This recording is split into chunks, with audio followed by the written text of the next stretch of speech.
with a rabbi and a priest. All right, Yeah, I've pressed the button. We're waiting on the light to go green.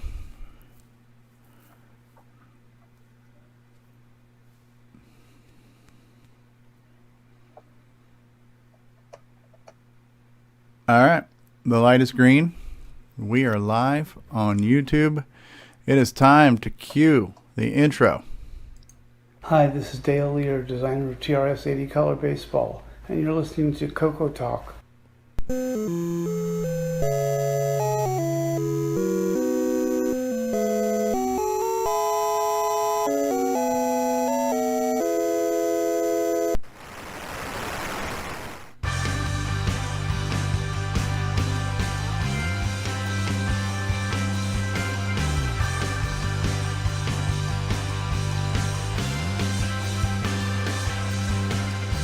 This is CoCoTALK, the world's leading live talk show featuring the Tandy Color computer. With your host, Mr. Can't Get Past Level 1 in any game, Stevie Stroh. All right, welcome everybody to CoCoTALK episode 89. It's the end of the year.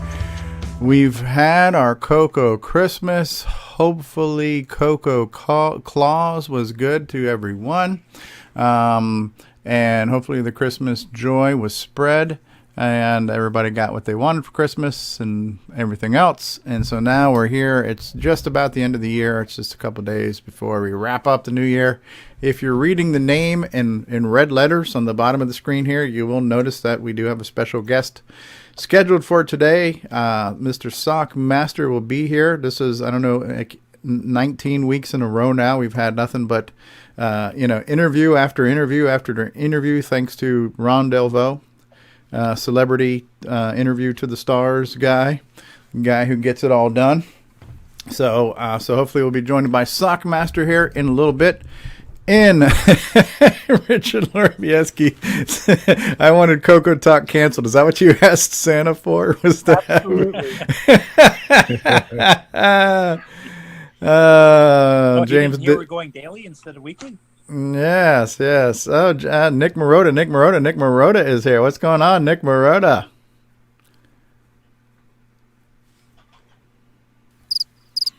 Okay, so we have with us on the panel, we've got all kinds of people, but we'll start. We've already... Nick Marotta, are you there?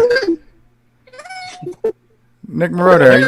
Cylon chipmunk. Do we have a chipmunk standing in for Nick Marotta? It's Nick Marotta and the Chipmunks. All right, hey, this is fun. All right, I just muted you, Nick, so when you get done huffing helium, let me know. We'll unmute you there. Sounds like a Cylon on helium. something different. All right, from Canada, the Nitrous 9 guy himself, L. Curtis Boyle's with us. Hello, Curtis. Hello, everyone from way up north, Alberta, and Fort McMurray, where I'm vacationing at the moment. All right. Excellent. We've got from Beverly Hills, California, out there in Los Angeles somewhere where he meets all the celebrities. Ron Delvaux is with us. How are you, Ron? Hello, everybody. I'm doing good. Or at least Arizona. We should hear from our guest in about half an hour. All right, excellent. We've got with us, he owns an Apple, but he's a Coco guy too. Mark Rev D. Overholzer's in the house. How are you? Thank you very much. Glad to be here. And we're glad to have you. Brian Weasler is with us. Hello, Brian. Welcome back. Hello, everyone. Happy New Year to you. Thank you. The list of credentials continues to grow now, so let's see if I got this right. So as seen at PenFest 99 and 2000, CorgsCon, Hamvention, Coco Fest, and on a highway into somewhere in the tri-state area, often traveling, Jason, the Coco Man Reichert is with us. Hello, Jason. CoCoTALK, use only as directed. Not to mention creator of the Switcheroo and the Wallaby. We got Mark Bosley with us. Hey, Mark, how are you? You're doing so well, we can't hear you. Have you unmuted yourself? How you doing, Mark? You're still muted. All right, so try it again. How you doing, Mark? All right, we still can't hear you. We're moving on. All right, pass. We've got... Hey, Mark Bosley, how are you? Pretty good. I think these things just need to go. All right. Tim Franklin's out there in the live chat from Canada as well. Speaking of celebrities, D. Bruce Morris with us. Hello, Bruce. Howdy, howdy. No celebrity panel would be complete without Paul T. Barton and his awesome shirt. What's going on, Paul? Hey, doing good. Well, somehow in a panel of celebrities, this guy creeped in, but Greg is here. What's going on, Grant Leedy? Hey, how's it going, guys? It's going good. Happy New Year to you. Chad Edward, Nick's neighbor, is here from Australia. G'day, Chad. All right, from Boyson Technologies, Richard Lorbieski is in the house. Hello, Richard. Hello, I'm still praying for a miracle here. Christmas miracle, where they will cancel CoCoTALK.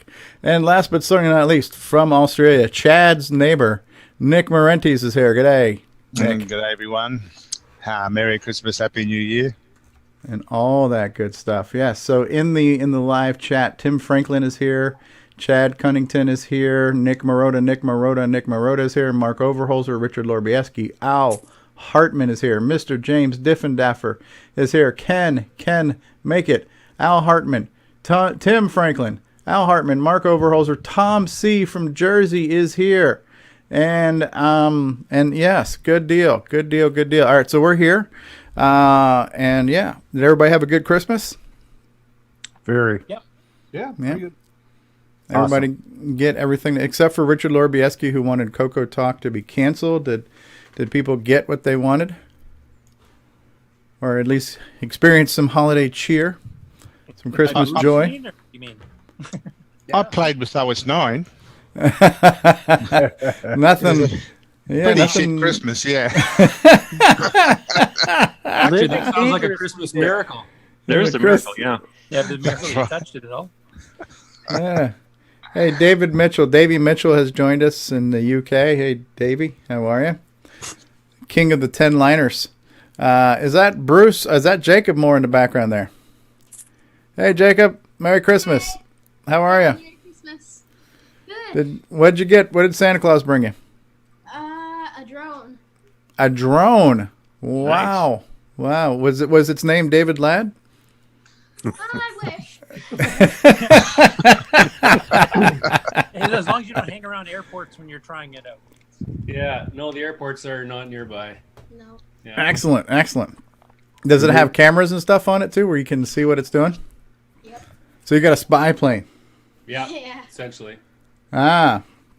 Tim Franklin says, I got a Red Ryder BB gun and he shot his eye out. You'll shoot your eye out, kid. As long as you get a patch to go with that eye. Right? Excellent. Well, we're glad to see you there, Jacob. You've been just breaking records in video games all over the place, right? So once you beat Popstar Pilot, what was the next record you broke? I think that was the most recent one. Okay. Have you conquered all the levels in Timberman? Have you unlocked all the characters in that game? No, not yet. Okay. Yeah. And you were playing Contras and Gatecrasher too, weren't you? Yeah. How far did you get on those? That was pretty good. Yeah. Excellent. Cool. You know, it's nice. He doesn't say further than you, Steve. He's polite. He's Canadian. He was raised well. Yes. If I'm not mistaken, we've got two pop star pilots on the chat today. Bruce's son and Curtis. Oh, as far as people who beat the game. Two people who have gone through and become pop star pilots. Yes. Yeah. We're still waiting for our monetary reward for that, Nick. So you're gonna get a mug or a T-shirt or something like that. You'll be getting goggles in the mail. You can look even easier than I do now. Right on. A while to get from Australia. You get Excellent. a fully licensed autographed copy of OS9 from Nick. There you go. Truly rare. Truly rare. That's right up there with the signed autograph Steve York MC10. Mm-hmm. Yeah. Does anybody have any thing they want to share, like something cool they did this past week or something they got or something like that? I got a very cool Christmas present. I'm just trying to see if I can find the picture for it here. I did post it in the Facebook group. Okay. I'll just dig around here, see if I can dig it up quick. I'm proud to say I've done absolutely nothing with the Coco this week. Excellent. I'm taking a vacation from touching computers at all in general. So. Good idea. Chris Cromwell just joined us. Hey, Chris. No, you haven't missed much, Chris. Yeah, so what I did, the most Coco related thing I did, I went to see my parents for about a day and a half. I drove up to Georgia, and it turns out they had Alexa, Amazon Alexa, and I know you can get CoCoTALK on there, so I just said, hey, Alexa, play CoCoTALK. And Alexa says, playing the latest episode of CoCoTALK podcast from TuneIn, and it played the Dale Puckett one. It started off with right away. And then, I just wanted to hear it. I wanted to hear me say play it and hear her play it. And it was a cool little thing. And then I said, all right, stop. And she stopped. And that was it. But that was kind of cool. Right? And then it started laughing out loud, saying what an awful show it was. After you told it to stop, it said, why are you listening to this crap? Yeah, right. I had a little fun with my Apple Watch there that got some comments on Facebook there where I kind of added the, you really can't see it, but I think some of you guys commented on it where I put Coco screen on my... Yeah, oh yeah, you got the extended color basic as your wallpaper for your Apple Watch? Yeah, that was kind of fun. So yeah. It says you got an OK prompt on there, so start programming. There's a flash. Greetings from the future.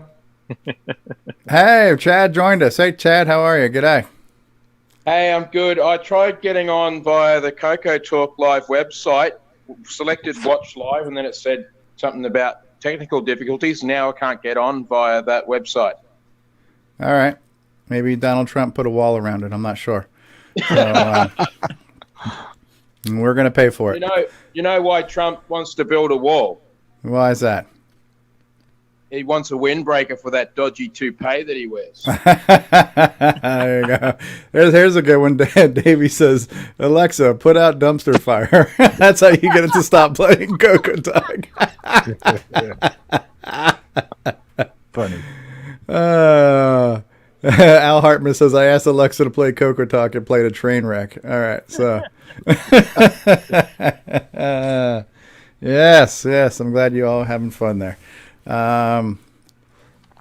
Very cool, very cool. So we had a Coco Watch going on. Bruce, you looking for something to show and tell here, or? Well, yeah, I just tried to do a screen share, but it says somebody else is sharing. Yeah, I am. I had to stop. You had to let me know you were going to do that. All right, I just stopped sharing so you can share. Okay, and then let me see if I can just fire this up quick here. Like desktop or.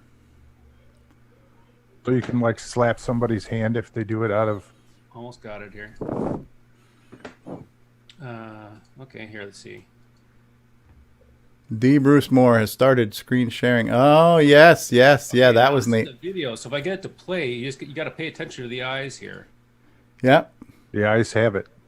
Yeah, you see them flickering. Yeah, you can see the eyes are flickering, and it kind of moves the shadow in the background too. Yeah.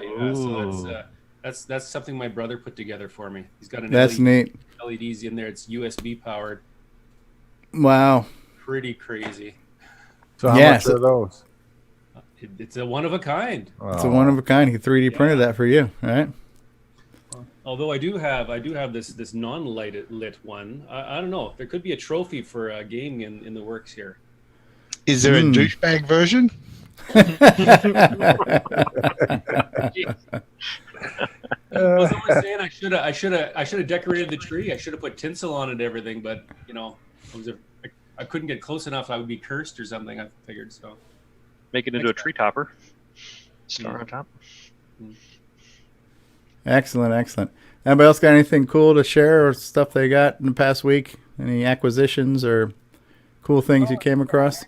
Yeah, actually, I was going to share something. I've been working on this. I've been thinking about doing this project for quite some time. I sell the Hitachi 6309 processors, and I've also received from my various suppliers defective or fake Hitachi processors, and so they are just sitting off to the side. And instead of throwing them away, I was like, maybe something. What I wanted to do was maybe I could repurpose them into something else.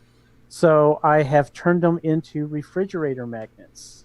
Oh. And okay. If I share, let's see if I could share this. Yeah, here it is. I don't know if you can see that. Can you see it? Yep. Yeah. Okay. Yep. And so I use these rare earth magnets, and I cut the leads off to where it'll fit perfectly on the refrigerator. And I'm going to probably make these available within the next day or two online, so they could be purchased. I haven't really determined what kind of price that I'm going to set it at.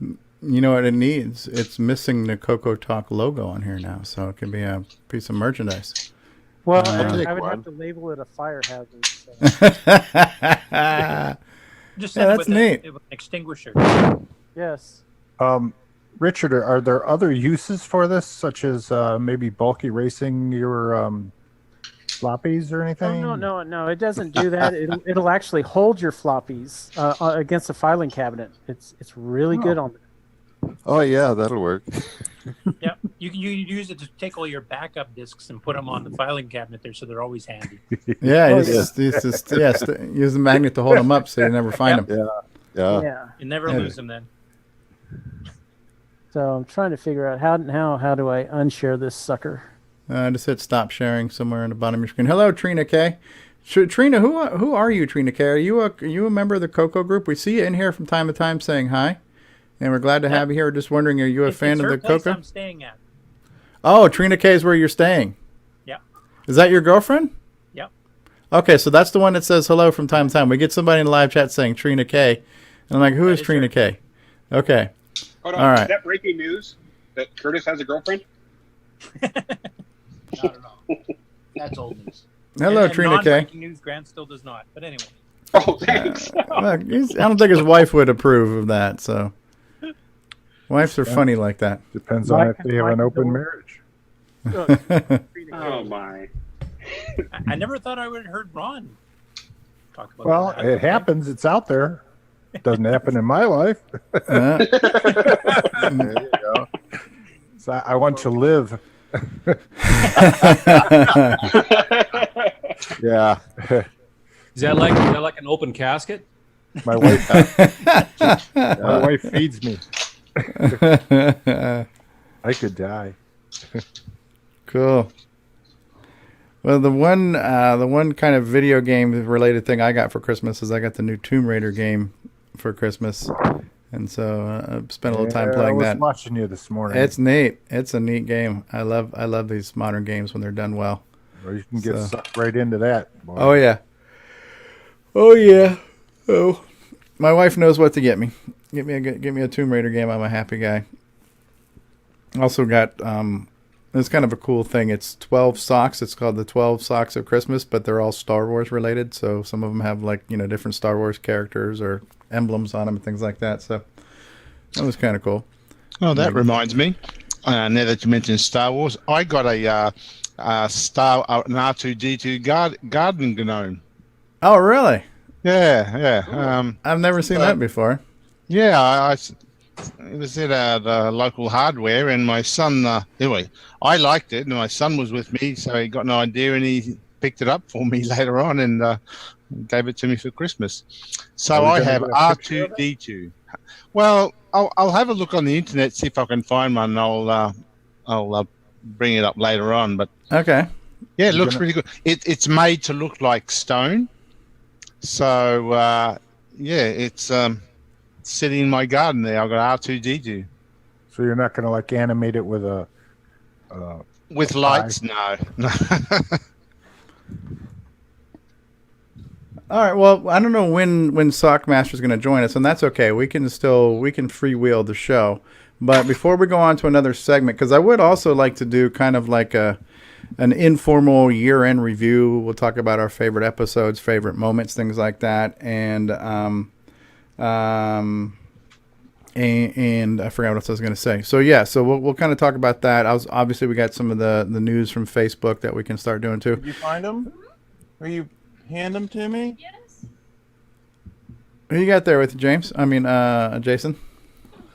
Oh, I'm just I'm asking for something here, but and I just confirmed we're live on Roku. Oh, we're live on Roku. There we go. Yeah, So we and have, and we were talking about Star Wars, so I have a Star Wars mug set here. Oh, nice. May the mugs be with you. Yeah, with all the 6 mugs. Six mugs. Do they Count have the 'em same 6. quality as the ones you can buy at this place? Oh, yeah. Is it as good as the CoCoTALK mugs?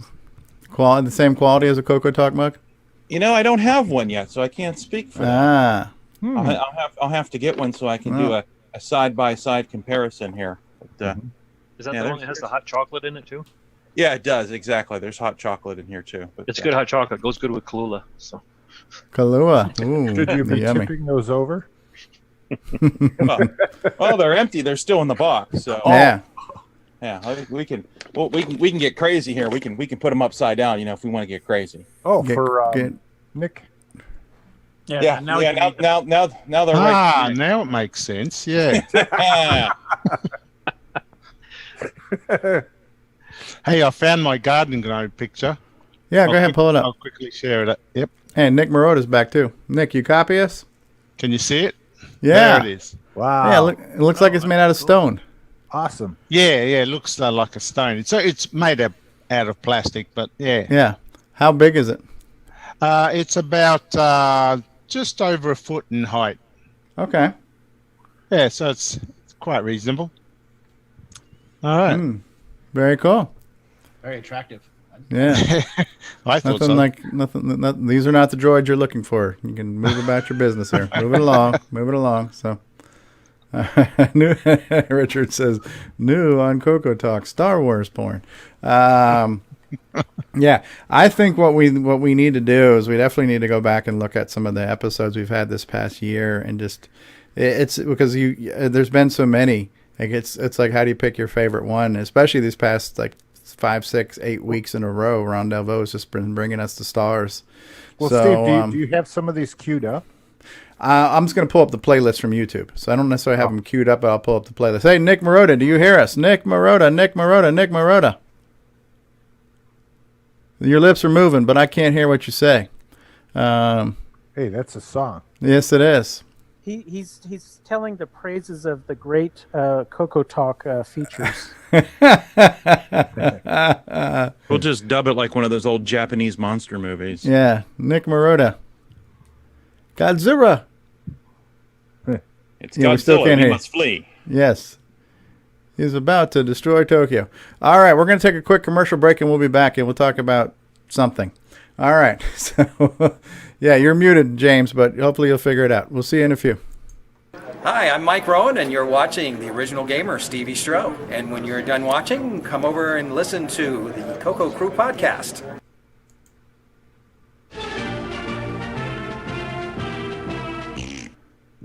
Well, okay, we got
Boomerang Mania is real.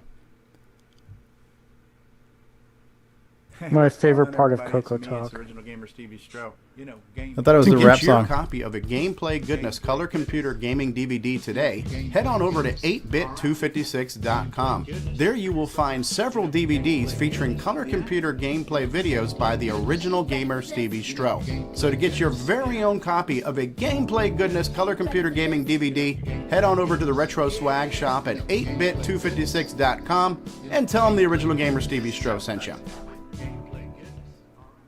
Let the Radio Shack TRS-80 put the world of color computing into your home. Instant loading program packs turn any color TV into an exciting game arcade. And there's more. The color computer is an educational aid, a home management tool, and up-to-the-minute electronic information service. The programmable, expandable TRS-80 color computer from $399 only at Radio Shack, the biggest name in little computers. We now return you to CoCoTALk. And we are now returned to CoCoTALk. So we're here and we're back. And yeah, I'm going to pull up the playlist of our CoCoTALk episodes because there's been so many. Well, I can tell you it was boring until around episode 20 when I joined. No, that is so true. That is so true. Jack, can you hear me? We can. Nick Marotta, do you copy? Yes. Do you hear me? We hear you, Nick. Do you hear me well? Well enough. A little quiet, but it's okay. You're not super duper loud, but we can hear you. Oh, okay. Hey, how are you, Nick? Good. How are you? Good. Nick Marotta. And finally, Nick Marotta. Yes. And he's here. And the real Nick, step up. Yes. Picked a bad day to quit stuffing helium.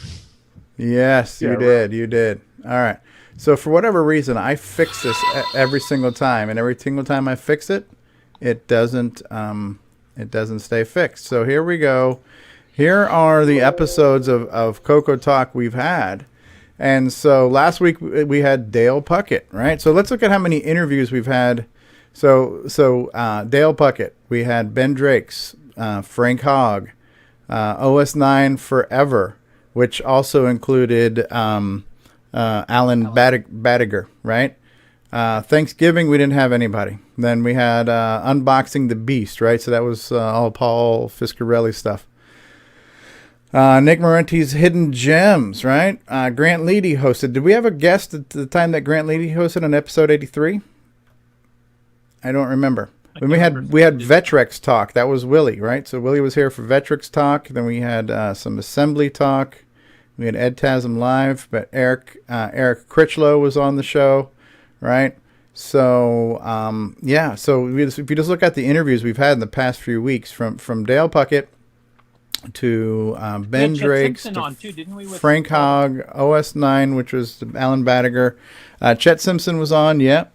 Which I don't know if we had it named after him, but he's been on. Chet Simpson was on the one that Grant hosted, right? Yeah, so the one that Grant hosted.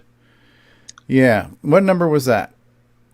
Hosted by the internet's own Grant Leedy. So that was episode 83, and that's the one that who else was on that show?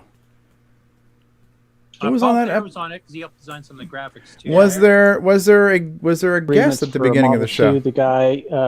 No, it was just called Frickin' Greg, right? So there wasn't a. We just called it Frickin' Greg, but this is the one that by the end of the show, you guys when you started your core dump. This is when Nick Marenti's. You guys were talking about video games and Phantoms. That's when we first started showing the video. The guy playing Ben Drakes playing Phantom Slayer. You were showing that off. Yeah. But you guys started talking about video game stuff during the core dump, and that's when Nick Marenti says, "You realize we've got 5 video game developers on the show right now," and that's like when my head almost exploded, right? So, so that's the one that Greg hosted. But yeah, we've had a lot of good shows, especially starting around like from 83 forward. It's almost been like seems like every week or every other week. It's just been a really good episode. Obviously, we had some Tandy Assembly review.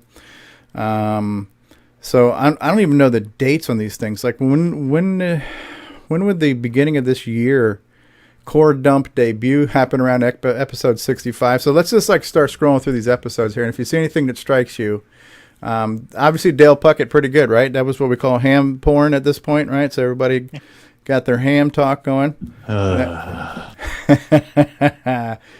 Paul and Tom C missed that one, right? So Ben Drake's with talking about all the virtual reality stuff. Hey, Sockmaster has joined us. Welcome, Sockmaster. He's got a picture of a cat on his thing.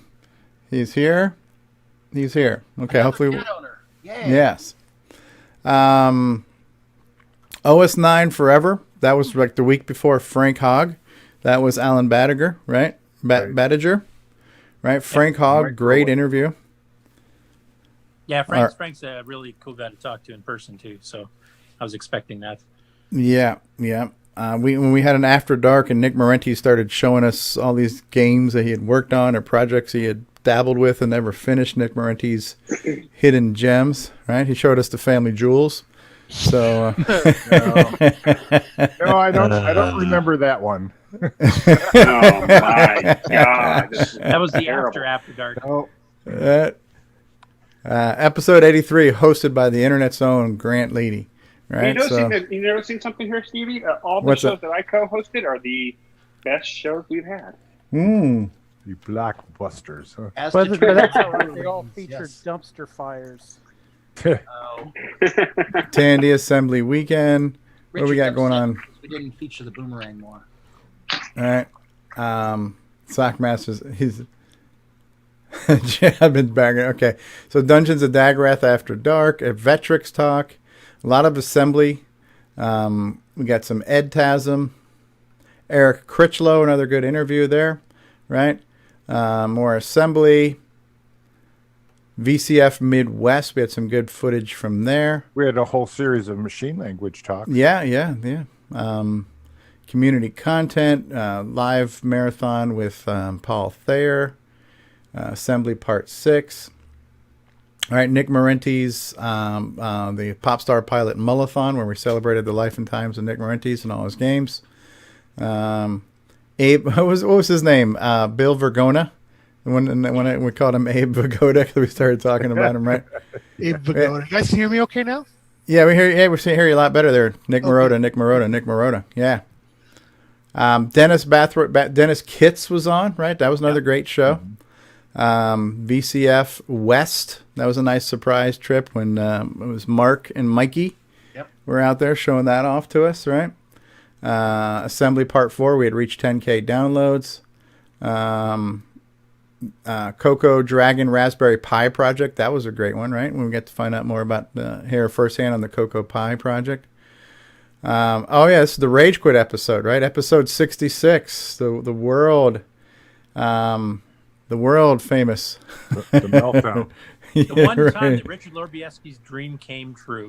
We ended the show. But what was the reason? My head exploded. They wouldn't stop talking. Too technical. It was way too technical, yeah. Al Hartman says shiny things. Yeah.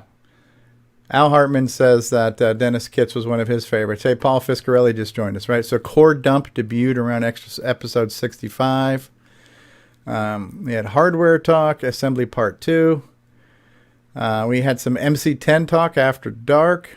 Episode 62, Coco Forever Launch Party. Let's look at how many world premieres and launches we had on this show. So Coco Forever Launch Party happened around episode 62. So Coco Talk After Dark is a whole new show that kind of sprung up from here. News from around the world. We had live footage from CorgsCon. So right around episode 58 is when we started multi-streaming to Roku. So we've just broken out to a whole new streaming platform. So that's when we hit Roku. Errata Online. That was another one where I was not there, right? I was out of town. Greg hosted that one. We had Thomas Cherryholmes from Errata Online. That was great. We had the Before Coco Fest show. Then we did some stuff from Coco Fest Live. Then we had the Coco Fest wrap-up show. So now we're going back to around April, right? Geek Talk, 2 weeks until Coco Fest, so we're counting down. We had an Easter edition, St. Patrick's Day edition. We got into Serial Talk. That was an exciting one, right? So, Serial Talk, you can't have enough RS-232 TTL, Drive Wire, right? We all ate Cocoa Puffs. Yeah, Cocoa Puffs, right? We are Temple of Rom Talk. Another good one, huh? Brazilian Clones. That was a good one, huh? Episode 47.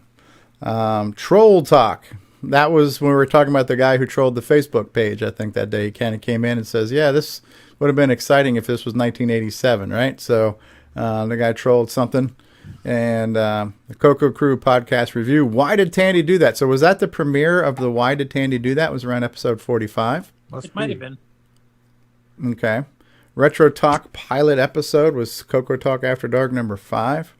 Oh, no, here's another one. Why did Tandy do that? Memory and RGB composite was the topic there. CMOC and other compilers. I think we had Boise come on for that one. Okay, so here we go. We're live in 2018. So episode 42 is where we started this year. All right, so that must have been the first episode, or episode 40 was New Year's Eve, right? So that was the end of the year. So CoCoTALK episode 41, which was also an After Dark. I guess we had to do it that night. I don't even remember why. So episode 41 was an After Dark instead of a... Did you make videos for the Christmas thing, or for... Oh, I guess it was for Coco Fest, maybe. Yeah, so... Videos you made. So, we live streamed that, but that's not going to be in my CoCoTALK playlist, right? So, yeah, so we started this year around episode 42. And so, yeah, interesting stuff. So, of those episodes that I pulled up, anything strike your fancy, you guys, worth talking about or mentioning, or... Forgot to obviously the outside ease of use stuff was by far the best. So. Yes, it was. We had some chatter about EMPs too, way back. Yes, that was last year, wasn't it? It might have been. We also had the surprise launch of the Boomerang 2 meg board. Yes, we did. The surprise launch. Even Richard was surprised about that one. Yes. Yeah, no doubt. What was I going to show you guys something too? I don't remember. I was trying to pull up the jewels, the downloads, right? So has the podcast has been on the air for at least a year, right? I think it has. Podcast, I think. Yeah, pretty close to it. You did all the back episodes. Were you going to show us the entire catalogs there? But you're going to show us the amounts of hits we've had. Yeah. So what I want to do here real quick is we're going to look at the top 10 shows. All right, so here's the top 10 episodes, top 10 most downloaded podcasts. Now is this audio and video combined? Yeah. Well, it's per episode, right? So the most downloaded episode lifetime is episode 2. Nick Marentes talks Coco game development and sales. That's the most downloaded podcast episode lifetime to date, right? Then we have episode 59. So if it says video in front of it, then it's a video episode. So video episode 59, Memorial Day weekend, is the second most downloaded podcast. What was special about that? I have no freaking idea. Nothing special about any of these shows. It's just, for whatever reason, that one got a lot of downloads, right? Nick Marentes' Pac-Man 1.1 update when he was talking about that. That was episode 22. That's audio. So that's number 3. Number 4 was our Coco Fest wrap-up show. Number 5 on the top 10 countdown, I'm your host, Casey Kasem. Retro Talk video episode number 3, a.k.a. CoCoTALK After Dark, episode 10. Then we have episode 28, Tandy Assembly pregame show from 2017. CorgsCon is rounding out the list on the most downloaded podcast episodes. Ease of Use, episode 27 from September of 2017. Episode 8, Coco Sprites, Embarrassing Moments. Has hardware gone too far? That was an interesting discussion, right? Yep. Which comes up from time to time. That was back from 2017. I think that's when we went live, was in August. So around August is when all the back catalog got posted, right? And then last but not least, episode 19, Coco Hardware, Retro Innovations, and we talked about Coco on a Chip. That rounds out the top 10 most downloaded podcast episodes, so right? It looks like it is splitting the audio from the video, though. So if you wanted to see what one particular episode did, you'd have to add the two together, correct? Yeah, I would have to add the audio, the video, and the YouTube. So it's like a lot of work, right? So, which is why I don't do it. Yep. So yeah, really interesting. And our total numbers right now is, we're about just shy of 16,000 downloads on the podcast. And the podcast is really a second outlet of the show, right? So we got the live show. You got so you can watch it live. You can watch the replay. The replay is available on YouTube all the time. But for those who are, want to conserve bandwidth, you can kind of pre-download the podcast version, take it with you, either audio or video, right? And so it's this kind of a supplementary outlet for the show, and people are consuming it. We're getting about an average of 1,000 per month on podcast downloads, plus whatever the views are, and they average 100 to 200 per week, right? So people are enjoying the show, or they might not be enjoying it, but they're at least downloading it, right? So it's like driving by a road accident. Yeah.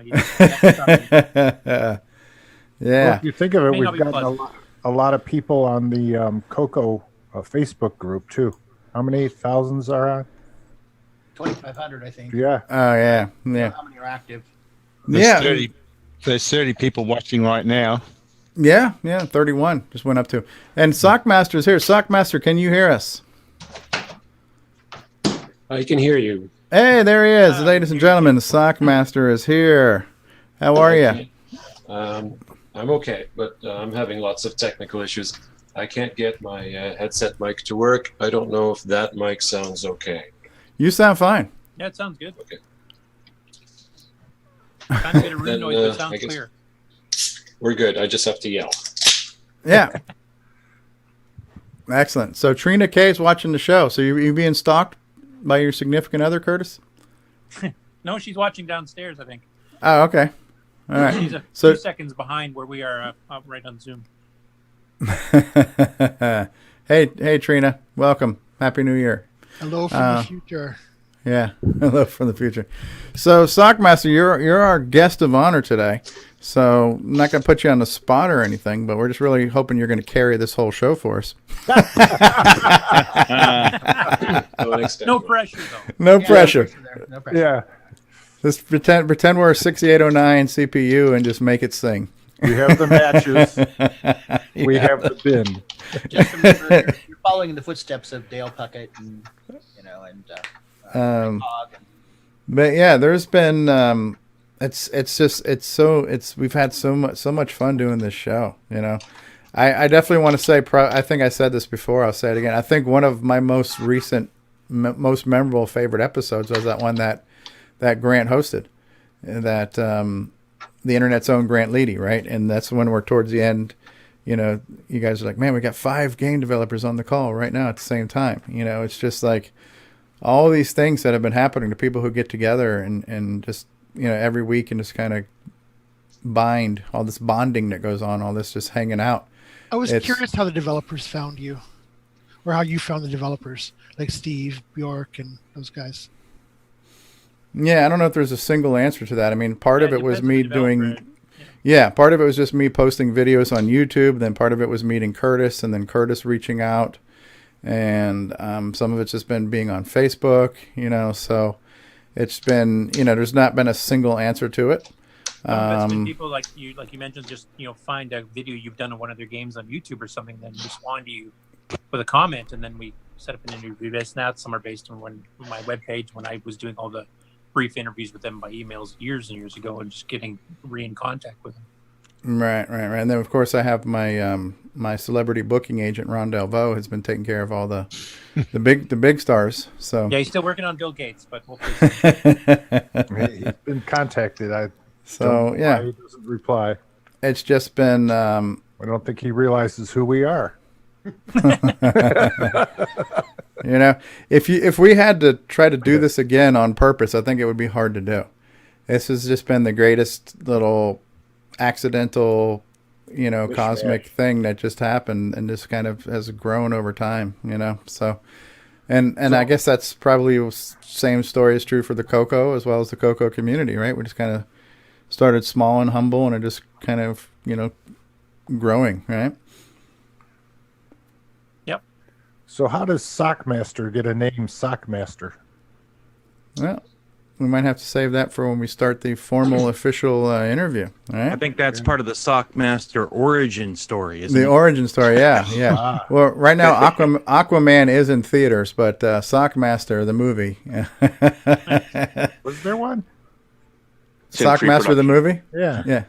Yeah, they're in negotiations right now. From the same company Yeah, that after David the Ladd success of movie. David Ladd's Floppy Talk movie. Yeah. James Diffendaffer said We that haven't some people seen met that him in a on while. Discord too. Yeah, I don't think it's been anyone. There's Sockmaster with Donkey Kong Remix, right? So we're going to spotlight John's screen there. Look at that. That looks good. Is this a Coco 1.2 version? Yeah, it looks it.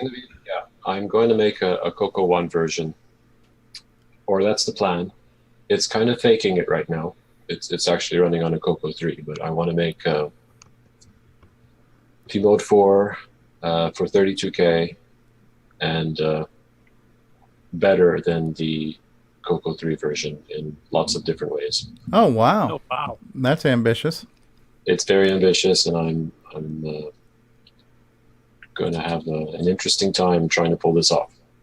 Are Neat, you doing neat. 6809 or 639 or both? Or Well, 6809, obviously, it's going to target a very, very base hardware. It would be nice if I could get it to work for 16K or something, but I guess I'll go for 32K just to make it actually possible. It's not really going to be possible in the traditional sense. I'm going to have to build hardware. I'm going to make a cartridge. And Neat. The cartridge is going to help out the game. Okay. It's going to do some hardware. Oh, okay. Assist. Okay, hardware assist. Excellent. plus, you can run full double speed ROM mode off the cartridge too, correct? There is that possibility also. I still have a long way to go. So this is what we're looking at, though, right now, is what will be the Coco 2 version? It's a work in progress. It'll look like that. And, except for the border. Except it'll have a white border. Okay, right, because that's what P-Mode 4 does, right? Okay. And the sprites right now are like transparent. You can see through them. Yeah. It won't do that later. It's a shortcut right now. Okay, that's actually kind of a cool effect, honestly. It's not distracting. I don't find it. My monitor is a little glitchy. That's neat. No, that looks really good. Pretty fast. The aim is to have it running at 60 frames per second. Wow. I actually like the transparency. That's a really cool effect. Yeah, but I know that's not how the game looks in real life, but it is a neat effect.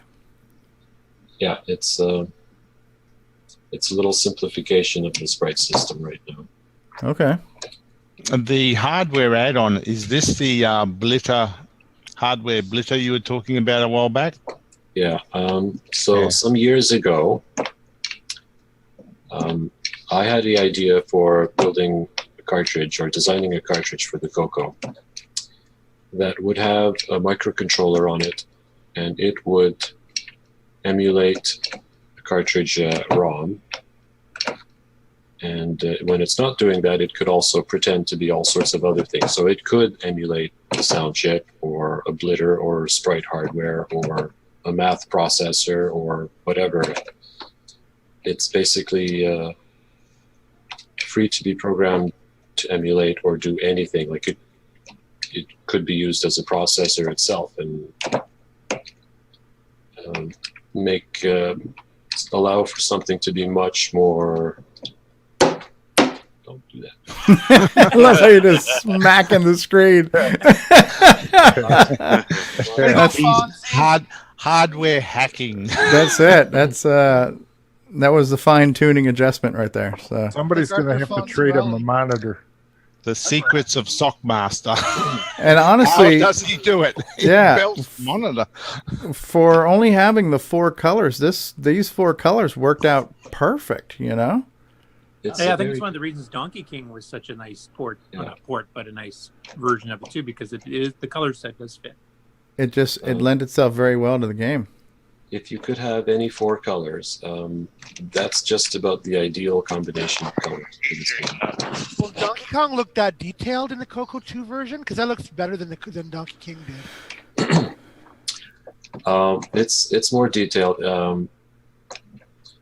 I spent a lot of time drawing these things, and It's really awesome. it'll look better when it's done, because right now when there's things overlapping each other, they kind of wash each other out by turning white because of their transparent things and extra stuff. How are you going to deal with the vertical height? Because you've only got, on the Coco 1 and 2, you've only got 192 scan lines. Yeah, it's already doing that. Right. If you count the lines, there's a 192 in there. Yeah, start counting, Nick. Start counting. Yeah. You did an awesome job then. Holy cow. He's got to start from the bottom and work his way to the top because he's upside down. So. It's upside down. Like the Donkey Kong character looks amazing. He does everything. Oh, dude, you just climbed straight up. That shouldn't be allowed. That's cool. Up the half ladder? No, the one by the oil can. Because this is the remix. Is that why you could do that? It's different. John, is your card going to be compatible with the dragons as well?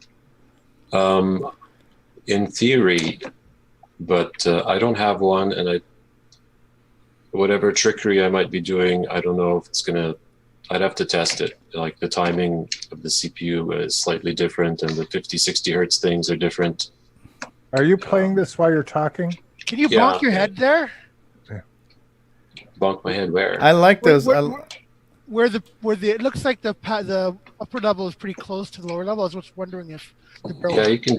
Well, when the hammer runs out, you can jump, and if you jump up when there's, you can jump, and it's okay unless there's a barrel. But then you'll hit your head on the barrel. Right. But you don't take any damage from boinking your head on this thing above you. Yeah, no, this is really good. Really nice. And one other technical question is this technically a transcode, or is this where you're kind of reprogramming it because you've got more constraints on the system?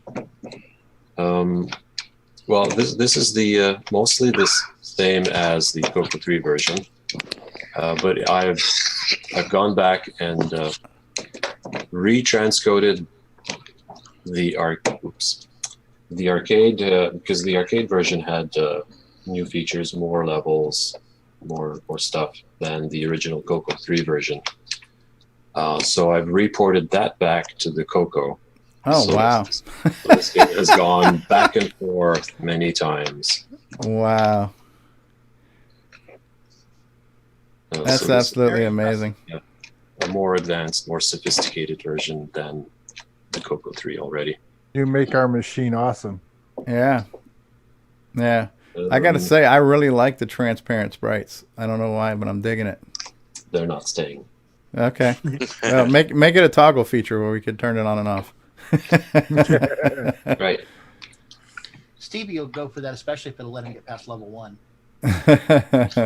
And for sound effects, are you going to ditch all the sound samples you had in the Coco 3 version? Maybe do a hard... It's going to use samples. Because you're only making it for 32K, you said. Yeah, and so it's going to run the sound straight off the cartridge, so you don't need to hold it on. Yeah, so the samples are going to be on the microcontroller. Yep. Yep. Is that going to have a sound chip or? Well, specifically no, but the microcontroller, should I choose, could pretend to be a sound chip. Oh, so it could emulate or a one? blitter or whatever else. You can. Yeah. It's a multifunction device. So I could theoretically write a SID emulator, and we could have a SID chip on there. Or anything, just about, as long as it's capable of doing it. So this one game cartridge that you're making, could it be a future bedrock for another game? Yeah, it's like the Swiss Army cartridge. So the idea is you got to smack your screen again. It needs a little. Needs a little discipline. Your monitor needs a little smacking. It's like my kids. You got to smack them in the side of the head a couple times. We can't call you monitor master at the moment. Dirty secrets of Sockmaster revealed. Yeah. What monitor is that? It's a Commodore 1080. Oh, 1084. Oh, you said Commodore. You need to say no more. You need to say no more. Explains it right there. It's a Motodor. So the idea was really I a would design this Magnavox. cartridge, have one game out now, and then in the future I'll like make something else, and I could reprogram the thing to do whatever I want, and or if anyone else wants. So let's say somebody wanted to port Robotron, or where you have the blitter, you need extra hardware to run the game. Mm-hmm. It could sort of, the cartridge could do some of the heavy lifting for you. Now, do you have enough room on the cartridge to be able to do some of these things at the same time in the same game, like switch between blitter mode and sound, or have both simultaneous? Okay, this is going to be a big problem because there's only one microcontroller, and to emulate ROM, God, what? I can't get the damn thing to work properly. It's retro, ROM man. Basically, uses up all of the microcontroller's capability at the moment. For a single function. Well, I mean, to emulate ROM, it has to do real-time bus, interaction with the 6809. So that's, multiple things per clock cycle it has to process. So that's, megahertz operation. Okay, so the ROM code itself, you're actually doing inside the CPLD. You don't have a separate flash ROM. Yeah, there's not going to be an actual ROM chip. Wow. Everything is being virtualized. But what you could do in that case is boot up emulating ROM, load the thing into RAM, and then turn on your sound emulation or your other hardware. And so then the microcontroller doesn't have to emulate ROM all the time. Just enough to load it, basically, or switch levels. Load it, or switch modes, or So you'll lose. You'll lose the ability to use the extra double clock speed then. Why is that? Because you're going to be copying the code to RAM, you said.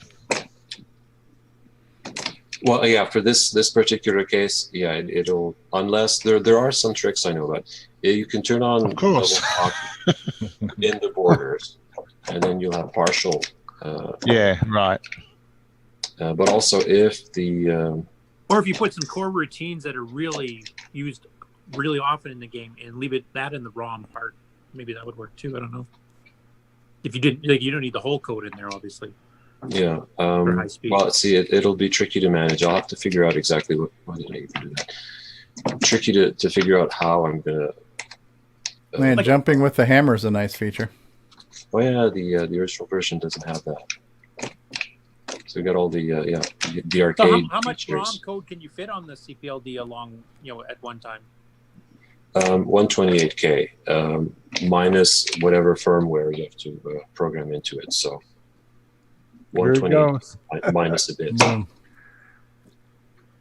That is so awesome, man. It's like pixel perfect, man. It's just everything about it. It's just there is another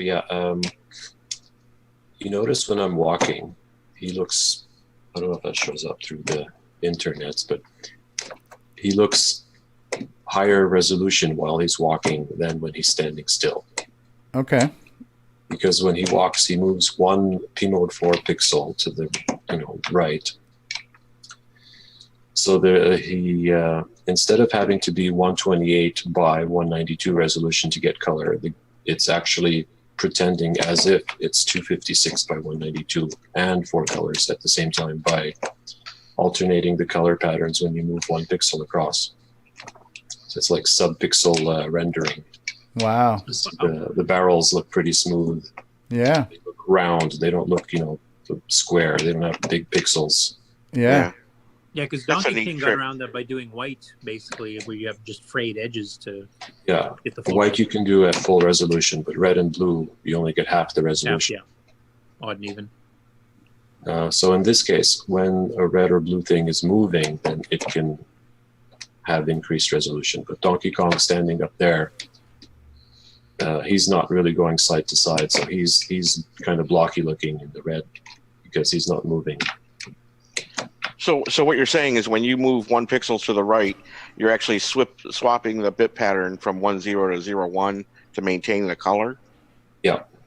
That's a neat trick. I like that. And that was actually a real pain in the ass to implement. And I understand now why nobody's ever bothered to do it. But the results speak for themselves. Yeah, that's neat.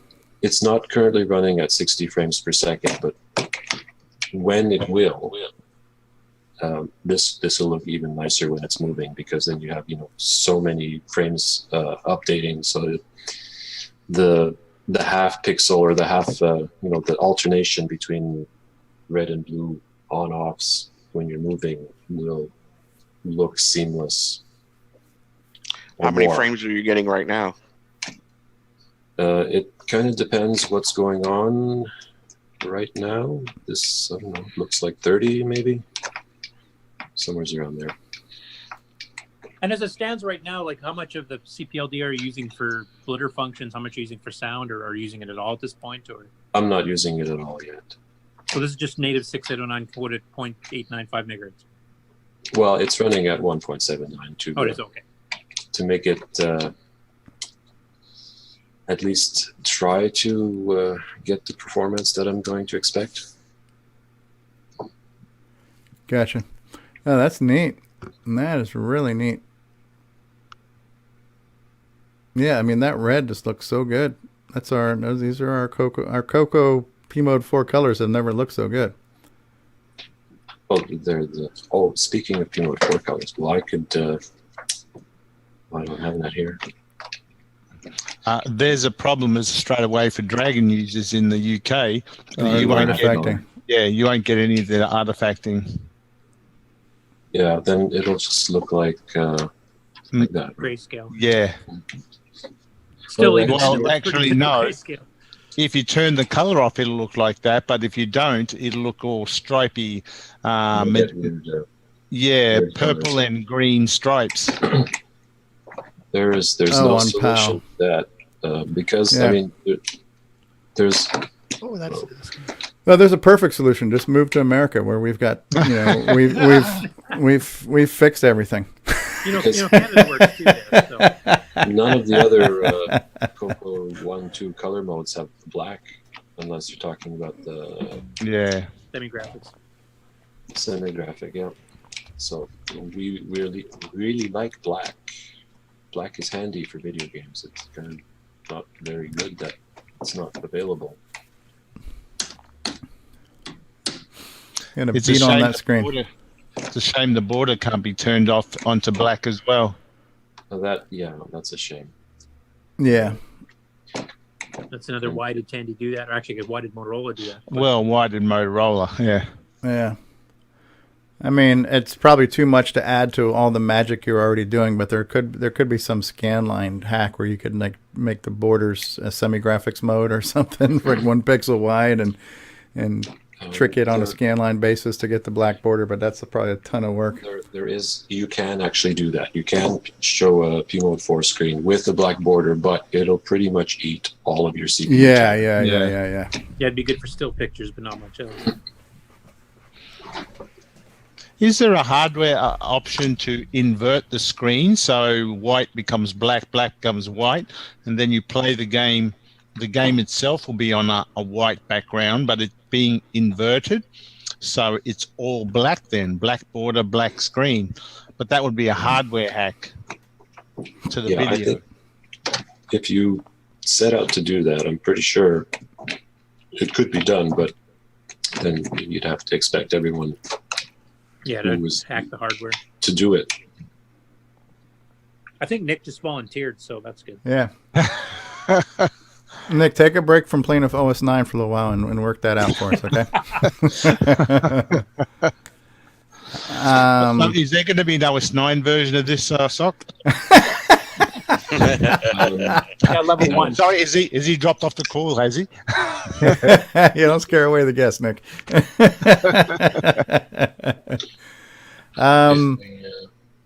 We want to talk about colors for a bit. I can can't demonstrate something, but I can explain something. Yeah, sure. Some things we can do, or things that have not ever been done before on the Coco 1 or 2 to get color. And how would I go about this? Is this going to be phase shifting? Yeah, shifting the phase of the color burst signal. Okay, so you guys see that, right? Yeah. Yep. Color chart. Is there a mouse pointer? Okay, there's a mouse pointer. Yeah. Our regular P mode 3 color set, you get your white. Yeah, my least favorite orange, 4 colors. Yeah. And then your primaries there, and yellow. Notice how there's left a gap between those ones. There's a pattern between these 3, but P mode 4, black, blue, orange, and white. Yeah. It's not in the same line, because that's where Tandy put in that extra little circuit to generate a color burst for P mode 4 to turn it into color. So it would be here, but their color burst signal is timed differently than the other modes. I don't know if that makes sense. It's like shifted by 90 degrees. Okay. The clock signal, you mean? On the left side of the video screen, or the video data, to get color on composite, the hardware generates a little waveform to tell the TV what to synchronize to decode color. And so the little circuit that they added in generates a signal, but it doesn't generate it in the same phase that the 6847 does. Oh, okay. So if P mode 4 were in color in the 6847's phase, you would have different colors. You would have black, was it purple, green, and white instead. And Tandy decided, no, those are ugly colors, so we want to use these colors, which are much nicer. But if we time some bashing of the 6847 so that we switch to P mode 4 mode on the left side of the screen while it would be generating that color signal, we can get these colors to display in that phase, or we can get these colors to display in those phases, which will turn, if we shift it, so let's say we can just push the colors a bit, so this would be blue, it would shift to purple, and this orange would shift to green. So with some software and the other ones too, what we can actually get is these colors out of a Coco 1. Wow. 256 color. And, I don't remember how many that was, but it was like 45 or something. Unique color. That would be impressive. So how much extra hardware would that be? That's software only. Software only. Okay. But it's CPU intensive, right? Yeah. Here's a screenshot. I did a demo just to test it. I didn't dig it up, so I don't have it running. But this is a screenshot. That's fine. Wow. Trying to generate those colors in software on Coco. Whoops. Screw you, photo viewer. Okay. So this is an actual photo of an actual Coco 2 generating extra colors. It's the same color as the other screen, but in a different on a P mode 4 screen. Yeah. And so I am getting here 5 colors per line. You can see that there's black next to those 4. So that's why there's some pitches on the sides there. The power of Sockmaster. That's amazing. If you wanted to make, let's say, a Coco 1 adventure game, or you know, Dragonfire gets 8 colors on the screen at once using some fancy extra fancy trickery, and Dragonfire already devotes almost all the CPU to generating their trickery. If you just replace their code with a different set of code, it takes the same window of time. You could make Dragonfire run in, let's say, 32 colors. How about a Coco mix with some extra color? Too hard? There's a problem with those colors. Okay. Here's, theoretically, if we wanted to, let's say, run Pitfall, you could get the screen to look like this, which looks a lot better than Trapfall, which had... absolutely. But this would take a lot of CPU, and this is Bakery, that's too wide to be a Coco 1 screen. You could... There's limitations to what colors you can put next to each other and how far apart different colors can be from each other. By this phase business, it actually takes your TV, let's say 8 or 10 scan lines, to shift from this to that. So if you can't put this color on one scan line and this color on the same scan line or the next scan, it's just this color has to be like 10 scan lines later. So that's one of the limitations. It only and those two colors couldn't be side by side, right? Because you can't do a scan line shift on a horizontal. Severe limitations as to what you could. Okay. It's still cool though. Yeah. So if you strategically planned your game or your image, or just picking one of these sets of 4 would be pretty easy to do. Let's say you had an adventure game and you wanted a scene with a desert. Like Sands of Egypt or something like that. Yeah. And there's good colors for that. Those ones. And then you walked into another room and it was garish or whatever. You have a whole bunch of different sets of colors you could apply. It's still 4 colors, and you don't have to do too much. It's just you get those 4 instead of those 4. If you did a vertical split screen arcade game with, say, a player 1 on the top and a player 2, where you're sharing a couple of colors for the background game, and then you have a different foreground color for one player on the top and a different color for the player on the bottom, that should be pretty feasible, wouldn't it? Yeah, it's sort of like a xenophobe or something like that in the arcade. If you just change the video mode halfway across the screen and let it sit, then it probably, as long as you time it correctly, you wouldn't necessarily need to eat all of your CPU time to do that, and it would be all right. It's so long as you can, because the Coco 2 doesn't have the timer interrupt like the Coco 3, so it's more tricky to. You basically just have horizontal sync, right? Vertical sync, which eats your CPU time quite a bit if you have to process each line. What else was there? It may be easier to actually use the old technique of flashing 2 colors against each other to get to make extra colors that way. Page flipping? Yeah. But the only problem is you've got to stay to the one that's got the same border color, which restricts the number of colors you can use. You can only mix the same 4 colors, I guess. You can't use all 8. Yeah, plus it flickers more than this would. This would be a pure color, quote unquote. Yeah. So this is the alien technology? Yeah, this is the prototype. I actually built this years ago. Yeah, I know. Somewhere between Donkey Kong and the original version of Remix. I was hoping, let's say, I could use this to... Well, actually, I was intending Robotron, because it has a blitter. So I built this, and I got it to run just enough to prove to myself that, yes, it's theoretically it should work. And then it sat for a while. And this was actually, the idea for this was the basis for the hardware kit that I made for the arcade version. So this Coco cartridge that I was intending to use was the proof of concept that I could actually do the kit for the arcade to plug Donkey Kong Remix onto an arcade board, which also emulates the ROM. That's how it does some of its fancy trickery. So yeah, I released that, and now I'm thinking, well, I'll go back and so just like I reported the arcade version of DK Remix back to the Coco again, I'm using the hardware that I learned how to make it better. Learned some new things about when I did the hardware for the arcade. So I brought that back to the Coco, and now the prototype cartridge is slightly new and improved.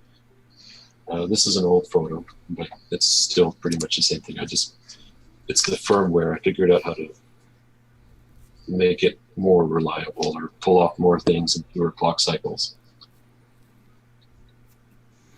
Well, the phase shift thing that you're showing us there a minute ago, you said it has to be done through software. Could your Swiss Army knife hardware cartridge handle some of that to take the burden off the CPU?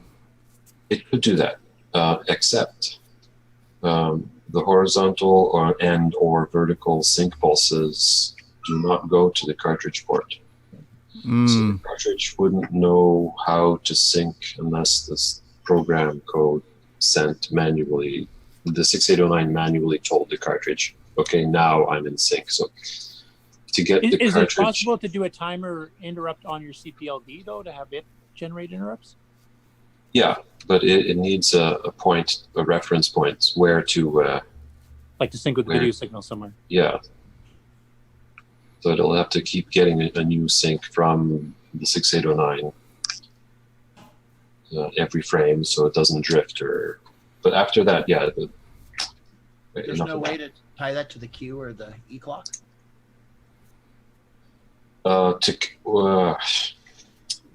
You would be expecting way too much of the microcontroller to be counting each and every single E clock manually.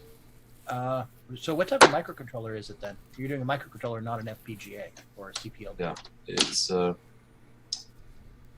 Why Smack it. You need a bigger hammer. These are extra colors. You just shifted the phase.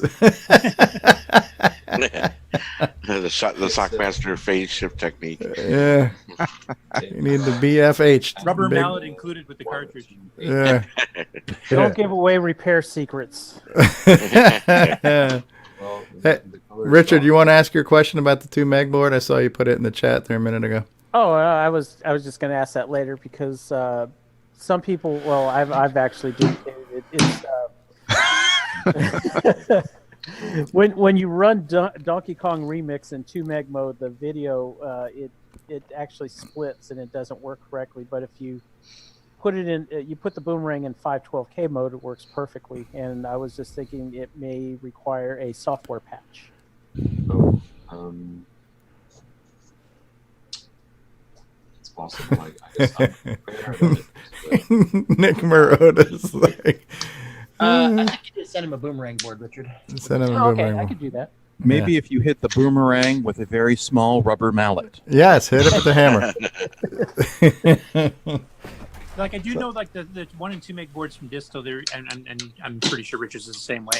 Is that the video banks have to all be within 512K? If it tries to overlap the boundary, it screws up. Correct? Yes. So I don't know if that's related to how he's reading them in MU or something.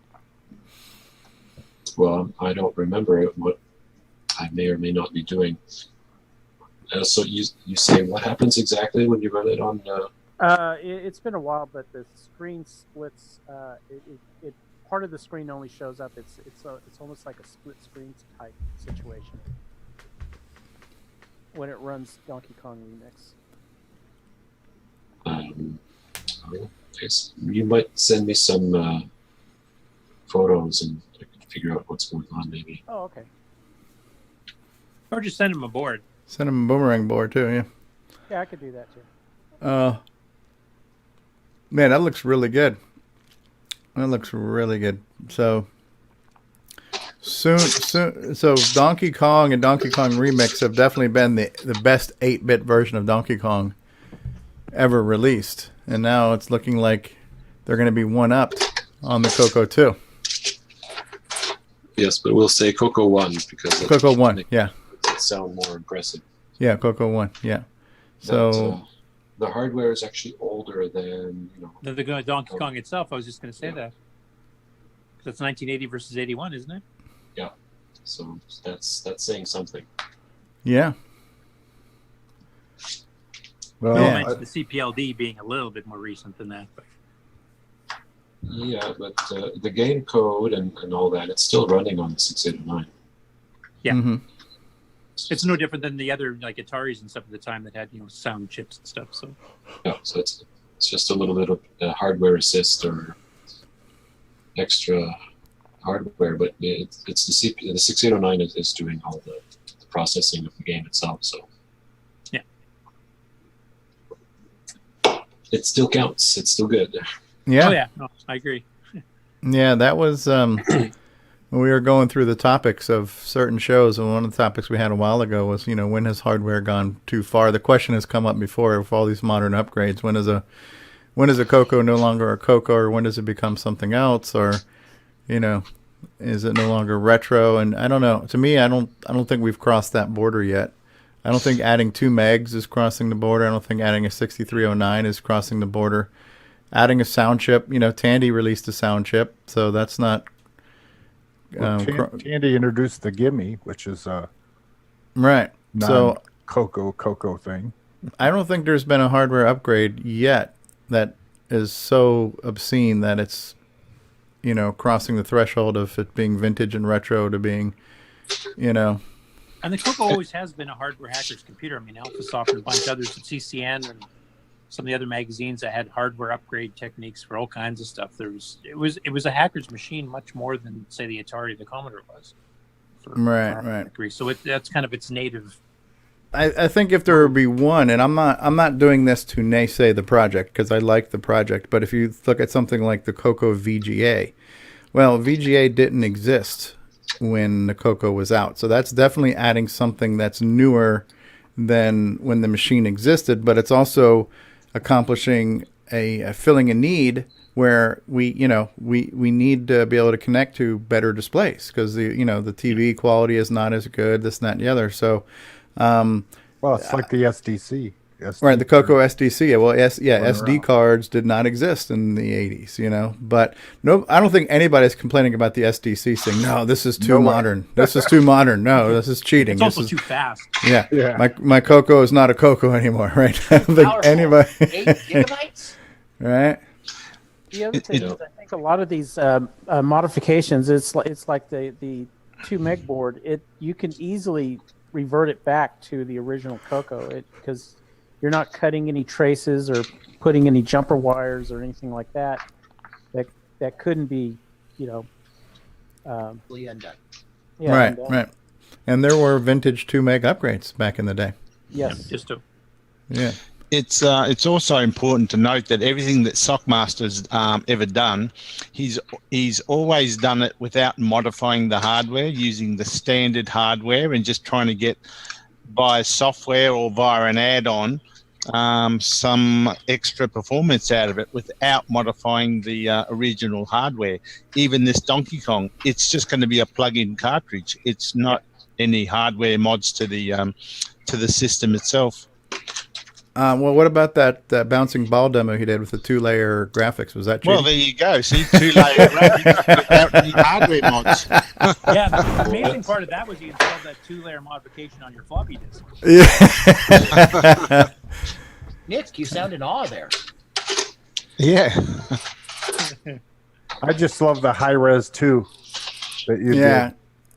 So now I forgot how to pronounce Ameniko's name, but hello, Ameniko Stone. If I'm pronouncing your name wrong, I apologize. But there it is. You're talking about one of the upgrades for the TI-99-4A, and if what you might be talking about the F18 chip. I'm not sure about that because that's something that's added a lot to the TI and to the ColecoVision, and it replaces the graphics chip with one that has HDMI out. There's a 2-layer graphics. He's doing his phase shift. He's doing his phase shift modifications right now.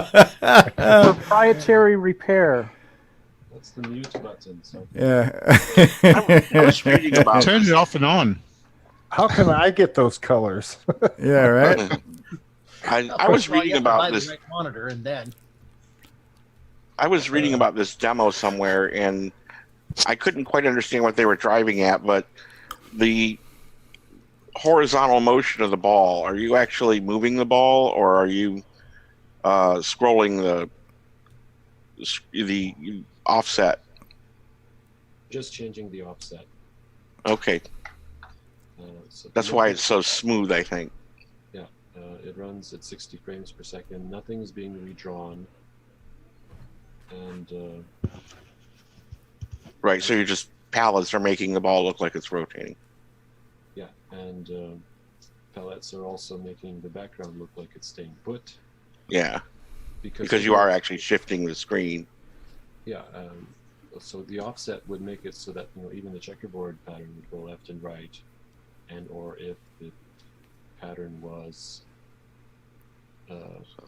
fixed, it would also go up and down with the ball. So the background is a bit of a hardware trick, and the ball even has a shadow, which is yeah. Yeah, you got more than 16 colors on the screen at once too here. Why don't you admit that you're using secret registers in the gimme? It's unlocked the 2-layer mode. Well, that's right. Just Sockmeister trickery going on here. That's all. Mark Siegel says it's got 2-layer graphics. 2-layer graphics. This is the one that Spectral Associates released, right? It's not quite as good, but oh my goodness. So yeah. I saw in your disc there, Sock, you also have your Fast 80 column and Fast 80 column 6309. That was where you really sped up the text for list and stuff, right?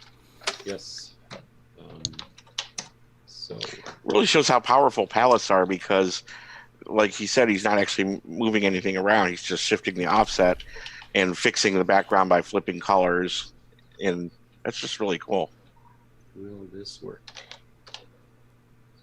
So we all remember how slow the text screen is. Chad Cunningham has renamed you Slapmaster. Yeah, so that's how slow it lists right now with the high-res text, right? And nice, though, that high-res text.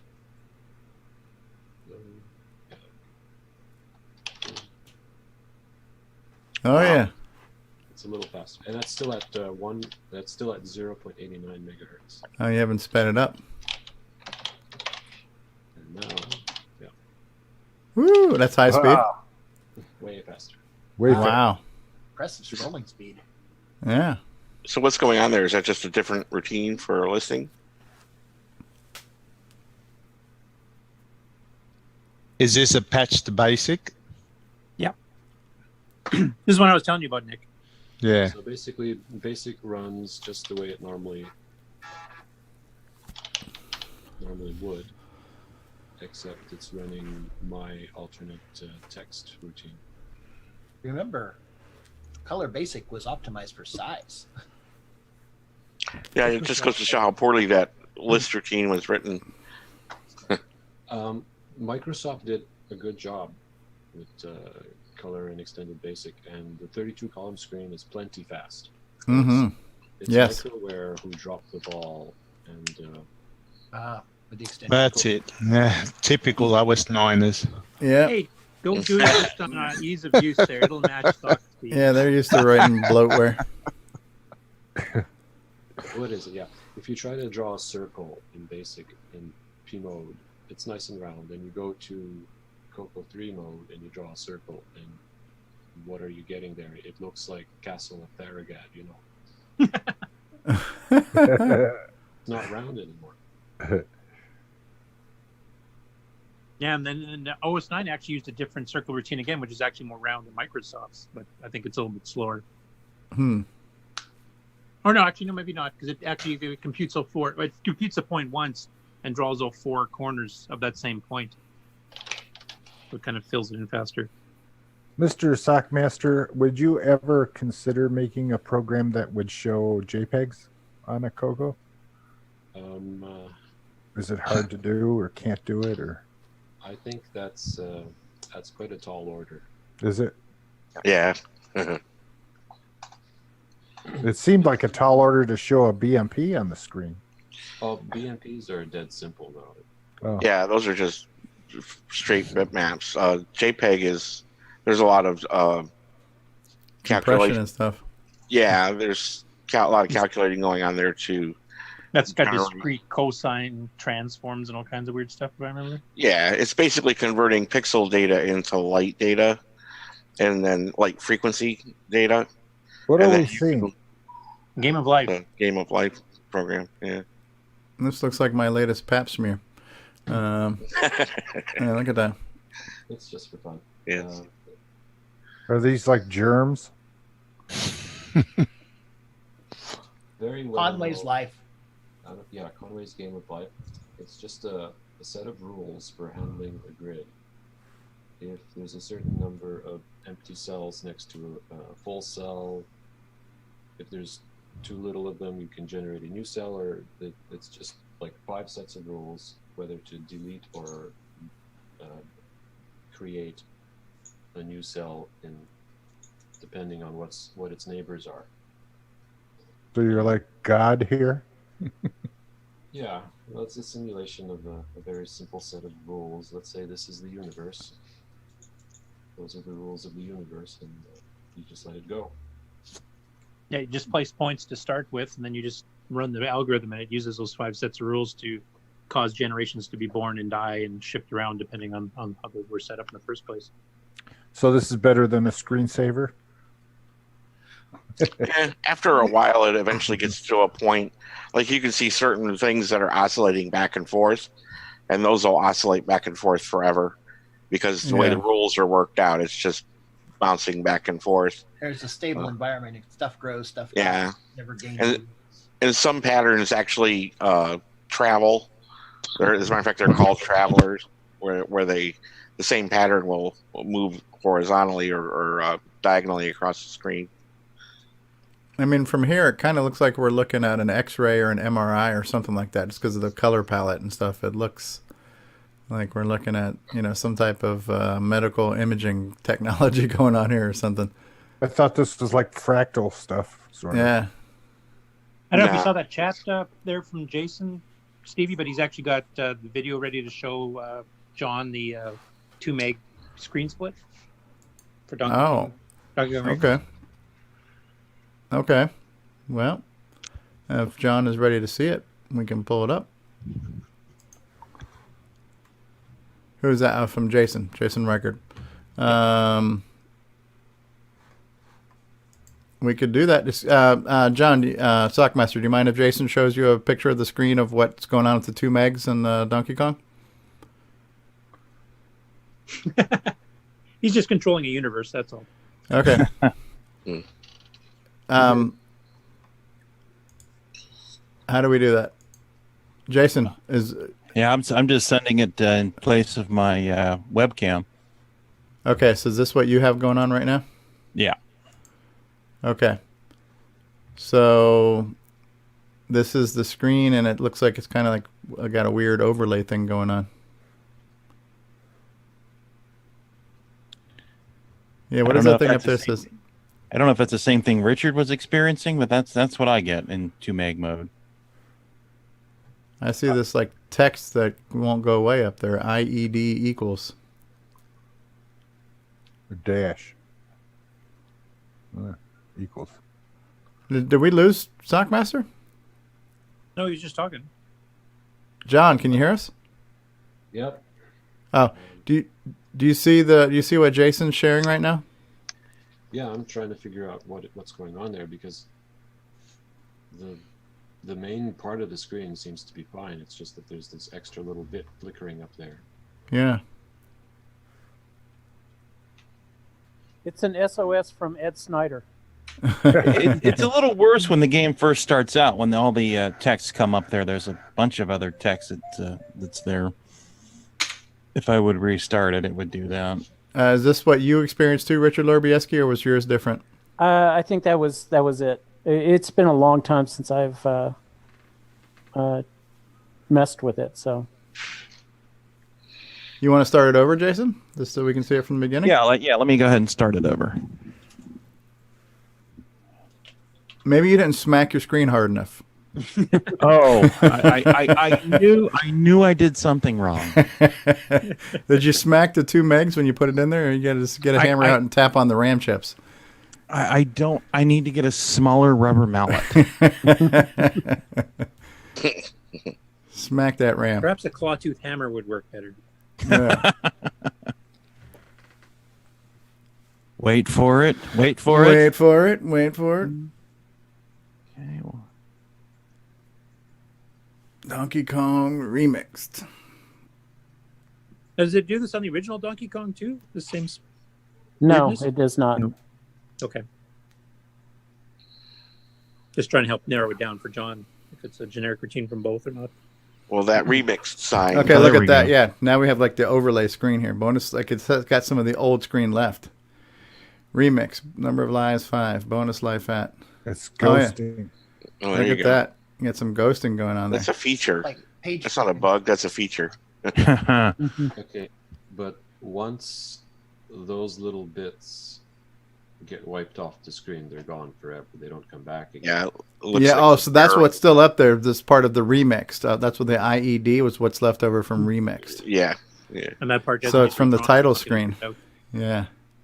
So after that, like once you play a game and you get the thing to overwrite those tiles, then it'll be fine from there on, right?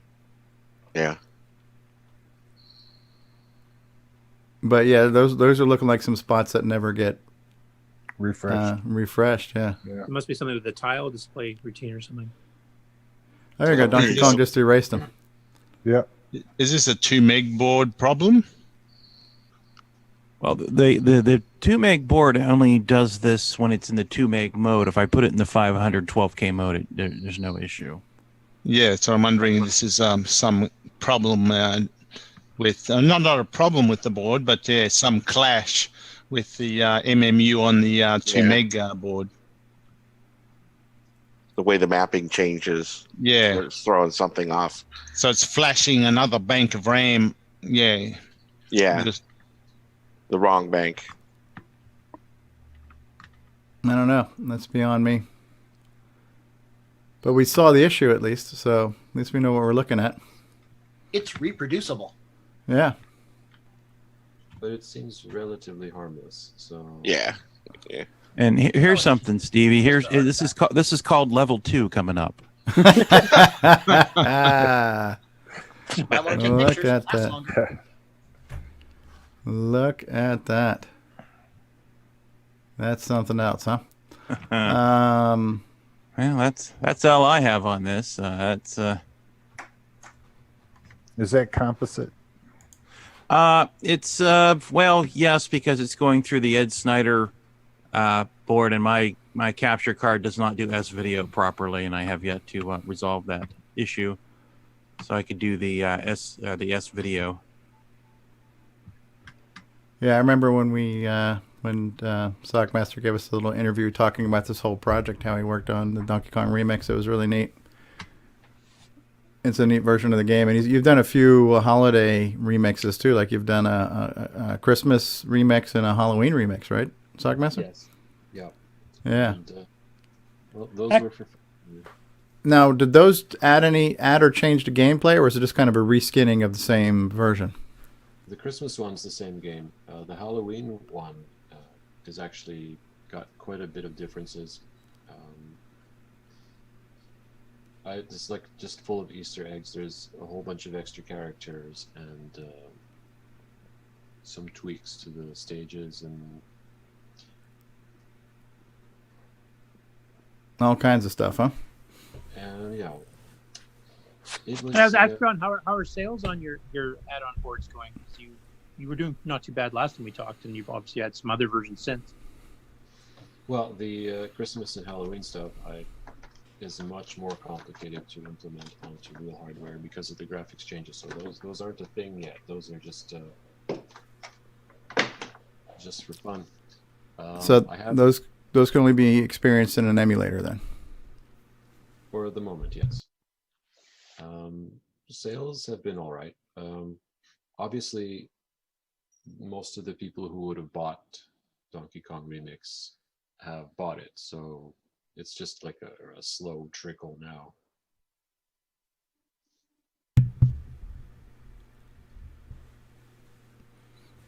Yeah, it looks good though. How about the deranged version?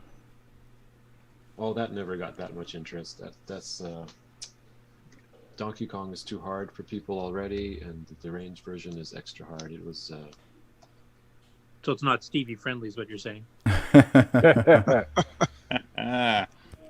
When you started the Donkey Kong project, what prompted you to go with Donkey Kong? Did you consider other, similar games of the era? Do you just like Donkey Kong a lot, or? There's a few things. So way back, I actually worked in the video game industry, and I have done conversions of classic arcade games to home consoles and handhelds. So I've done some Atari games and some Namco games and some Williams games, and those are like great games. I've never done any Nintendo games. So for me, it was like I want to do something that I haven't done before. So Donkey Kong was it's a really complicated game, and well, yes, I really have a passion for Donkey Kong. It's in my top 5 classic arcade games. But it also does things that would be like just at the limit of not being possible to do on the Coco. So obviously I wouldn't want to do Pong because there's no challenge there. So the idea is to pick a game that I think I should be able to pull off, but I'm not quite sure. Let's find out. I want to make something impressive. I don't want to. I don't know, like really really simple games, or there's not too many things on the screen. Donkey Kong has a whole bunch of things happening on the screen simultaneously, so it's a lot heavier on processing and graphical requirements than, let's say, Pac-Man.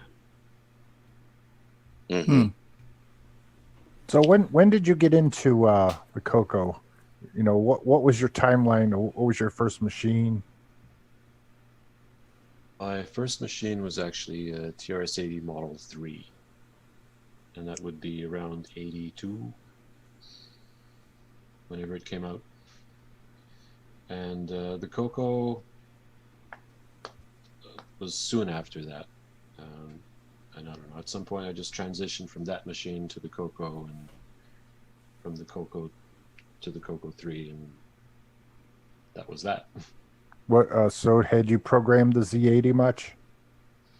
Well, I was very young when I had that, so. Oh, okay. So you started using machine language on the Coco on the 6809 before anything else?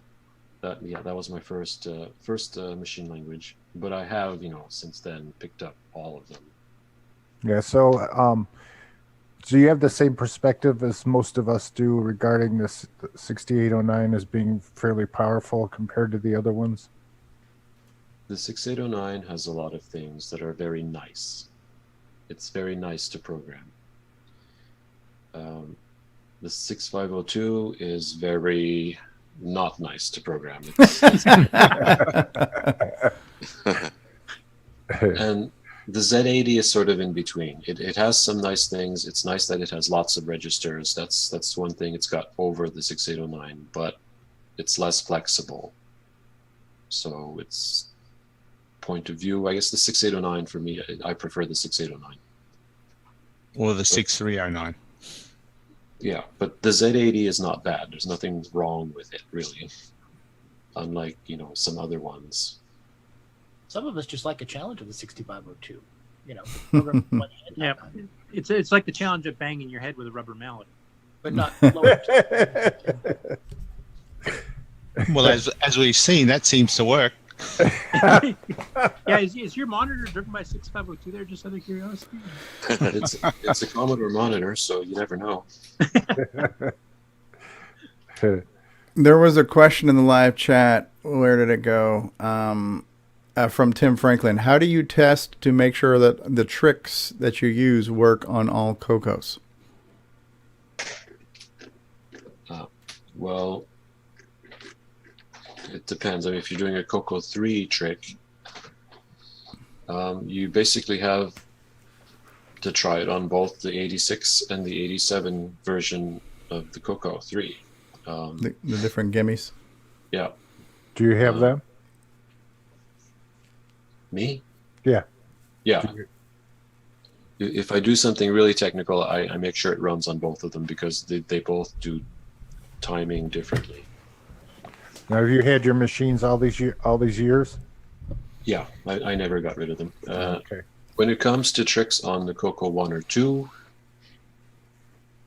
you can more or less expect them to be the same, except in the case of the 6847T1, is it? The lowercase version. Lowercase VDG. That one actually is missing some features or some abilities that the non-T1 could do, and vice versa. That's good to know. And where would we notice that? Because I know the only thing I noticed different is like some of the older semi-graphics games didn't look the same because the character set was different, and so just trying to line up those characters, they looked out, and especially the text mixed with graphics looked out of place. But where else would we notice the differences in those two BDGs? The orange text mode, normally the screen is green on Yeah, dark okay. green. Yeah. The orange version of that screen, orange on dark red, the orange color is different on the T1.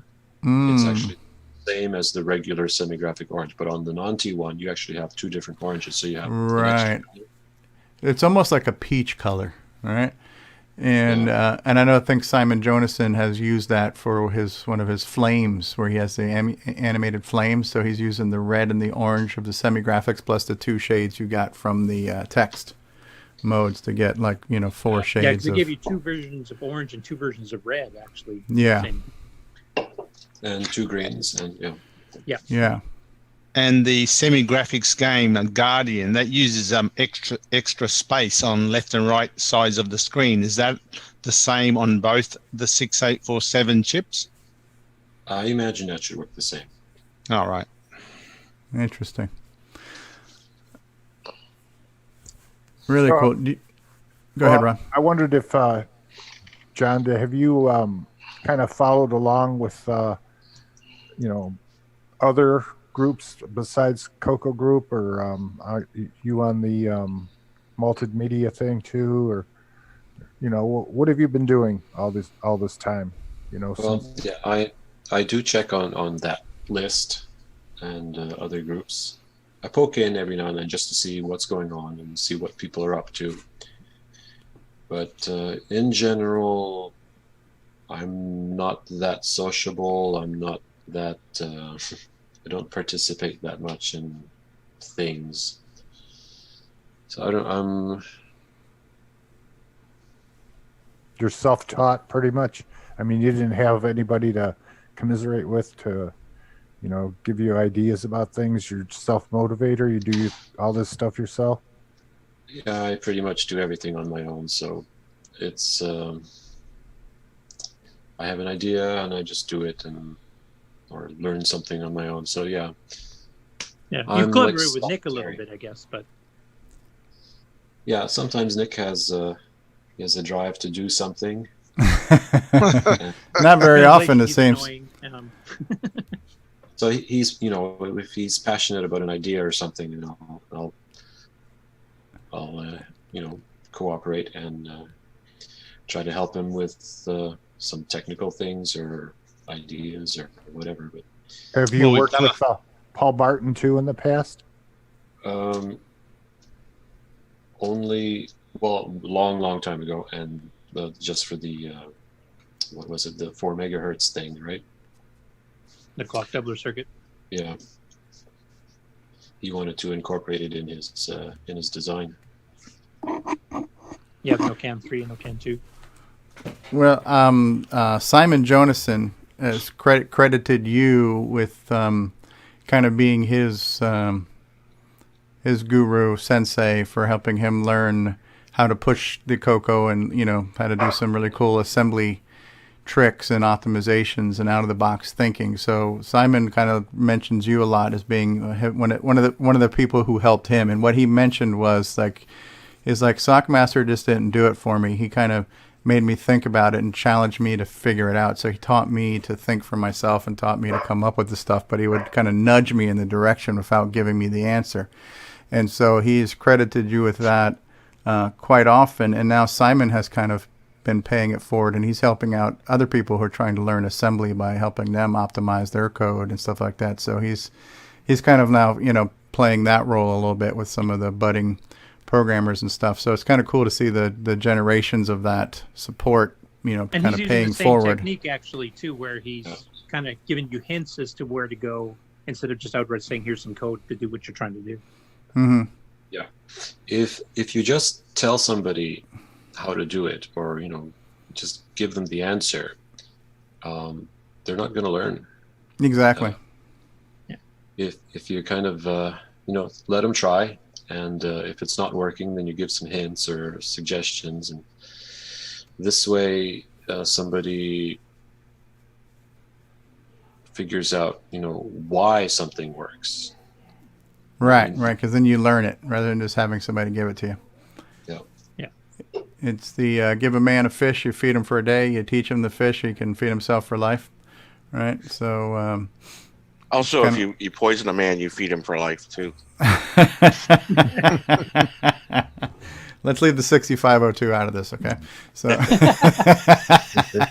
Thank you. Yeah.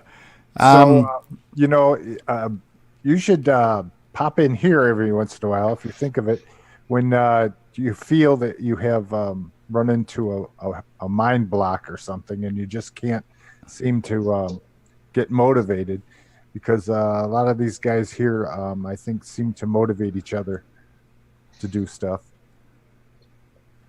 Yeah. Usually, if I'm halted or whatever, something stops me, it's because there's all kinds of reasons, and I have other things to do or other things to tend, and usually I'll get back to it. And then when I do, I'll have, you know, the time away from something, somehow it'll have percolated, and I'll have some new ideas when I get back to it. Yeah, and you have popped in on occasion before. We've interviewed you before, and when you were doing the Donkey Kong Remix, and you sometimes pop in the chat every once in a while. Yeah. Well, the invitation's always open when you want to jump on Discord and mix it up. Every now and then I try to participate.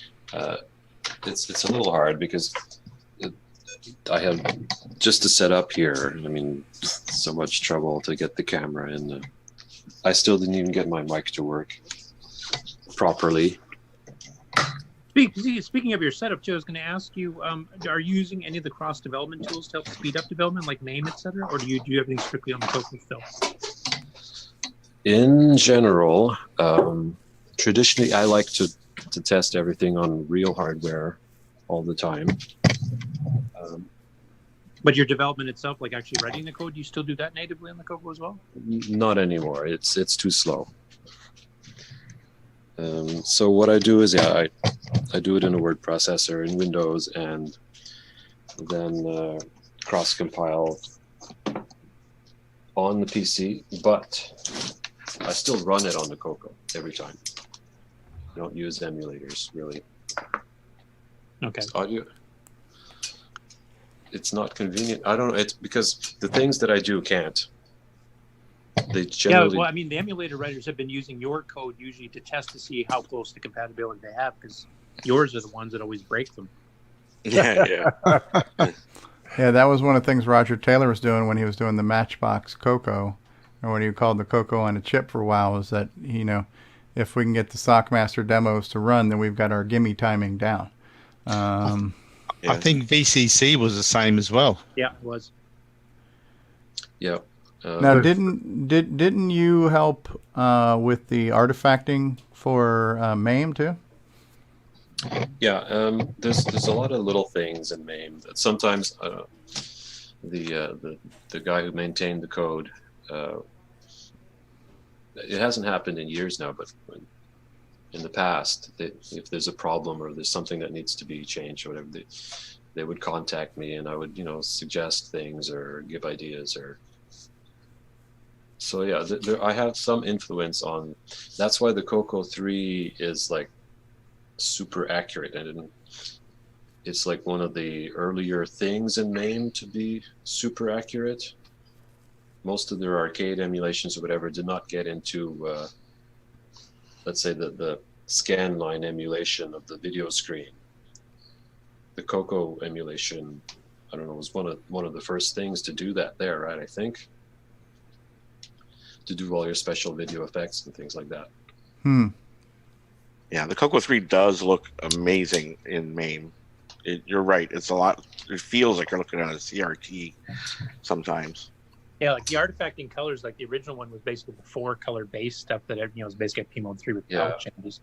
And then you did all the subtle shades. Like if you got a pixel vertically below that's this color, the other one above it will be slightly shifted in color to this. The original 4-color thing most people did, it just looks terrible. Yeah, unless the game was originally a P mode 3 port type thing, then it's okay. But most weren't. I came up with a very simple solution, something it's not actually much more complicated than the 4-color method. So it's only a 16-color method. It's still a kind of a cheat. We could actually make the artifact emulation more authentic than it already is, but then it starts getting more heavy on the math. This is just a lookup table, and the way it's current. I got a question about Twilight Term. Yeah. Was there ever a version that fixed the buffer save? Fix the buffer save? Yeah, the version I have doesn't. You can't save the buffer or recall it or do anything with the buffer. Oh, you mean save it to disk? Yeah. No, there's no such thing as that. Okay. I'm lazy, I guess. In one way I am, in one way I'm not. It's got like the bare minimum of functionality. It doesn't have, downloads and, X modem or Y modem. I wanted to do one thing and I did it, and that was that, and I kind of walked away from it. So it's missing special features, right? Yeah, but the thing was it was ANSI, and it worked well, and it works well.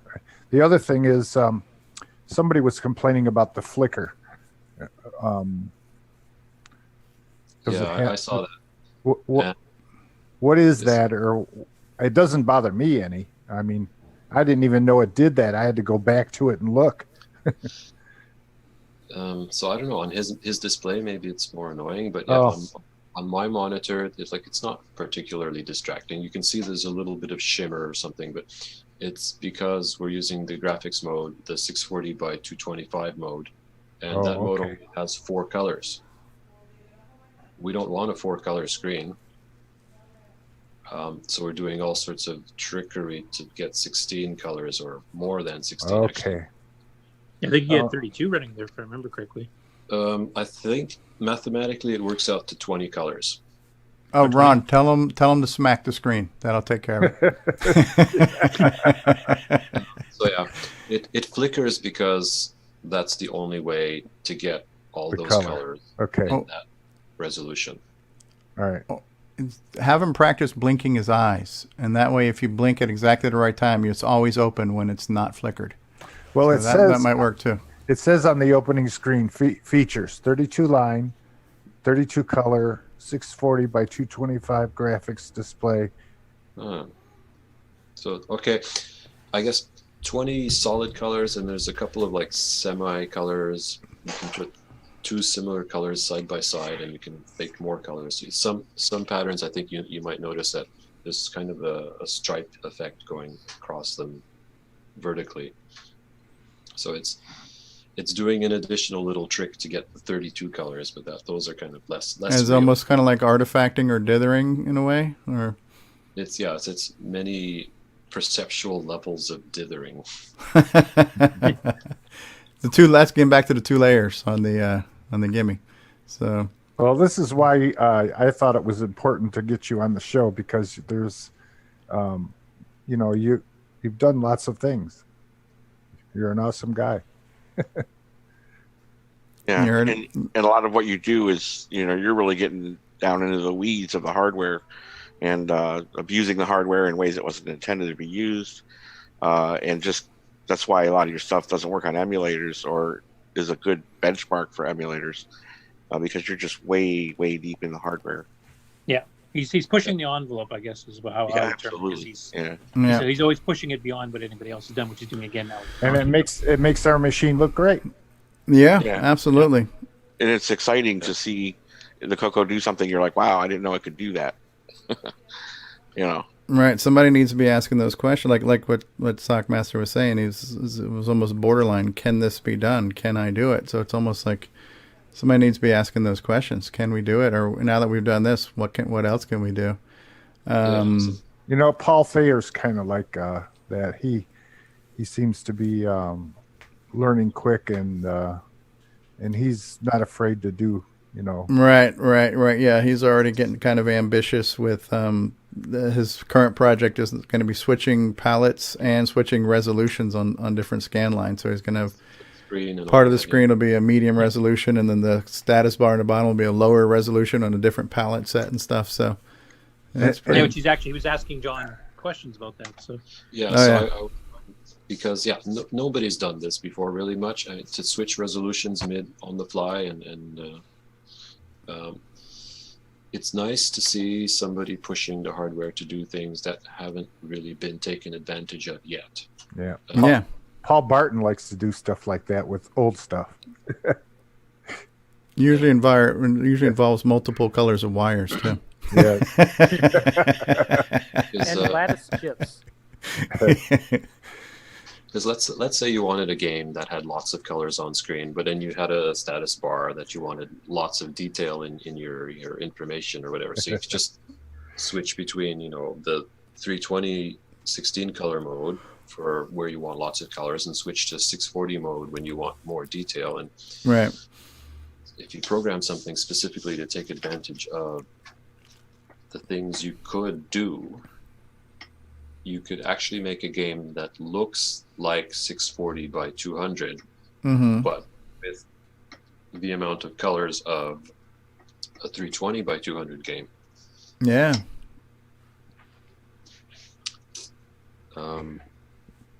Now, who do you admire in the computer industry for forethought and all this stuff, all this good stuff about programming? Do you have somebody that you admire, or even somebody in the CoCo community? Well, there's a whole lot of people, and if I name names, then I'll be forgetting to name other names, and so shouldn't do that. There's lots of people who are doing cool things and have done cool things, and that's that. Yeah, no, that's cool. That's fair. That's good. Yeah, they're very diplomatic. Do you consider yourself more of a hardware guy at this point, or a software guy, or are you pretty well an equal mix of both? Like, do you have a favorite out of the two? Because you do both. Yeah, it's pretty much always been an equal mix, and even earlier when was it Nick saying, yeah, I do everything in software without modifying the hardware? That's not really true. I've done lots of hardware modifications, even way back. The 4 megahertz thing, and when I ran my BBS, I did all sorts of hardware assists on my CoCo setup to make the BBS run as fast as possible, not miss data. So like I built a homemade input-output buffer so that I would never lose data, and I could send data while the disk was going, even though I had a halt controller and things like that. I think he's more referring to your demos. Your programs yourself are running natively in the stock CoCo hardware without needing any other special chips or anything else like that. There is that, yeah, but I've also been dabbling in hardware all along. Yeah.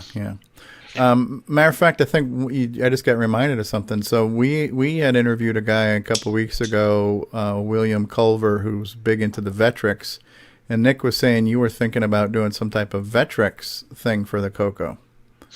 Yeah, and somebody should pick this up because I'm never going to get around to it. So over the years, I have ideas, and I said, well, what if, or should I look into this idea to see if it's possible? From what I know, the Vectrex, well, since it's a 6809, you figure, well, let's look into that. The system has ROM built into it, and pretty much all of the games do calls to the system ROM to do their lines and sound and other things, input output. So the cartridge itself has the game code, Mm-hmm. all the vectors and all the sound and all the the hardware stuff is handled by the internal ROM for the exec ROM, they call it, I think. Okay.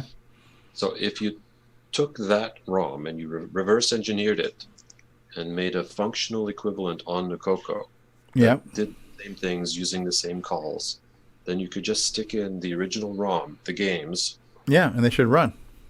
And they would call the new exec, and it would just run.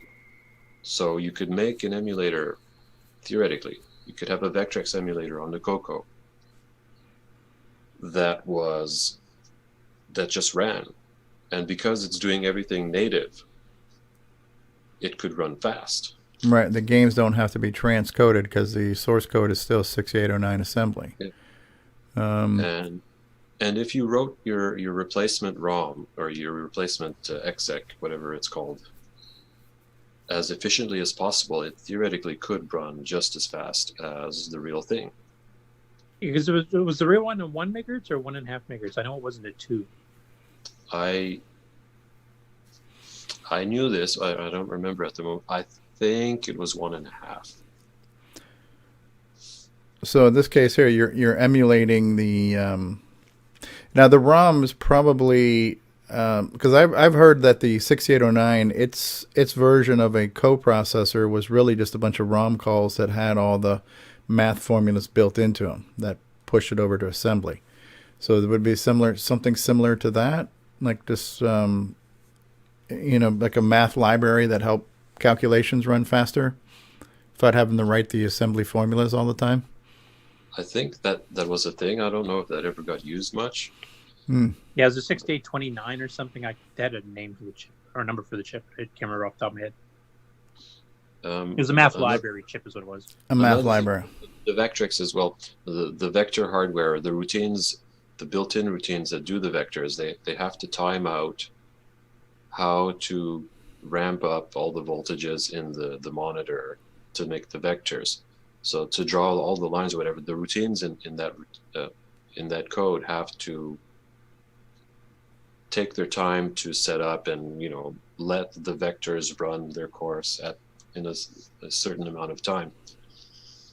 So theoretically, and I didn't look too far into it, but theoretically, if you did the fastest line drawing code as possible, it could outrun, or it wouldn't necessarily be slower than the original code. Okay. Even on the CoCo 3 or whatever, we would be running at 1.79, and the original Vectrex runs at 1.5. But we would also have to clear the screen between frames. We have some disadvantages. We don't have a sound chip. Right. But there's some tricks that you don't have to clear the screen every frame also. If you use the 16 or you drew your vectors in 1 bit or 1 value of color, and you slowly cleared a different buffer over, let's say, 15 frames or some other division of your colors, you wouldn't have to clear all 32K of your screen every frame. You could just clear 2 or 4K per frame because of the way you distribute your colors in the bitmap. There's trickery. You can make, page flipping or screens clearing tricks so you don't have to actually erase the whole screen every time. Cool. And so like when Nick was saying before, if you were going to do this project, kind of like what you did with Donkey Kong on the CoCo and Donkey Kong Remix, you would do it all in software. So you would figure out how to write the CoCo software to interpret all that and emulate that chip. But I see that too as maybe even just cloning that chip and just have it. But the vectors were originally designed to output to a CRT. But if you could somehow create a custom chip that interpreted that code and translated it into lines on the CoCo graphics, but make a little hardware cartridge chip that we could plug into the CoCo with the hardware assist, that wouldn't be bad either, because again, I think the end game is if you have the right hardware or software to replace what's in the Vectrex, you could natively run all those programs. And I guess there's two paths to take: the software emulation or the hardware emulation on that. There is that. I haven't actually thought about, because the Vectrex idea is an old idea. Before my little cartridge idea, let's say I wrote Vectrex hardware emulation into this cartridge thing that I'm working on, then could theoretically have a much faster, smoother, better Vectrex emulator cartridge, because it would do all sorts of hardware assist. Yeah. You can make a pass-through cartridge. You could actually take the actual Vectrex Games cartridge and plug it into the cartridge that you're designing with the CPLD. Oh, like a bus. Have it do the bus receptacle. That is a theoretical thing too. Wow, I'm just trying to add to your plates. You have too much to do. Yeah. So. Well, if Jim Brain hears this, we'll have a prototype circuit board designed by the end of the weekend on Facebook. Yeah. So, no, that's cool. All kinds of ideas. We need to clone his brain to an AI machine, huh? Yeah. Download you into the Matrix. And speaking of the Trollmaster, have you thought of approaching maybe someone like Jim Brain to make a new, updated version of the that cartridge you're working on with a faster microcontroller or CPLD? Because there are faster ones out there and smaller and cheaper now. And someone like Jim Brain, he hasn't got anything to do at the moment, so I was just thinking, he's probably someone who could put together something like that, a nice little compact, low-cost board, and then you work with that. I could have, but I've already designed the damn thing. Yeah. I like that you call it a Swiss Army knife. It's kind of cool. It's going to be whatever you want it to be. It was this, right? Remix cart. Look at that. 2019. That's the new. I haven't actually made any of them yet, but I will next year.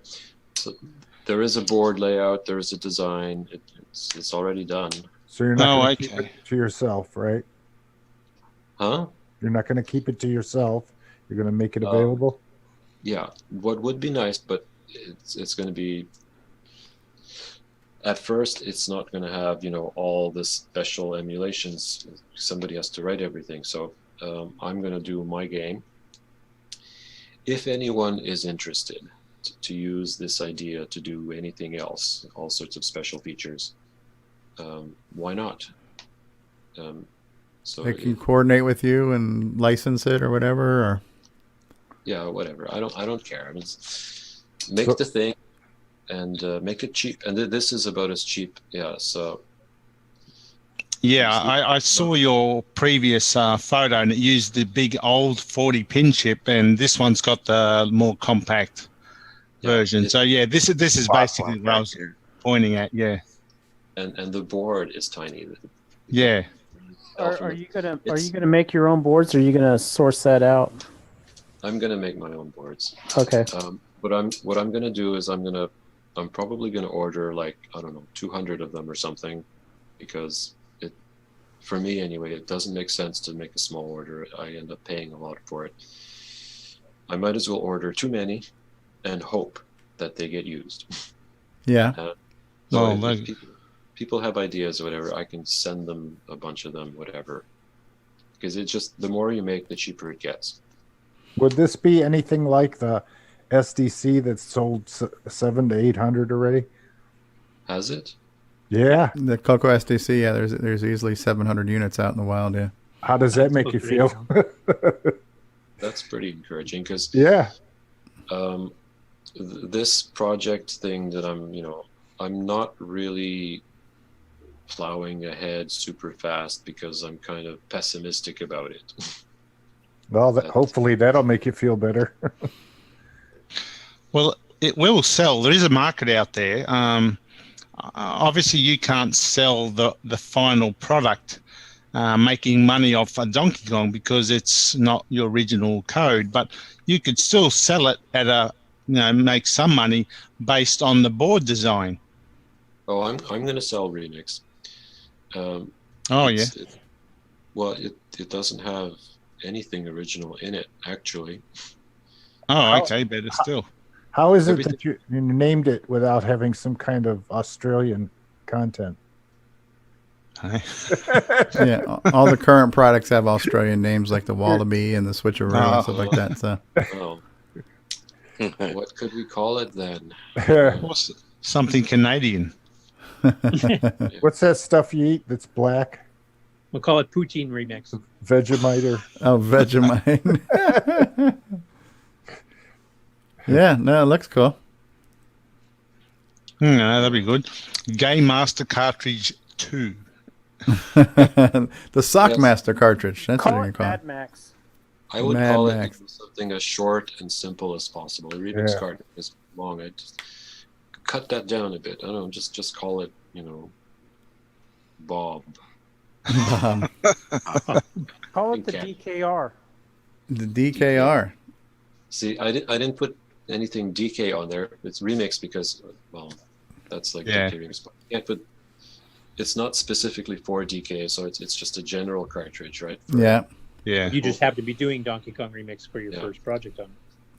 So it's called Remix because so there's some link to its inspiration or its first initial use, but it's going to be a cartridge that could do anything. Yeah. If somebody programs it to do that. Which brings my next question. For reprogramming the CPLD itself, say if you wanted to add an oblitter function for a specific game with some extra features or a specific sound type of emulation, how easy is it to reprogram that chip from the CoCo? Okay. Right here, you see there's the header. This will be the programming header for the AVR. So that's like a $30 programmer hardware to reprogram these things, to reflash them. Okay. The chip itself can reflash itself by software. So if in the firmware we just write some code to understand some commands from the CoCo itself, to receive data to program itself, you make some sort of command set. Bootloader basically to load. To tell it to do that. Then you put your updated firmware on CoCo floppy disk, load it in, reflash it straight from the CoCo. You won't have to do anything.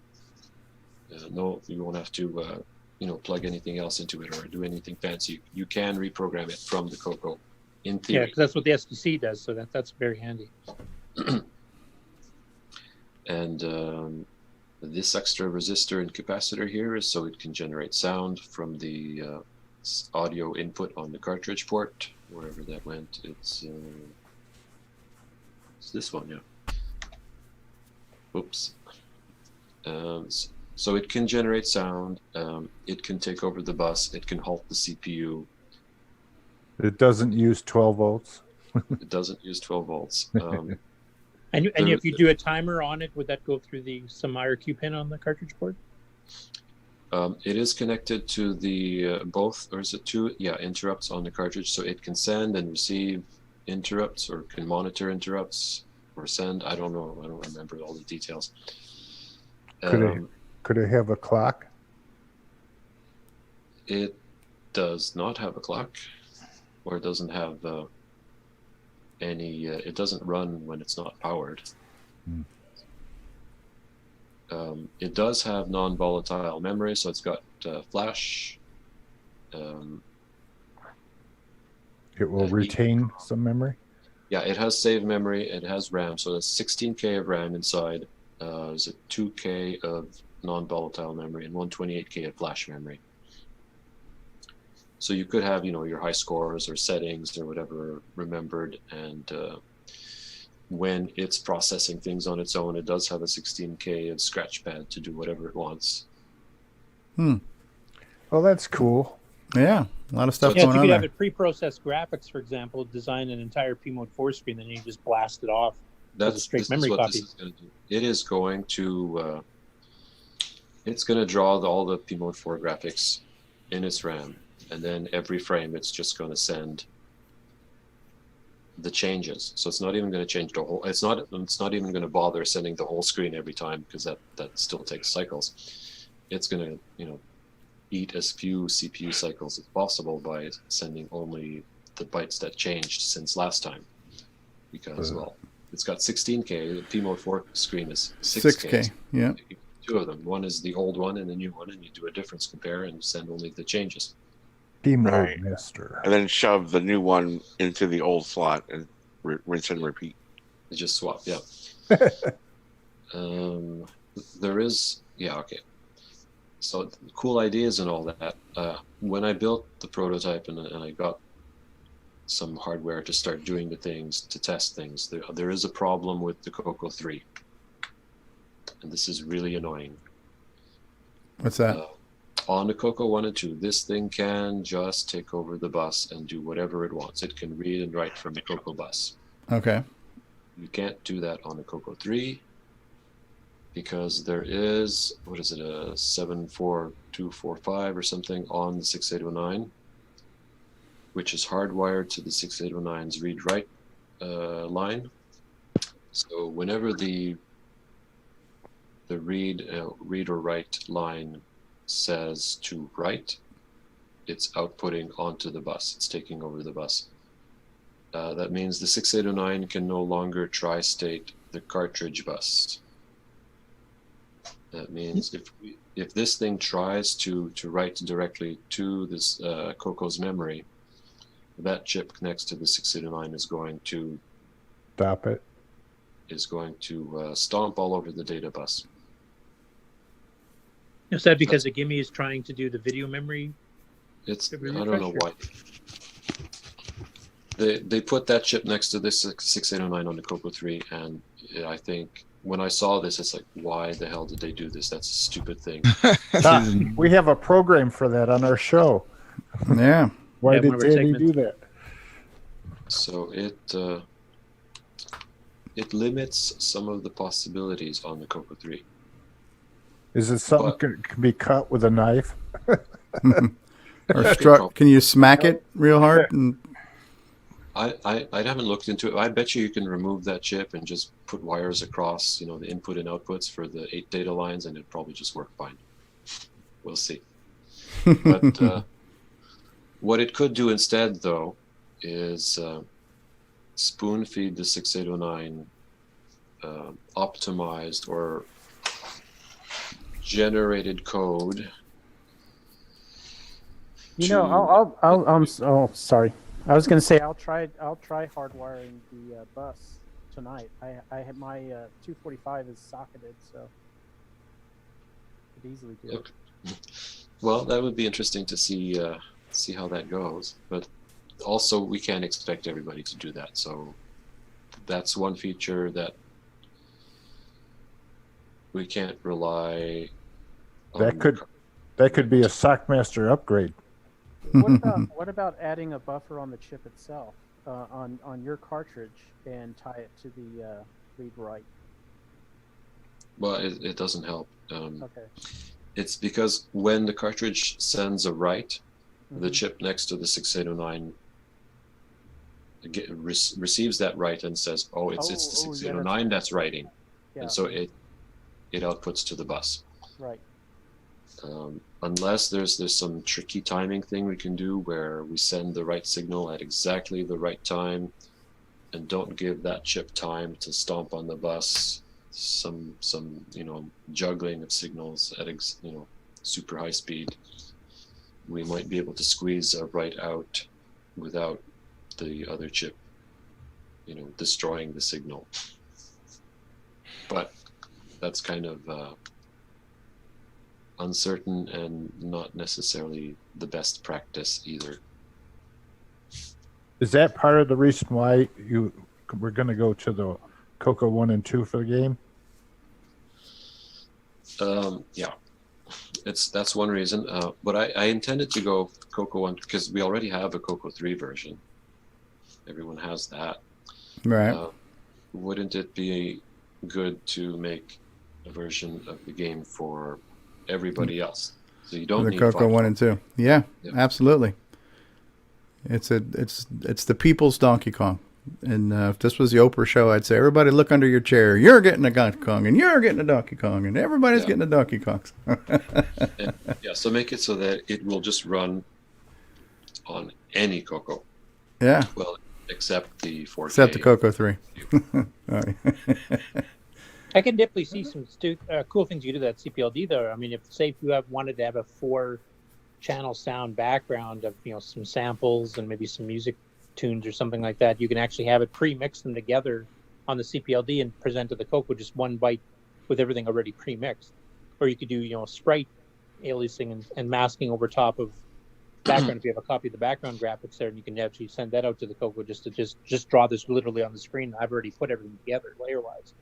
Yeah, it could definitely do those things, and it could send the sound directly. So it doesn't even have to send the DAC bytes to the Coco. It just outputs sound directly. Right. It becomes not a bit banger, but a speaker banger. You could also send the bytes to the Coco bus to update the DAC yourself, but it's like not necessary. Yeah, why bother in that case?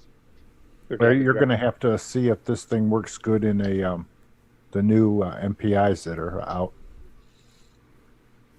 Do they do anything funny to the bus signals? They have RS-232s and sound chips on them now. I don't know. Does it do anything different? It shouldn't change how the bus lines work, though. No, because it has to be compatible as a multi-pack.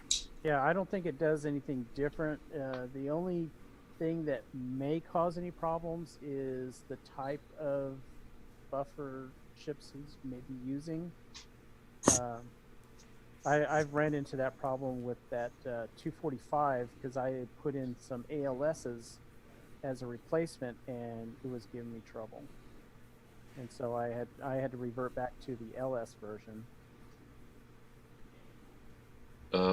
So if those MPI replacements or the new ones don't allow the cartridge to take over the data bus or the CPU bus manually from the cartridge, then it won't work. Well, not that that particular function won't work, but as a ROM emulation, sound emulation, whatever, those things should work no matter what.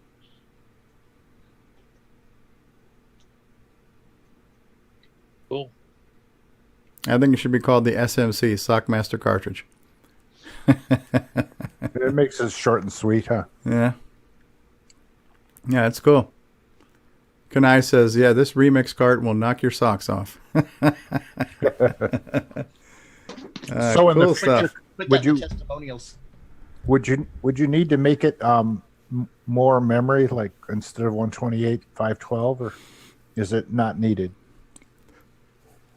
in the future? The capacity of the chip? Yeah. It depends. I mean, there actually isn't one. The 128 is the largest version of the chip that exists. Oh, okay. At the moment. If they did make one with 256 or 512K and it was pin compatible, we could use the same board. Is it able to access external RAM fairly easy? Like if you put sockets for extra RAM on the board and only populate them later if needed type thing? Well, I'm using pretty much, I am using exactly every single I/O pin on that chip.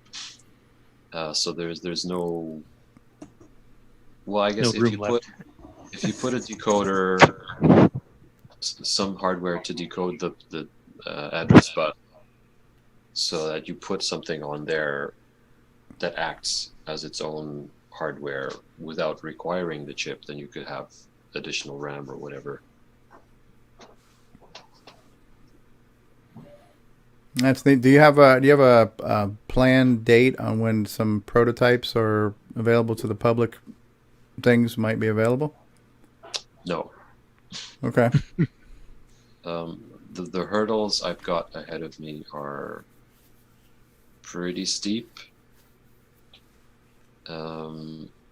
I can't even predict how long it's going to take or hard it's going to be. It's going to be a long uphill battle to make this happen. Well, if you need testers, I volunteer. I think we can guarantee some buyers here too. So. Oh yeah. So I have a random question for you. So I've come to know you a bit in the past couple of years. Obviously, your history goes back much further. I think most people know you for a lot of demos you've done. Very influential in the demo scene, and I guess maybe the mid to late '90s. I think everybody's well aware of Donkey Kong and Donkey Kong Remix and the derivatives. Have you ever considered doing an original game from scratch? And has anybody ever asked you that before? Yeah, maybe someday. I don't know. This cartridge could be like a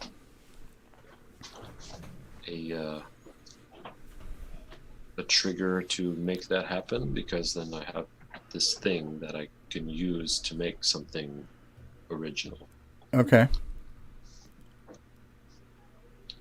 Cool. So maybe. All right. That would be interesting to see from the mind of Sockmaster. We are here to pump you up. I don't think we asked the question of where did the term Sockmaster come from that Ron asked earlier. Yeah. Well, it's stupid. I know the answer, but yeah, Ron asked it earlier on, so we don't know it. We want to know. It's a stupid story. It's everything. It's just dumb. So way back in, I don't know, 84 maybe, I was just signing up to some BBS online system, and I didn't care. It didn't matter to me, what I was. I just made up any old crap. I had my feet up on the desk while it was asking for my username, and I just saw my sock there, and I just wrote sock. Well, that's not enough. So then I wrote Sockmaster, and then that was that. It's that easy, huh? It's a BBS handle. Yeah. It was only intended to be a throwaway name that I would never use again, but it'll be on your gravestone. Yeah. 30 years on. Because there is story. That's a different story of what I thought it was. I thought it had something to do with the BBS's, the socks or something. You were there's some terminology about socks or whatever in BBS terms. You were the sock master, but yeah, that's a new one on me too. No, it's a pretty. It's a sock. That's it. It's very simple. It's very stupid. But you are the master of them, so it's good to be the master of something. So. And have you still got that sock? What you should do is you need to market your device so that way it comes in a sock. Oh, there you go. Yeah. Stocking stuffer for Christmas. Exactly. Christmas next year. That's your packaging. Yeah, you should get like some custom socks. Yeah. A protective sock. Yeah, protective sock. Yeah. Apple a logo. So it should work. That'd make a good logo. Sockmaster with a picture of a sock. Yeah. Uh-huh. Now, a quick question on the name. I mean, we just heard the story of how you came up with it. But what exactly caused it? Like you said, it was originally intended to be a throwaway name. So what caused you to decide to keep it and actually put that name in demos that you wrote and stuff afterwards? That I don't remember. Probably because the next time you signed up for something, you needed a username, so you just threw in Sockmaster. You just kind of keep using it for lack of having something else. It's I don't know. I guess whatever I used it for became I don't know. Something happened where it wasn't a throwaway name after all. I ended up sticking with it, and that was that. Well, it worked. You see what Richard said? Richard said in Discord chat, I have to run, however, I have an idea for the Coco 3 bus problem. Okay. So maybe we'll hear some feedback from him later. follow the schedule. Does it involve a rubber mallet?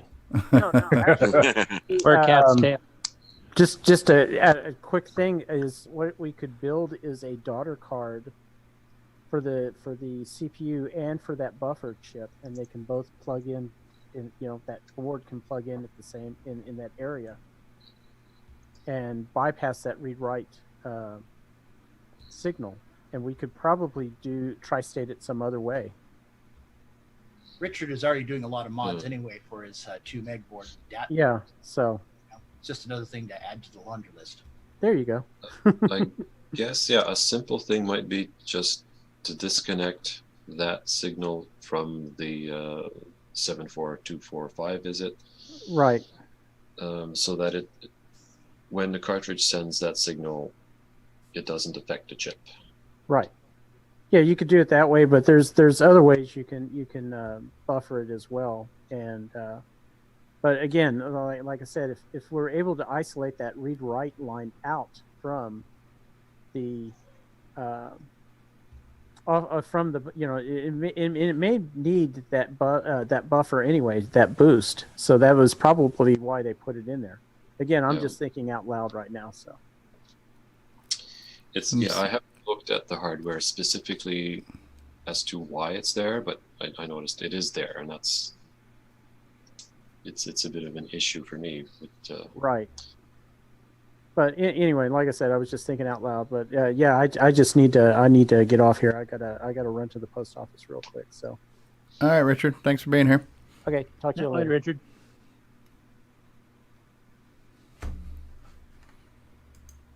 Cool stuff. Well, we look forward to more from the mind of Sockmaster as time goes on, and I'm looking forward to seeing more of.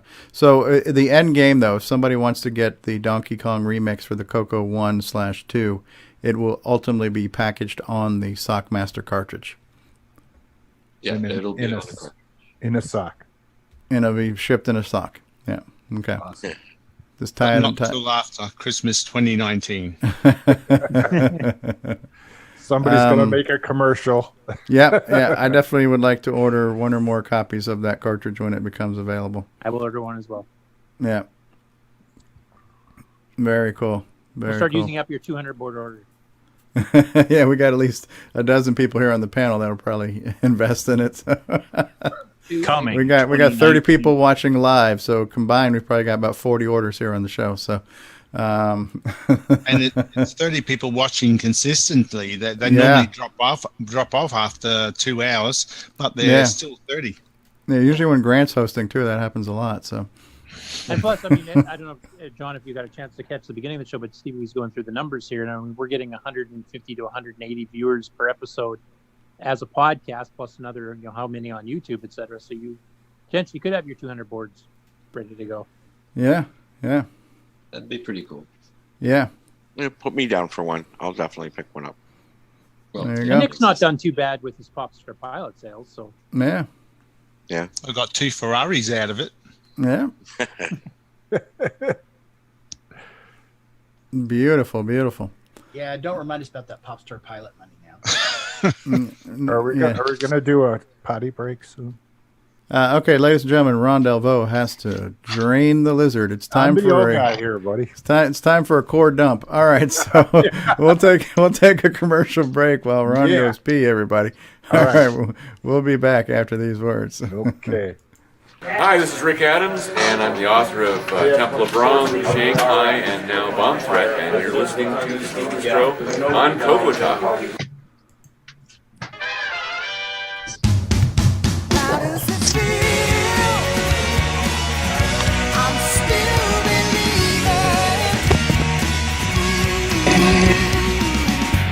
What if you could go back in time to just the right moment and ensure that Tandy won?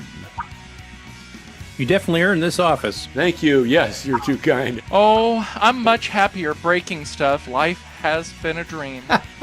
But what if you went back to the wrong moment? Give me that. How do you even know what that was? Listen, I don't really care about these blueprints. I just want... Say, who are you? You want to spy for Commodore or something, are you? Just move! Oh. Hey, hold the elevator! Hold the Stop right there! Whoa, no need for guns, no need for guns! So, Mr. Anders, it seems you have stumbled upon my little secret. There is no point in waiting for security. I think you are about to have an accident. Okay, no! Coco! Forever?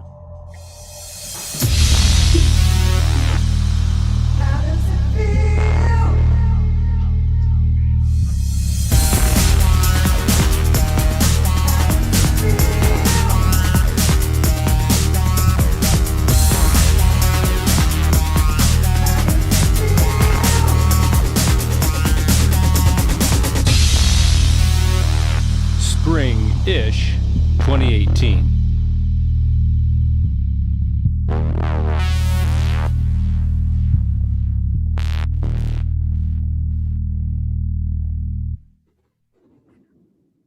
My fellow Americans, Australians, Canadians, Europeans, and all of you ands, I'm calling on all y'all to help us make the world great again by visiting the Retro Swag Shop at 8bit256.com, where you can get yourself a coffee mug like this with a little cute cartoon character that says, I'm a Coco Nut. You could also get yourself a coffee mug like this with a Color Computer 3 that says, I'm a Coco Nut. You could get yourself a deluxe travel mug like this with the CoCoTALK logo on it. You might even be able to get yourself a DVD like this with over 2 hours of gameplay goodness. It is time for us to rise up and make the world great again by enjoying some quality retro merchandise and Coco nostalgia. So please visit 8bit256.com and let's make the world great for the color computer. Thank you very much. CoCoTALK is brought to you in part by Placeblex Dietary Supplement. Placeblex. We think it works, so will you. It's a Radio Shack Merry Christmas. This year, I needed to give a real family pleaser. Honey, please, help me with this budget. How about a new game, Dad? Please. And I found it. Radio Shack's Color Computer 2. On sale for just $99.95. It entertains, educates, manages, it's expandable, and affordable. Now that really pleases me. The Color Computer 2. Sale priced for Christmas. Only at Radio Shack. We now return you to CoCoTALK. I love that commercial. That commercial to me is, this year I needed to shut up my whiny family. So I got him a Coca. Oh, I want to smack her so bad. Honey, please help me with this. Help me with my budget. And Dad, can we get you whiny ingrates? Take this computer and shut up. Maybe we could fix it with our own commercial. Yeah. Make a parody commercial. Yeah. Sockmaster, have we covered everything that you wanted to share with us today? Yeah, I think so. Or as the other show says, have we beat this one to death? So, no, good. Thanks for joining us, and it was great to. And by the way, you don't have to leave. So, you can stay and hang out. But I just want to say, in conclusion of your segment, thank you for being here and joining us and kind of catching us up with what you've been up to.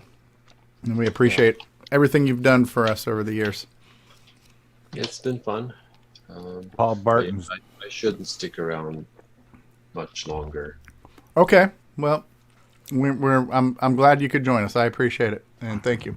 Thanks for the update on Donkey Kong. That looks really cool. Yeah. Cartridge, Yeah, I mean the Coco 2 version of Donkey Kong. To see how smooth it looks and how those four colors play out so well, where you're not looking at that screen saying, "Gosh, something's missing." If only we had more color. If only we had this. You don't see the restraints of the resolution or the restraints of color. You just see smooth arcade quality gameplay. So, bravo, sir.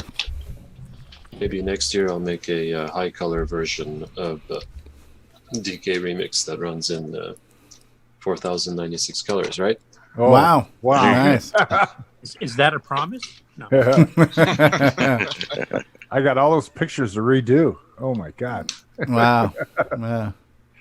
That's awesome. Well, thanks for the segment and thanks for the update.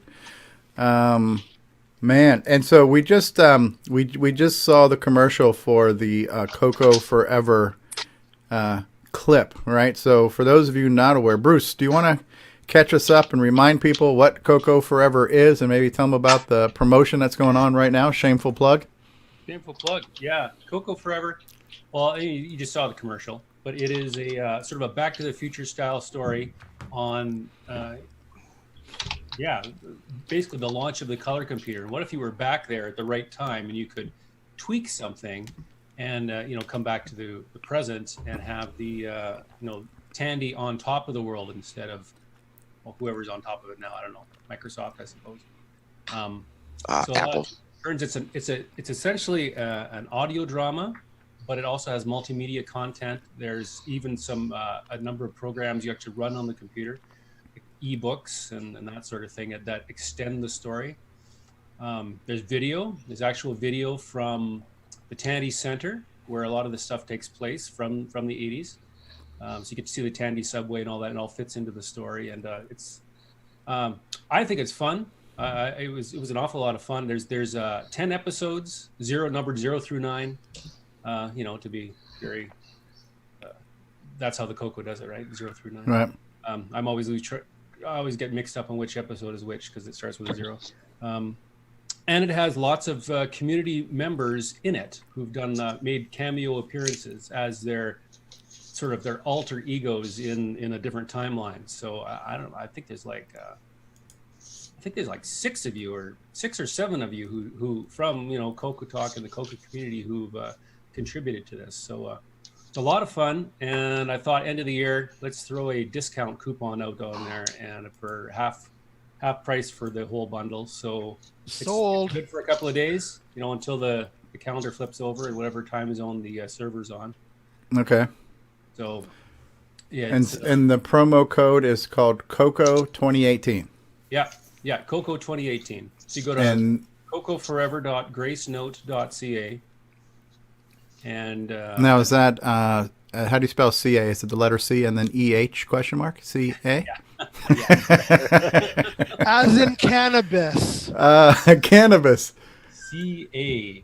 CA. Okay. Yeah, so if you picked up a few episodes and you want to complete it, it might be easier, cheaper even, just to grab the whole bundle. Get the bundle. Absolutely. Like $9.95, $99 or whatever it is. And you'll have the whole thing all wrapped up and ready to go. All right. Yeah. Yeah. Now count me in. I'll be placing my order. You're going to get another order from me too. Eh? You're getting an order from me too, like right now. Okay. I'll watch for it. Yeah. And wait for it. Wait for it. No pressure. Yeah, no, that's awesome, and thanks for doing that. Thanks for not only making it, but now for making it as a holiday bundle, right? Where you can save some coin, right? Yeah. So and have some fun, Yeah. I think it's pretty fun hearing Greg Leedy and Greg, yes. Lad and no, he's actually called Greg in the episode. Okay, here, I think I've got a soundbite. Here's a soundbite from David Ladd if my audio is working. Oh, yeah, I'm much happier breaking stuff.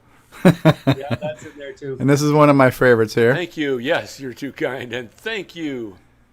Yes. Rick Adams ends up being the president of Tandy Corporation at one point. So, and I believe we've got a certain security guard with a southern accent who voice actor may or may not be on the panel right now. May or may not. He's doing his best mall cop impersonation. I think it's fabulous.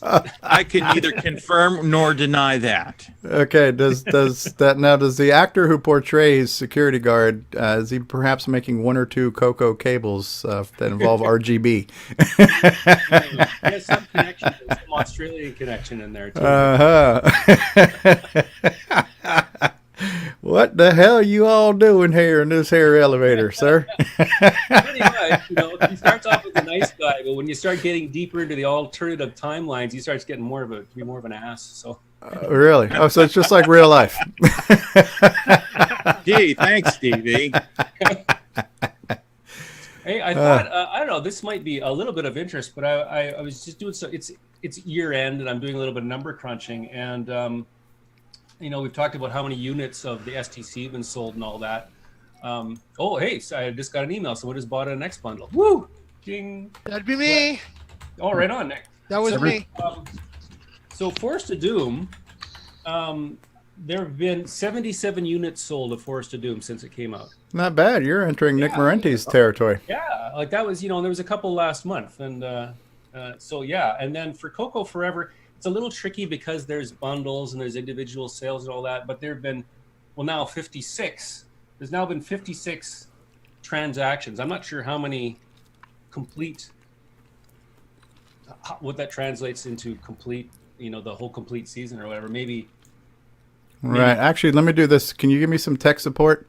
I'm on your site right now. I'm going to go ahead and order it. So I'm going to click on the X bundle, all episodes. Yeah, that guy right there. Okay, so I'm going to click on $19.99 to purchase. Now I'm going to hit checkout.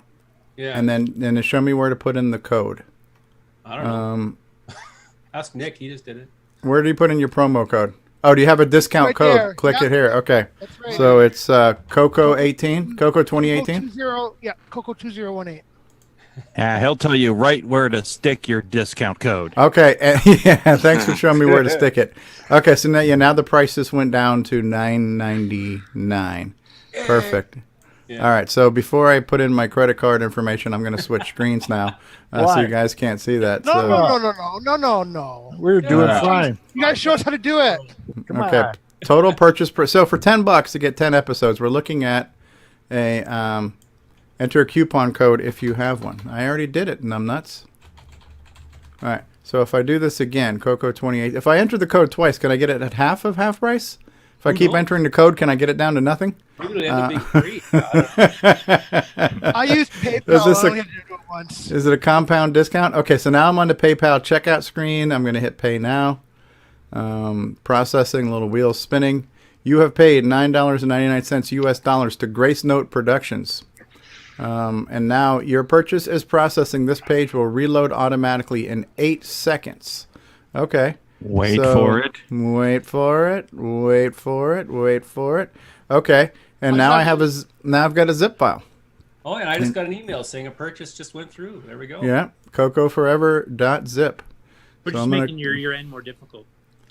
Yeah. And so what I'm going to do right now is I'm just going to save it to my desktop. Now I can figure out where to stick it later. Since Nick Marota's already showed me where to stick my discount code, I can figure out where to stick my zip file. Please, operators are standing by. We're running a telethon for the next. That's it. That's right. Matter of fact, we are not going to go on to the next segment until all 30 people who are watching the show live purchase a copy. We need 30 orders now. In the next wheelchair. And if we don't, we're going to start playing floppy talk until you order it. We're going to take this bag of floppies and down to the river and drown them if you don't buy Coco Forever. Now, this is the CoCoTALK that we were used to. Yes. There it is. We're on good behavior when we have guests. Yeah. I got to say, one of my favorite memories, as well as we're going down memory lane here, but our Forest of Doom live marathon, where we played it for 4 hours straight, and some douchebag won the mug eventually. So don't make me go get the mug. I'll get it. The gauntlet douchery. Do we have a picture? Do we have a picture of the special enclosure and everything? There's probably some video on the Coco Fest live stream replays. Yeah. I still think he cheated. Yeah. I helped him. I have it all recorded. Yeah, I helped him. I told him what to type and where to go at that point. So I walked him through it. I basically carried him to the finish line. So.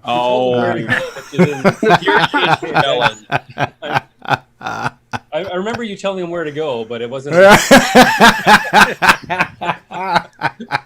Didn't know where to go, where to stick it. Yes. Just stick this in your promo code. All right. All right. Where's the gauntlet douchery? The mug of douchery. Mug of douchery. Sorry. Oh yes, you're just jealous, but yes, that's. I stood on the shoulders of the guy who almost won Forest of Doom. This is the first time it's been out since Coco Fest. It's been in its protective styrofoam packaging, And I said it was a one-shot deal. It did not go to Tandy Assembly. That was a one-shot joke. That was it. It lives on. It lives on in video. The rotating display. That was great, and your brother Ken made that. Yes, Ken can make that, and Ken did make that. Yes, he did. That was good stuff. Display was excellent. Spoiler. Now I'll give you a little spoiler alert here, but Forest of Doom does make some sort of appearance in Coco Forever. Oh. One of the things that I noticed, and pardon me, I'm crunching on some salty nuts here while you guys are doing that. But so the elevator, when you get in the elevator, it's playing the CoCoTALK theme song. The CoCoTALK theme, yeah. Yeah. So that's cool. Yeah. So it's been on my to-do list was to get the rest of the episode. So thanks for making it a little more affordable. Nick, when are you going to listen to it right to the end? I really got to get your reaction. Oh, which Nick? The real Nick? Yes. Oh my! Down under. I have listened to it actually, so okay, I'll do a bit of a So okay. I mean, I won't say anything, but I'll do a review of it. Okay. So is Nick? Speaking of promotions, there, Bruce. I know you've been working on some other projects. Any updates on any of those? Well, I haven't been coding much lately, but I do have another book in the works. It's almost done. Yeah, this is like a real book, or an e-book, or maybe even a print book. It depends if people are interested in the print book, but it's a true life story about a bunch of Canadian hackers who I know quite well, and got into a lot of potential. Let's just say got into a lot of trouble, and just as the internet was coming. So all this stuff like phone phreaking and BBS hacking and getting into highly dangerous situations with their modems and this and see there are police, there's officials coming to the door, there's snowmobile races, there's an explosion, and it's all true. And I know the Wow. people, Wow. but they're anonymized. Right. Yeah, because there's still Sure. one or two of them where you're like, do not attach my name to any of this stuff. Mm-hmm. Yeah. Now, Because I'm when still working in the industry and yada yada yada. Right. So The names have been changed to protect the guilty. they absolutely have been. Yeah. Yeah. So when you're not on the show, is that where you go and visit them in jail? Well, nobody's in jail at this okay. point, as far as Yeah, I we know. went through that here too. Actually, I was involved in it somewhat too, but I wasn't one of the ones who got the RCMP to the door and getting their computer equipment confiscated. And Yeah. You did banned. talk about this when we were doing the Forest of Doom interview. You did mention that this was a book you were working on or thinking Yeah. about. So you had kind of alluded to that in the past. So it's been continuing, and you're almost reaching the finish line there. Yeah. I'll look for a release. I don't know. We'll look for a low time. I'm still thinking about the paper book. I guess some people are maybe interested in actual paper books. So Okay. yeah, so we'll see. on demand. Good. Books come in paper now. Yeah, I would suggest the Audible book. Forever? an audible. Oh, Yes. an Audible, Yeah, Audible if you book need- read by Nick Marionettes. Or if you need any Southern security guards, I know a guy. You know, So, guy. yeah. Being a bunch of Canadians, I need a different accent, unfortunately. Yeah.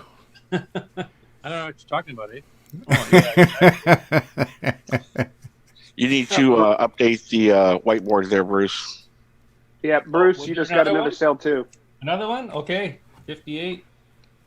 Yeah, I put one through right around the time Stevie did. So All right. Well, we need to. This is the how many Coco sales did you Forever get? Coco Forever marathon telethon here. well, these no matter how much you crunch these numbers, they'll still stay crunchy in milk.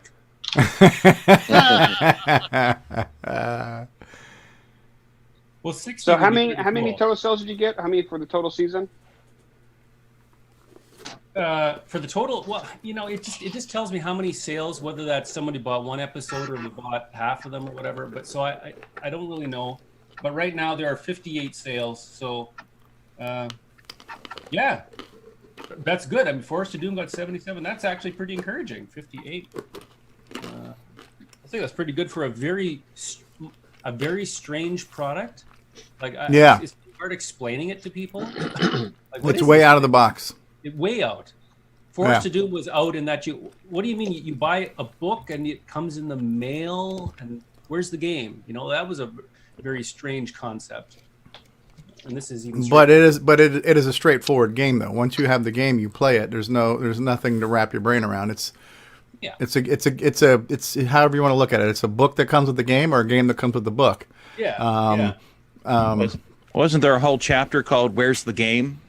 Yeah, I put it right at the very beginning of the book. Like you open it up, table of contents. Where's the game? Where's the game? Yeah. Where's I'm the just beef? glad it wasn't one of those Nigerian scammer things. That's what I was worried about when I read that. Right. Yeah. And then Coco Forever is just like, well, what is this? Is it a TV show? Is it a game for my computer? Is it what? It's all of the above. Yes. Yeah, I guess so. It's mixed media, augmented reality. It's you name it. Did you ever decide to make a T-shirt for Coco Forever? Oh, you should. I should. Yeah. Yeah, it's a great logo. Yeah. I go for one. Okay, I'll add that to my list. Oh, another sale. Oh, I'm at 59. Woo! All right, operators are standing. 60. Stop the show.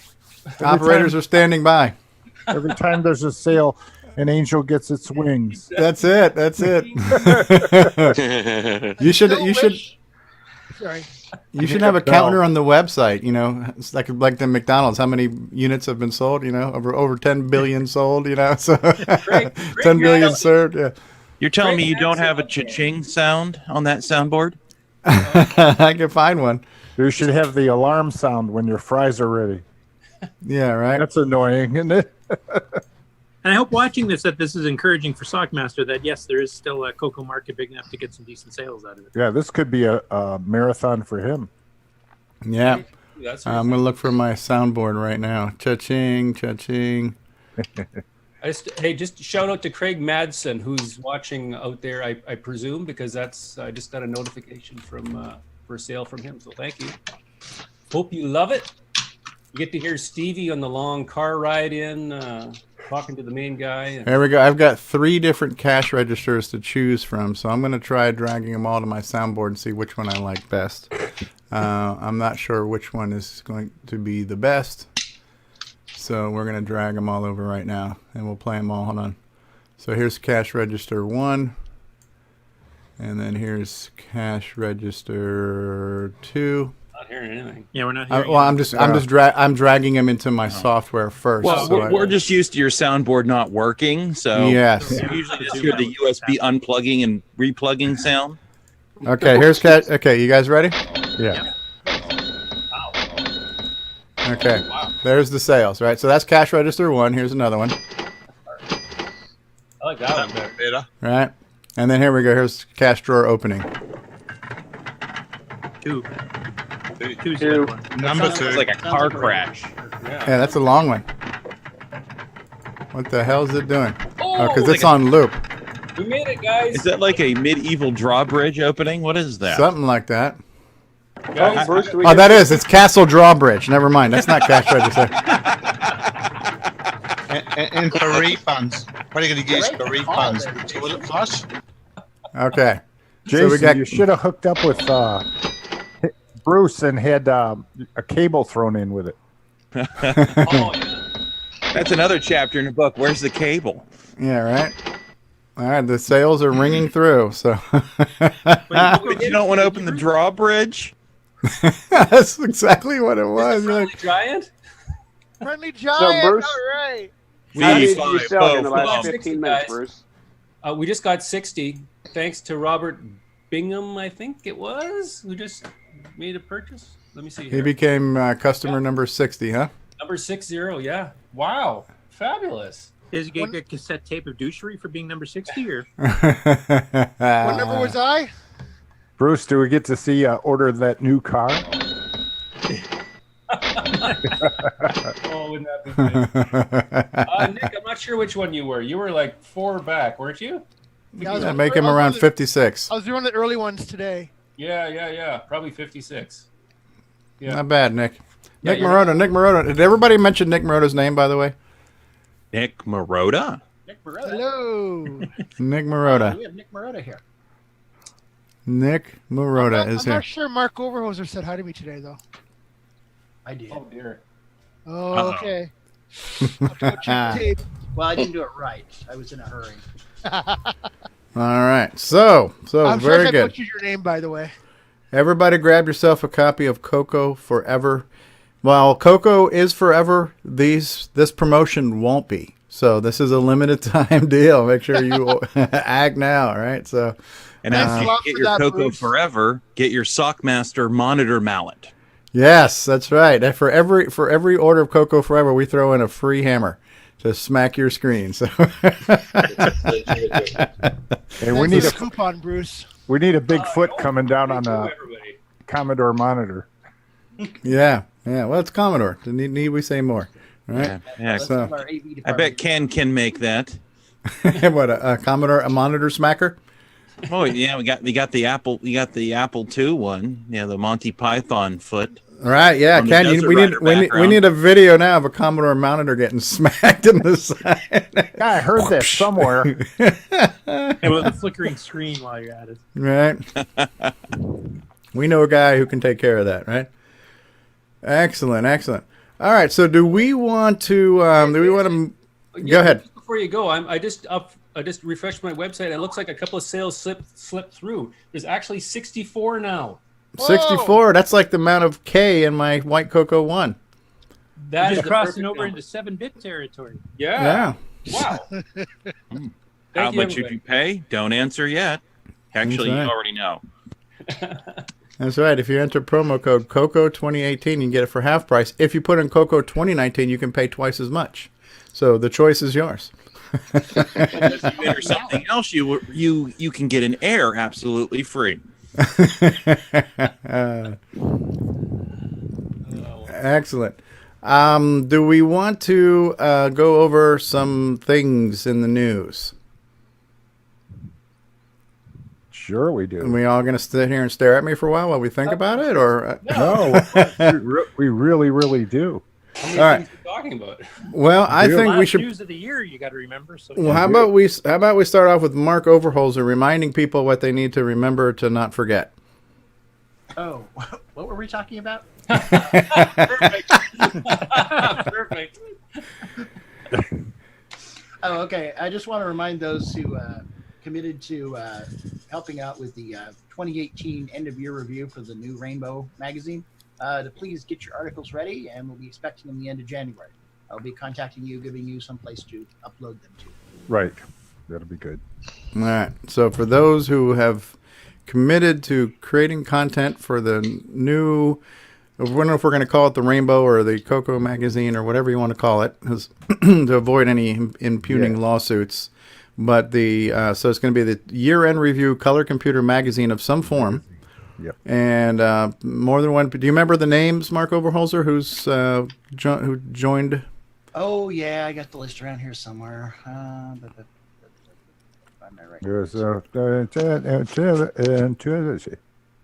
well, one of them has got to be Ron Delvaux, correct? Yeah, Ron's one of them. That's right. Yeah. And Mark Overholser, are you another? I am another. Okay. And I'm liable to forget somebody, but also I know that Alan Huffman said he'd contribute, and Ian Maverick, and some of our new people that their names are slipping my mind. David O'Connor is one of them. And then there's a British gentleman who's maybe have something to contribute. Was it Davey Mitchell or somebody else? Or no? Nope. Okay, a British gentleman. Well, that's redundant because all British people are polite, right? So,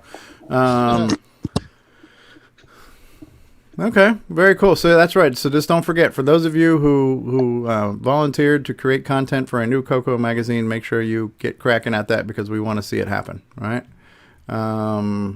Excellent.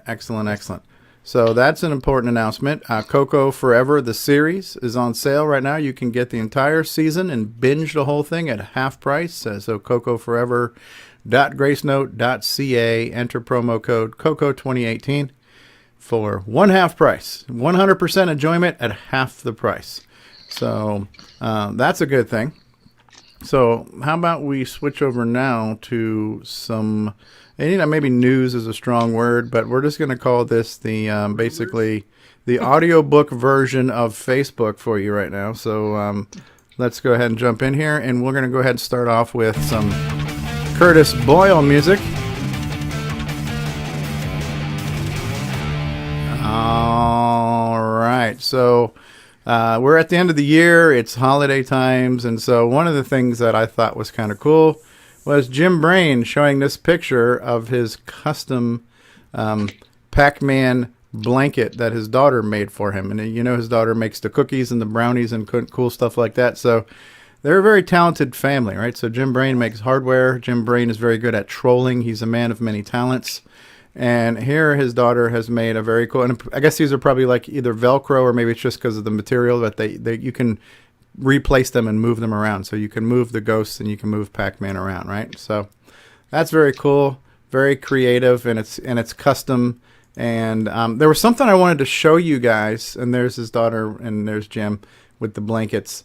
There was something I wanted to show you guys, but my wife already packed it away. But what made me think of it is this, right? So when somebody makes you a personalized gift, it's so much more rewarding. Not that we don't appreciate any gift, there's nothing wrong with a store-bought gift, but when it's made from scratch, it's very, it's very cool, right?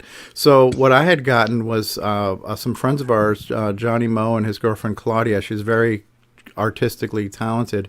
She made Christmas ornaments for me. She made them for all of us, and they've all been hand-painted. And so on one side is the Coco, I'm a Coconut logo that was hand-painted. But because it's like a two-sided clear ornament, she had to paint it backwards on the inside of the ornament. So one of them, it's got the logo from the coffee mug, kind of like this, the one that says I'm a Coconut, and it's got the little color computer. So it's got that on it. On the other side, it's got my insert coin logo from my generic OG Stevie Stroh. So two of the artworks that we have on Retro Swag are on the two sides of that ornament that Claudia had painted for me. So it's very cool when you get like a, handcrafted gift like that made with love, Just heard an echo. Testes, 1, 2. Testes, okay, echo's gone. So, cool stuff. What do you guys think of the custom Pac-Man blanket there, huh? It's pretty I like cool. the fact that they're Velcro pieces. You can move them around, too. Yeah, right? Yeah, so that's really cool. Kind of play the game, right? So, cool stuff. Good stuff there. All right, so good friend of the show, Carlos Camacho, right? So, Carlos, who runs the Color Computer Store. He has posted for sale here a Coco that he has. It's already sold. So we found something similar. Well, no, the one I looked at was silver. This one is yellowed, but no, not similar at all. Never mind. But yeah, so Carlos had posted this one where it's a silver Coco, which even had I think it had composite audio and video out, right? So Carlos Camacho, he cleans things up, he refurbishes them, he makes them nice, and so this was one he had listed, and it's already gone. So gone. So so much for that. Now here was a question, and I don't know if you guys wanted to comment on this because it looks like there's a long thread of responses here, but the question came from Tristan. If I can read this clearly, Tristan. I'm not going to try to pronounce the last one, but crazy question, maybe. But I remember in the long ago, I believe it was software from the Rainbow, which allowed to modify the Coco 3 ASCII characters using bit flags. Did I dream this? And secondly, did anyone ever manage to do something like a Petsky viewer of the Coco? All right, so does anybody know what we're talking about here? If they're talking about the hardware hardware font in the Gimme itself, you can't change that. That's built in Gimme. But BASIC did have the HPrint command with the font set, and actually William Astle just discovered there's a second font set hidden inside the ROM that people hadn't found before. But you can reprogram that to your heart's content and create your own character sets. Yes. Okay. Hey, John Lowry, I need you to do something with your mic. It's really hot now. We're picking up a lot of noise, so either adjust your setting or mute or something. There you go. Thanks. So there is a secondary set in ROM or RAM technically, and can it be overridden? Can you replace the fonts with new data? Yes, you can just load a file that's basically mapped to that spot, and it'll redo it. Okay. And some games did take advantage of that, or people made a Macintosh style font or an IBM style font, etc. And then all your HPrint commands would use the new font you've loaded. Okay, so here's a high resolution text screen. I don't know if that's Coco specific though. I don't think that is.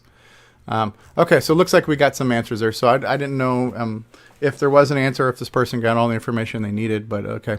So it looks like that's a thing, right? So this is not quite the same thing as what Coco VGA can do, but it's similar, right? Where we can replace.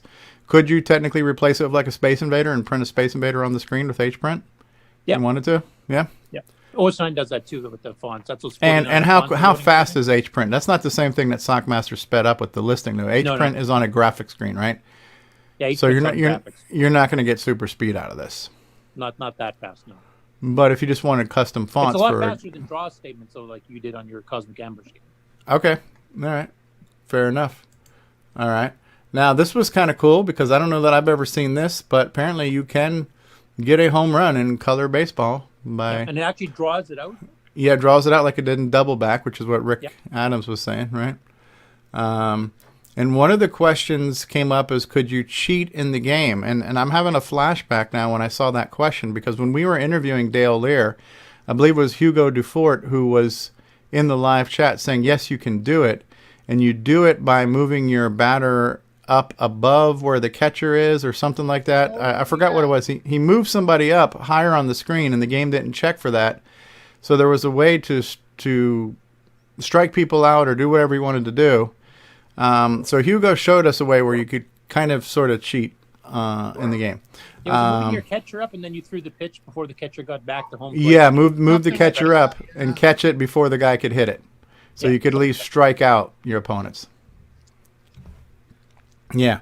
And so Color Baseball, which is a really good game, both graphics and sound and playability and stuff. So there we go. We got a home run, the American pastime there. So that was posted by Craig Hendricks. Got the home run, and that just sparked a nice little discussion there on Facebook. So congratulations there. I've never done it. I've never played the game that long because I've just never been a big fan of sports games. But I definitely applaud this game for being a triumph of it's a cool game on the Coco. You know, it's definitely a landmark title.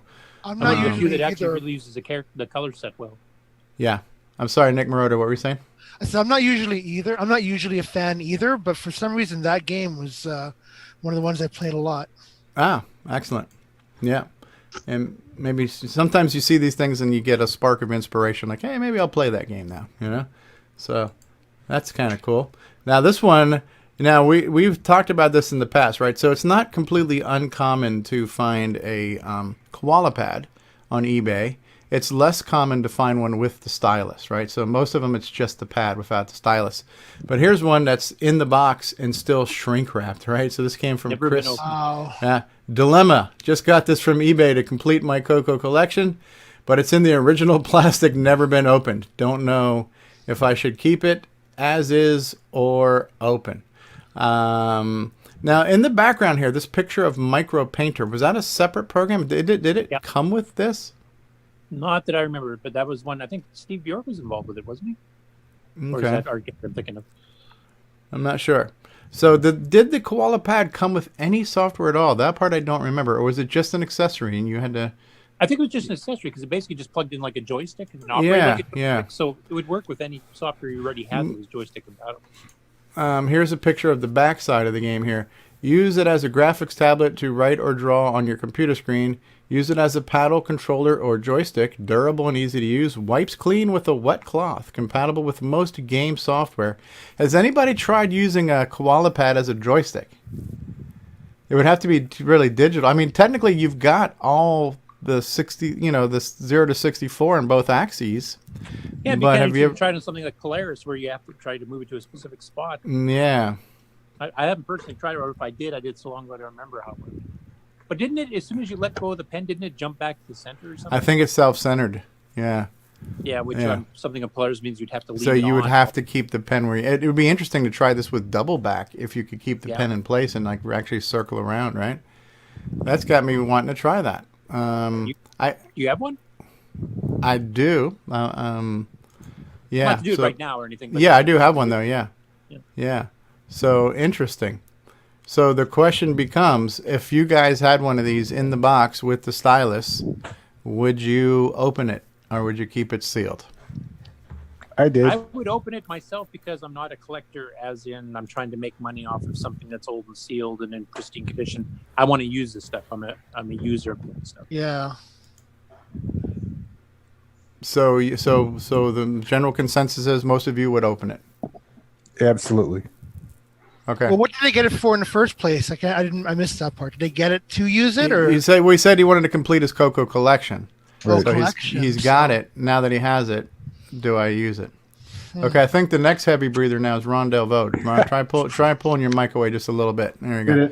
Yeah. So people have to pay extra for the heavy breathing. That comes in the After Dark episode. Then I'll go back to it.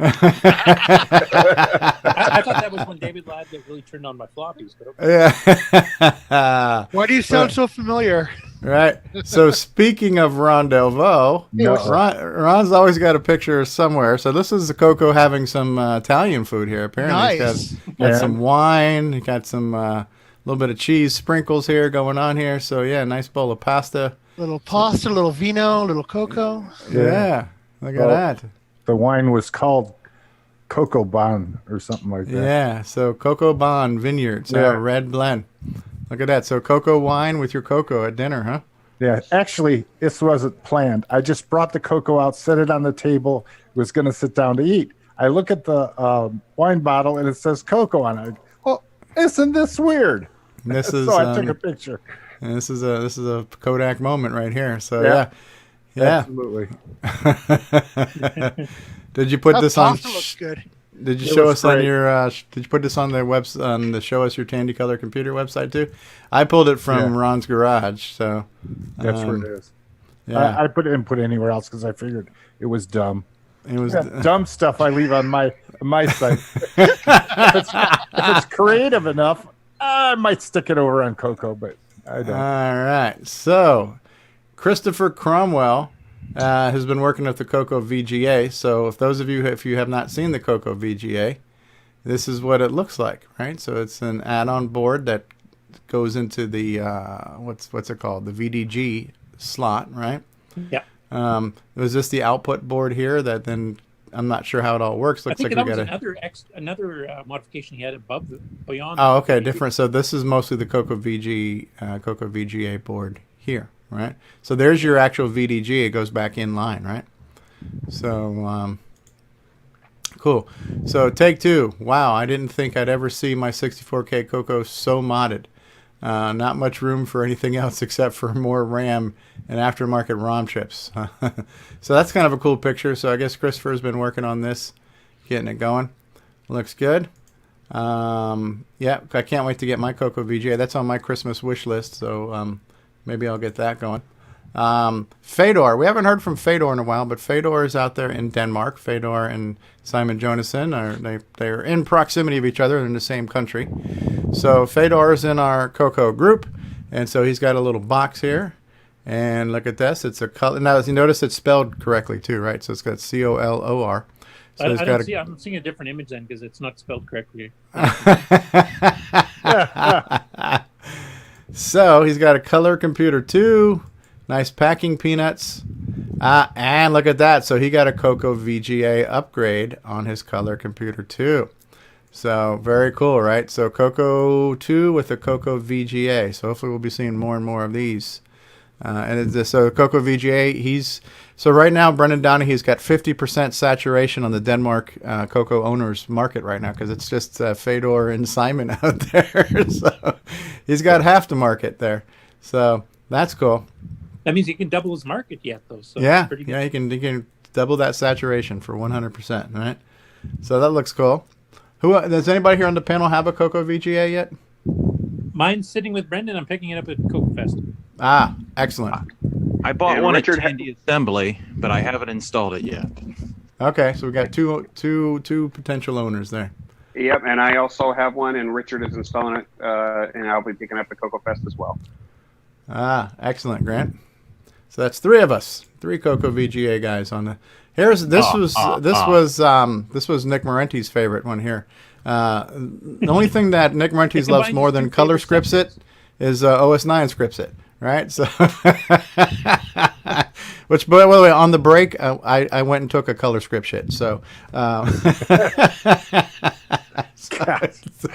need to know that. Yes, we did. So, new OS9 script shit, an advanced yet easy to learn to use word processor program that's ideal for long reports, instruction manuals. So the idea here was this announced but never released? And I believe the response was that this did make its way out into the wild, right? It's $100. Or did they redo it and then just scrap it and then make TS Edit or something in replacement? Right. So this was announced to be available in February of '85. Even got a catalog number here. So OS9. Ken says this is vintage vaporware. That's even before Last Ninja. But see, this was an interesting thing here too, where it says you need OS9 boot compatibility, meaning that it didn't have the kernel boot record on the floppy. It was just the program disk. So you would need to have a separate boot disk. Terrible for expense, because OS9 at the time I think cost $89 by itself. So to get a word processor, you're going to spend almost $200. Requires 64K and OS9 boot compatibility. So they didn't give you a pre-boot kernel or whatever you want to call it. That would have been a bad, dumb business move if they had done it. Right. Aside from the fact that scripts it. Turns out it's a sergeant. Okay. So, and then here's another one they said might have been considered to be vaporware, but the Tandy hard disk interface, but that one got released, you're saying, right? Oh, yeah. Steve Bjork had one. Bill Noble had one in his hands. I saw it. I was with him at the Rainbow Fest when he bought it. He then traded it in, though, because then you found out you had to buy an external card.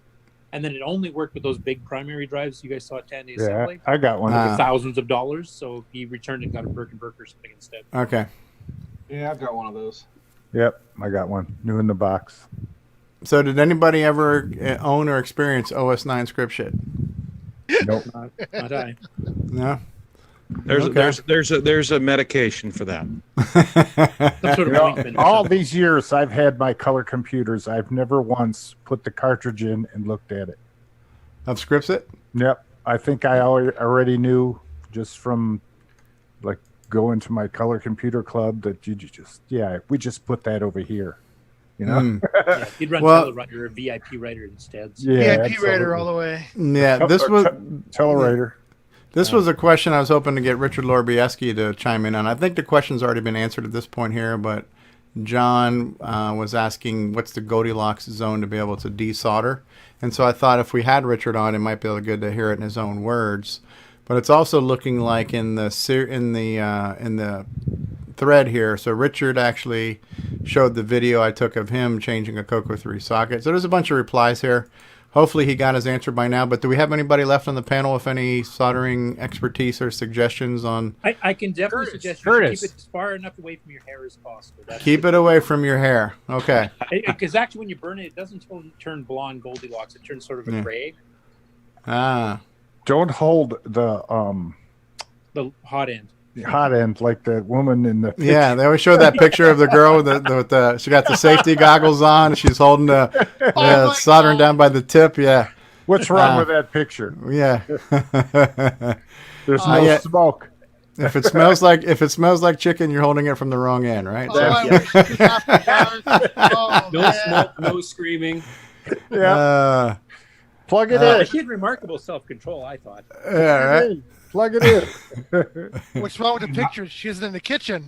I wonder if it's like when you fry somebody in a bowl of water. What do they call that? When you put a lobster in and you slowly slow boil or whatever. Yeah, like if she's holding on to it, and you plug it in, how long before she would say "ouch"? Ouch! Right. The delayed reaction there. Right? Sounds like a great party game. How long can you hold this before you say ow? Have a prize. Yeah, right.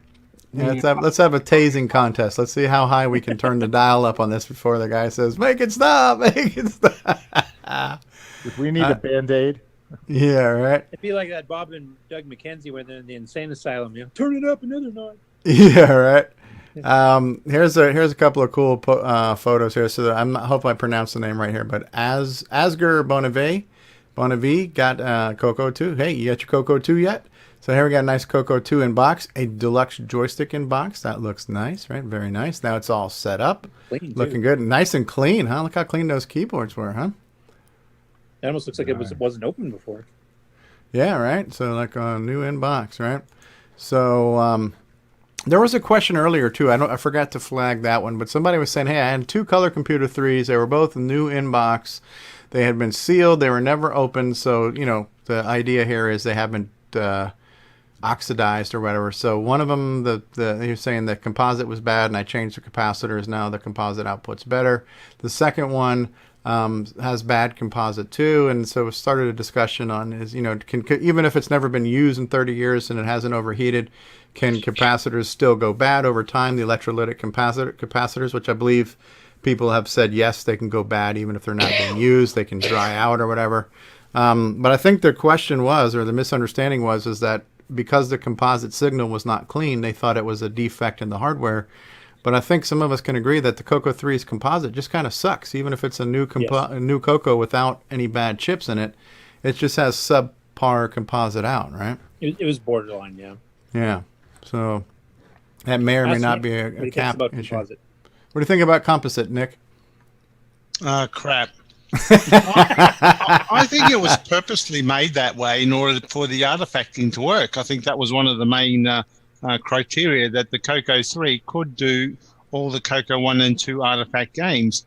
And the problem was that it had to create a bad composite in order to do that. To get artifacts. Yeah, to get the artifacting. Okay, that's possible. It was a composite core dump. I think I read that in the Coco book. That Coco book that came out. I think it actually says it in there that Tandy were told to degrade the composite in order to. It was important that it supported the artifact colors, and that was the reason. Okay, that's possible. That makes sense. I know what it is. Really bad composite video. It's the worst I've seen on any computer. Absolutely. All right, so Rogelio just chimed in. He says, as far as I know, Scriptset was the only word processor that could run in the 4K Coco. So you got for a no-frills budget word processor, nothing could beat that, right? So you got a cheap 4K Coco and running Scriptset, you could word process. So there you go. And as Curtis is quoted as saying, it's the easiest game you get your high score on, right? You just write your name up on the top. So,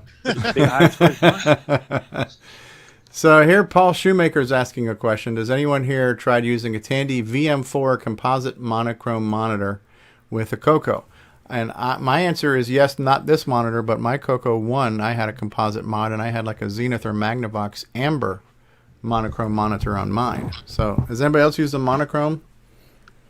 Yeah, it should work, but it looks terrible unless you set it to black and white. I actually heard somebody coin the phrase, which I never heard before, but they called it a MoCo. And maybe it was in that roundtable tape we were listening to of the 1986 release of the Coco 3. They called it a MoCo, which is the monochrome Coco.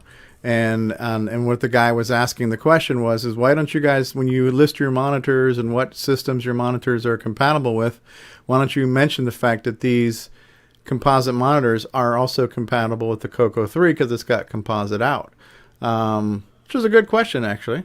But so that actually, I heard that phrase coined there, and they called it the MoCo, the monochrome Coco.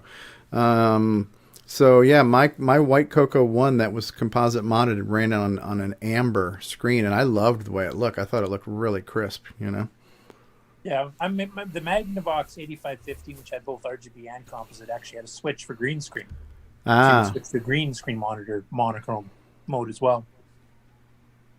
And And when I purchased at CoCoFest, I got an Apple IIc with a green screen monitor.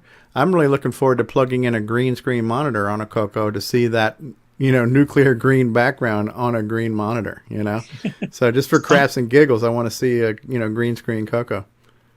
Some programs have an option for monochrome mode, because on the Coco 3 anyway, you can turn off the color burst signal. Yeah. Which makes it sharper on monochrome screens. Okay. So I think that was 9 if you do a Mon type M, is it? Yeah. That turns off the color burst, so then it all works quite well. Gotcha. Yeah, I think Jason was at a drive-thru or something, so I just muted him for a second there. Some kind of noise was going on there. Did they get a Coco Moco? Coco Moco. All right. So I think it would be cool to see, and I'm looking forward to trying it on mine if I ever get. It's probably gonna be a year before I get my stuff. So I bought stuff last Coco Fest that I will hopefully get this Coco Fest because I haven't been able to travel anywhere yet. Cool. So yeah, if anybody's got any pictures of your Coco running on monochrome, throw them up on Facebook so we can see it, because I'd like to see it. So cool stuff. Now, has anybody done this with the 80 column card on the Coco? What was that called? That 80 column card you could plug into it? The word pack. That's the only way it ran was on monochrome composite, if I remember. Or Okay. it might have even been a higher frequency one. It might not even been 15.75 kilohertz. There were some monochromes that were like 19 or 20 or something like that. I don't know the exact number, but. So what was the VM4? Was it green or amber? Does anybody know? Green on it. Was it? Right. I think. I'm not sure. I can't remember.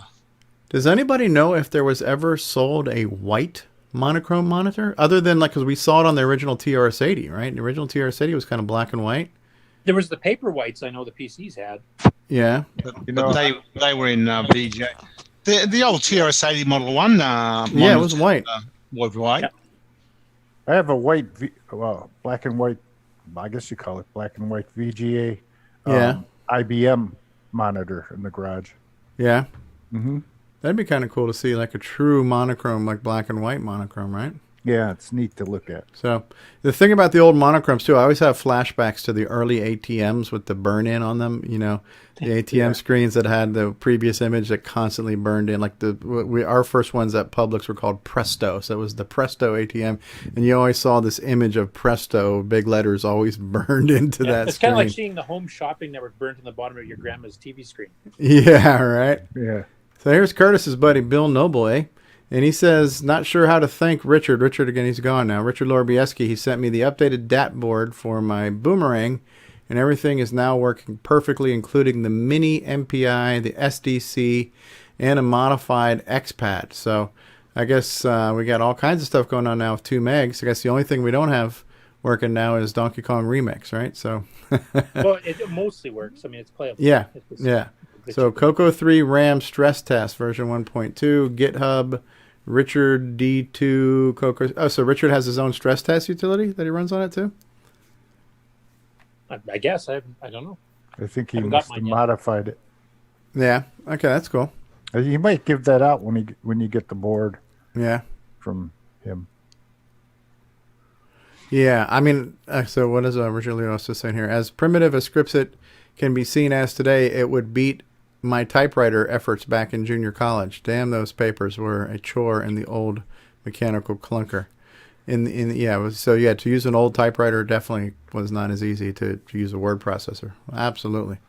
So cool. So Bill Noble's got 2 megs running. So what kind of danger can Bill get himself into now with that much memory? What's he gonna do? He's already working on some stuff. Him and Chet have had some discussions on some stuff. Looks like he's going to be drawing. Yeah, that's right. He's got his XPad, right? Yeah. So he's actually trying to get the XPad to run on the Coco 3. Yeah. Oh, this reminds me too. So Michael Brandt, a.k.a. Qui-Gon Jinn, right? So Michael says he met up with Neil Blanchard from the Coco Crew podcast. I guess Neil was in Florida, and now he's the owner of a Real Talker cartridge.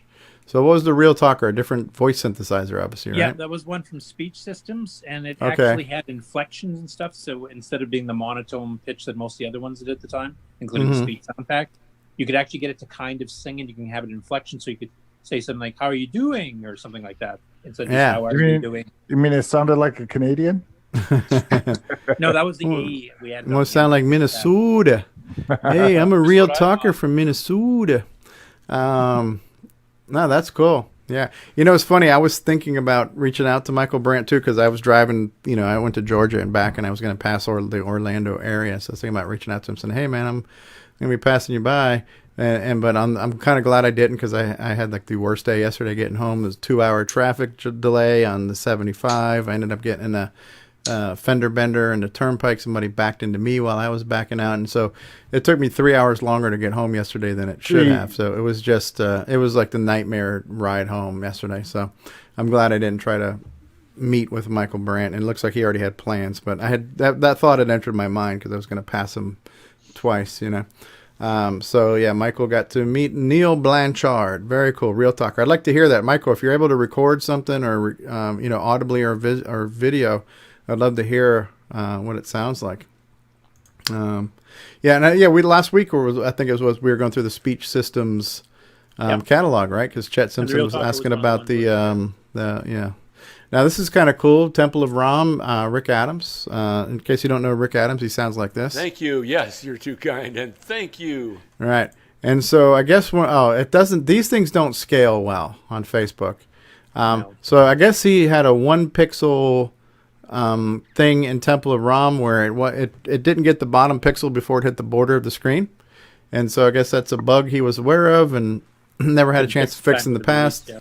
Yeah, and so now he's going to fix that bug where you got edge to edge pixel scrolling on the vertical scrolling, and he might even change the sound because he's mentioned more than once that he was not happy with the ticka ticka ticka sound that got made when he fired the laser beams, right? So he may have had a chance to fix the ticka ticka ticka sound as he's working on Temple of Ram 2 right now. So that's kind of cool to see.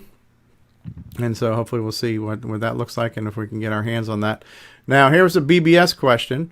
This comes from Christopher Cromwell, and he's showing a picture. And this is using Roger Taylor's program. Sockmaster's here. Sockmaster has made a Twilight term. So here's Roger Taylor's. It's called NetMate. And when I first saw this, I was thinking, well, maybe this is like a carriage return line feed issue. But it really looks more like a word wrap issue to me, because if it was a line feed, every line would be doubled, right? And it's only some lines. They figured out it is line feed, though, because you turn the auto line feed off and then it fixed. Oh, okay. I don't remember what the solution was. I just remember seeing the pictures here. And Alt-J. Alt-J. Okay. But he is, so the question has come up, how do you get your Coco on a bulletin board? And so what's going on here now?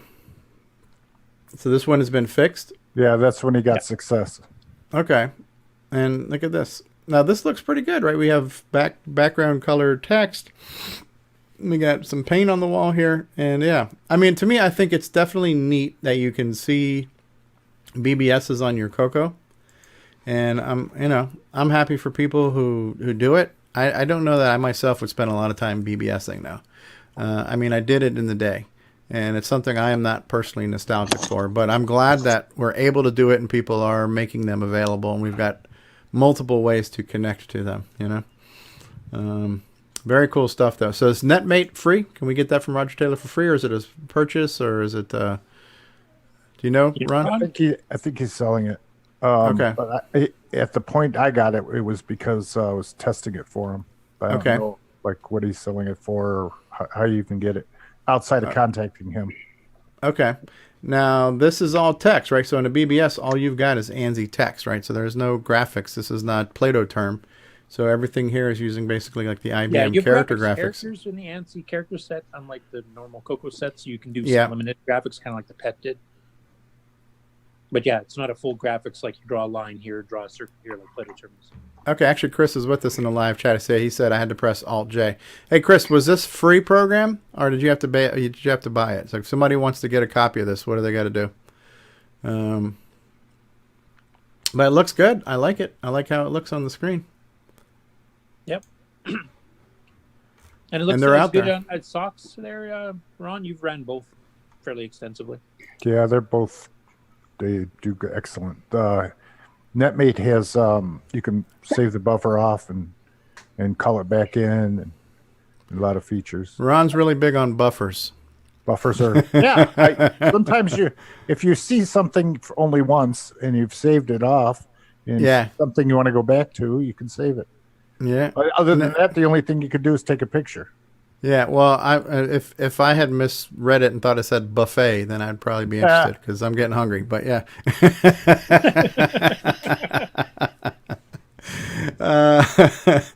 TL Steeg, again, I'm not good at reading or pronouncing, but here's a picture of a Coco serial to parallel interface. I've never used one of these myself either. Anybody I have work? a specific one. I have a blue rainbow programming contest.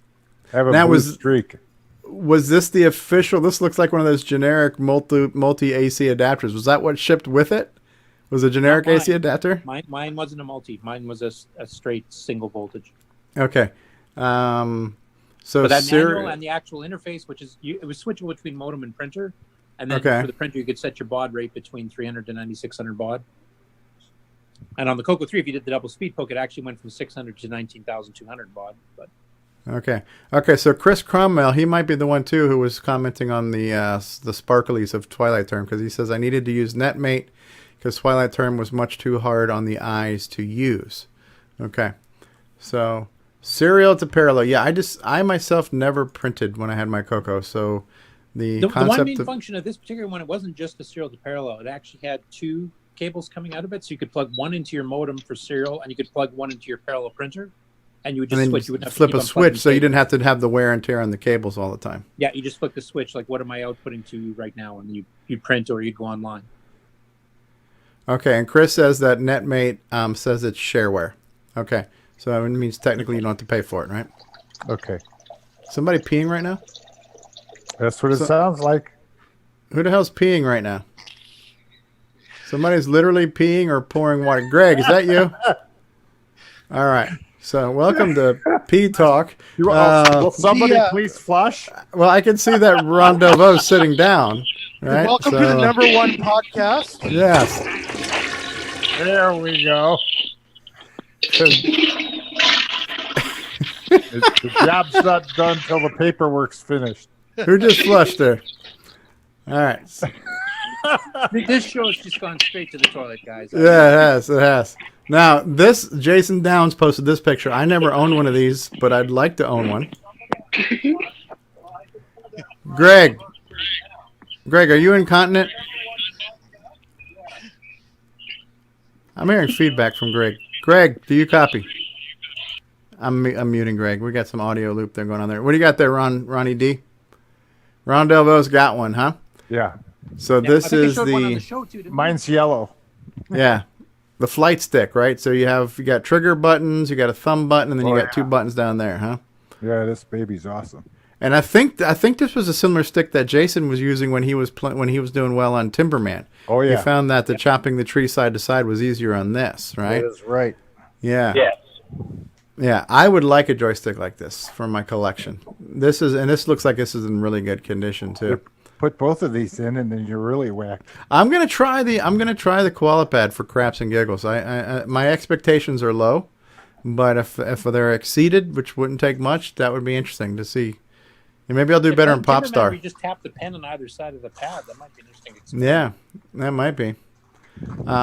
So yeah, I would like one of these joysticks. If anybody's out there and they want to know what they can get me for Christmas or my birthday or Hanukkah or whatever, there you go. Cool stuff. Jason Downs. Who else has got one? Ron's got one. Curtis got one. Jason Reichert's got one. Anybody else got one of these? Ken's got one. Who's got one? Can Ken Make It has one because I gave him one. Ken Reichert's got one of these. Excellent. Well, I think I've come to the end of what I had in my news. But yeah, I also had queued up the email that I got from Bruce on the 50% bundle, but I think we've covered that. So is there anything I didn't talk about? Is there anything you guys want to chime in on the things we did talk about? Well, there was one thing from the mailing list. I went ahead and threw it over in the chat, but it was Right Belt. Had talked about a friend had got a Boxing Day special on a triple monitor setup, so he went ahead and took his Coco 3 and hooked up two CM8s and a composite, shot a short little YouTube video of it. Thought that was humorous. Okay, and so is that the link that you've pulled up here? Yeah.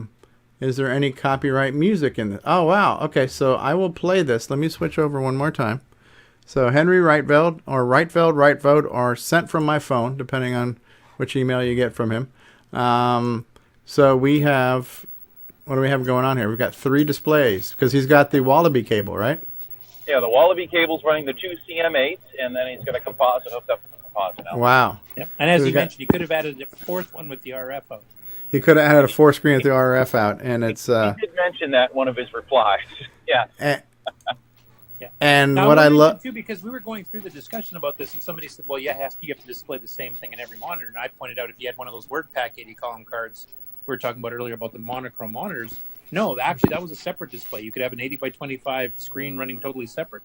OS9 used to run that way. If you had the right driver, you'd run your green nuclear screen or your graphics and stuff on the main screen, and then you'd have your WordPack driving a completely separate 80 column monitor with completely separate stuff being displayed on it. So you could actually do true dual display. yeah. True. And you could use that as a, I think Steve Bjork mentioned that he had he'd have like a dumb terminal connected to the serial port and have debug information sent out to that where he could see stuff on that screen too. Yeah. Different ways to manage that. And we did that on terminals at work. We actually had, a VT100 terminal, whatever, hooked up to serial port, and we just dumped stuff out to the terminal instead. But that was a little bit more limiting than an actual 80 column card, which could do some stuff on its own. Okay, Chris Cromwell says, wow, I just found all of my Coco 2 and 3 manuals, even the service manuals. Yeah, that's always a good find when you get all that good stuff, right? Cool stuff. Well, have we beat this show to death? Is there anything you guys wanted to talk about? Well, like, what's some of your favorite memories? Or, I mean, I kind of went through the list. I'll go through them again if you want. Just some of the episodes we have. Anybody else's personal favorites on... For me, it's the same thing you said before. It's basically some of the really good interviews we've had, especially the last couple months. Some of the premiere titles, like seeing Digger 3 for the first time, and some of the other premieres we've had on the show, Coco Forever, etc. So it's basically the same thing you'd said before, and just the fact there's so many new projects going on right now, like the new Temple of Rom and Nitrous 9 EOU and a whole bunch of other things that are still in the works. The new Donkey Kong we just found about today for the Coco 1 and 2 from Sockmaster. It's very encouraging to see that not only did we get a lot of new stuff released this last year that we got to premiere on the show, but we're also getting to pre-announce projects that are coming up yet. Right. Yeah, what about some of you guys on the panel? Ron Delvaux mentioned the show got a lot better starting in episode 20 when he joined. So, yeah. But did you notice this one got better when Richard Lobieski dropped off? Wow. Well, now we're down to 28. We were at 30 for most of the show. Just after my comment? Yeah. Richard's no longer watching, is what you're telling me. Yeah, for me, this whole thing has been just an unexpected pleasure of doing this show. We started this show off as let's talk about Coco Fest because we're excited for Coco Fest. Now that Coco Fest is over, we might be able to stretch this out another 2 or 3 episodes, and then maybe we can do a show once or twice a month because what are we going to talk about, right? And for whatever reason, Coco Fest, I think, was the original plan. Yeah. So we're in episode 89. We've had over 20 After Darks. So we've done over 100 episodes. And, there's something to be said for quality. So they're not all like top-notch shows, but we definitely have cranked out a lot of quantity of Coco content. So, if you're trying to praise, you're starting to lose it a little bit. Yeah. But no, I enjoy the show. I also enjoy, because I really enjoyed the listening to the show that I was literally had nothing. Like I didn't, sometimes when you guys host, I'll jump on the end and I'll catch part of it or whatever, but it's like for the most part, the Grant show that he hosted, I didn't really hear any of it. So it was great to hear the whole show from start to finish and have it all be new. And hear it for literally the first time. That was a great experience for me to hear the show as just a listener, and it was a good show to listen to. I actually enjoyed it. It was a good quality show. So shows are always better without you, Stevie. There's Bathroom Boy. There he is. How's your piss break code? And we heard you. Oh shit. No, it sounded more like piss, but you know. I'm sorry. I thought it was muted. Yes. It's okay. It's okay. We flushed for you. So, yeah, good times, good times. And Bruce Moore, have you had any more of the any more Coco Forever sales come through? Not in the last few minutes. No. All right. Well, yeah, that offer is still standing by. So for those of you who want to get the entire season of Coco Forever, all 10 episodes on sale, go to cocoforever.gracenote.ca. Use promo code COCO2018.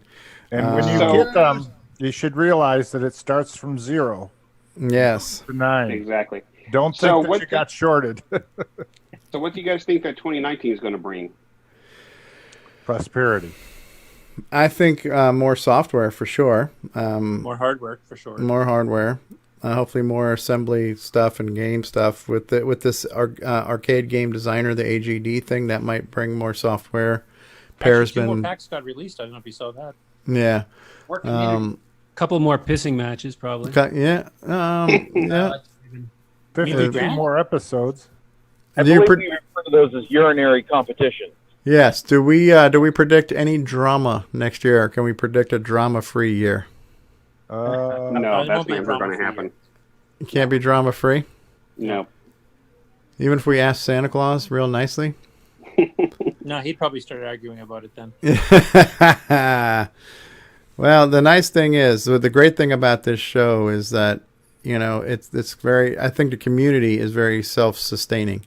We've become this renewable resource because the things that people are doing and talking about are inspiring other people to do and talk about things, and projects are happening, discussions are taking place, people are buying Cocos and posting pictures. Hey, I just got my Coco. Hey, I just completed my collection. And so I think the interest is strong with this.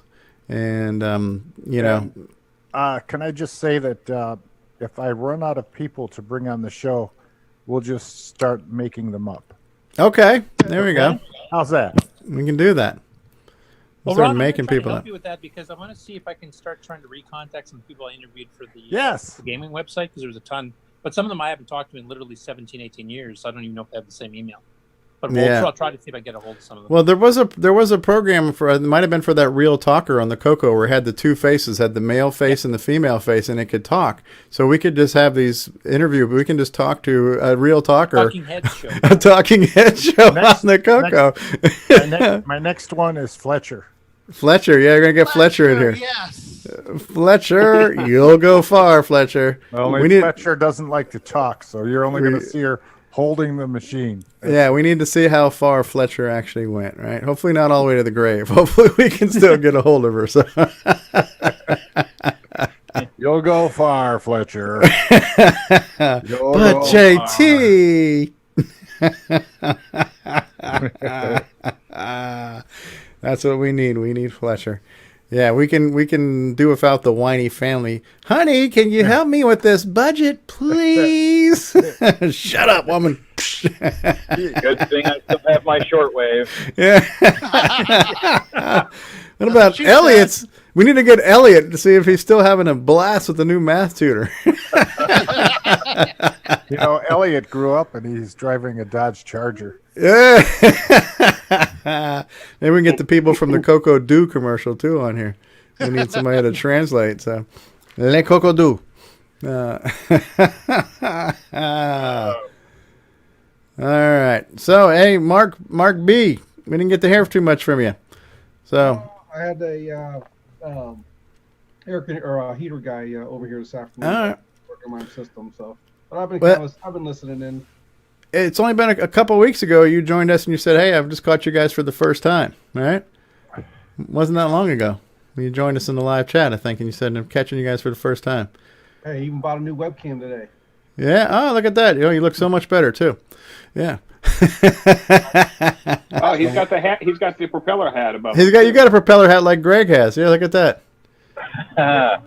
Look at that. So in the shopping begins. In the past couple of weeks, you've been watching the show or being on the show. You got any moments stand out for you? been trying to watch the older episodes. I'm up to like 23 right now. Wow. So I'm glutton for punishment. Yeah, I was gonna say, yeah. So, Yeah. Use only as directed. yeah. Yeah, Well, Hey, if Mark, we- I'll try to get to answer your questions fully when I get back home, but that's not till next week. Yeah, I figured you were traveling. On the SD. Oh, STD. Perfect for this show. Yeah, sounded like It's the first time that's happened on this show. sounded like Grant had one when he was peeing in there too, because it did sound a little irregular. So. Save your buffer. I am never going to hear the end of this, am I? Nope. At least it wasn't like Austin Powers where it kept going on and on and on. And on. Let the guy talk. Let the guy talk. Sorry, Mark, we keep interrupting you.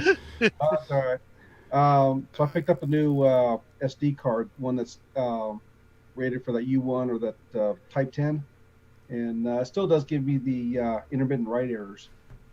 So I'm not too sure what's going on with that. On the Coco SDC? Yeah. So and it only does it like if I'm trying to copy an entire floppy, and if I look at the file on the SDC, it's actually the file itself is corrupted, and it will actually occasionally the file names will be question mark instead of the actual file name, or and it will. Ooh, you know what? Did you format it as FAT16 or FAT32? And how big is it?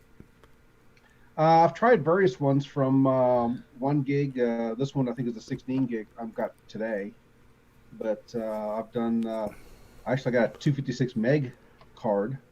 And some I wonder if you could try formatting it as if you have a drop down option for just FAT, like FAT16. I don't know. I don't remember. Does anybody know what the Coco SDC prefers with its FAT format? Can it do FAT32?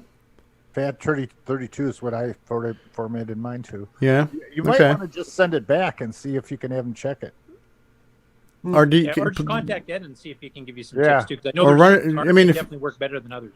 Run it on a PC and make sure you can read and write to it from your PC with no problem. So it's not the card's not bad. Well, I'm putting the the DSK images on it for the PC. And that works. Oh, you copy your images from the PC and it works fine. Yeah, I don't get any errors there. And now, for example, if I get a write error, I can just manually copy the file from the floppy and it'll be fine. So, But if you're trying to copy an entire floppy disk Like if you're to, using a backup, that's when it fails. no, not backup. I've tried MS copy and then dsave. Oh, so you're talking under OS9 then? Yeah, I'm doing it under OS9. In fact, I'm using the Beta 3 right now. for Okay. that. No, I've never had success. I don't think I've ever tried maybe to do an OS9 disk. So, but have you? Timing thing. The other thing I got to work with is none of my equipment has ever been recapped yet. Yeah, I don't. Probably a project I need to put on the short list. Yeah, because I can honestly say I don't use dsave. I hate dsave; it's slow. But MS Copy, I've used to copy entire directories of like 5 megabytes across, and no problems. On a Coco SDC even? Yeah. Okay. A couple of disks, ran without errors. And the weird part is if I do the same disk over and over again, the same files fail over and over again. Mostly. Sometimes it changes, but most same files. It's kind of weird. It's almost like it's either a bit pattern or a certain stress level that we're putting on the system, like to write out a certain size file. So kind of strange. Yeah, maybe ask if Ed Snyder said anything like that, because I know he was mentioning like between the Type 10s and all the other cards, there were certain cards that did not work reliably, but I don't remember off the top of my head what those were. You need to have a Type 10 here today, so to try that out. Didn't change the issue at all. Do you have a Coco 2 or anything? I do have a 2. Have you tried it on a Coco 2? No. Try it. See if it. And let me ask you this: are you doing this through a multi-pack as well, or is it going straight? Multi-pack. A real multi-pack or a mini MPI? Yeah. Do you have the PAL upgrade on a real multi-pack? I'm sorry, what was that, Mark? It's a real multi-pack, Tandy one. Do you have the PAL upgrade for it though for the Coco 3? Oh yeah, long time ago.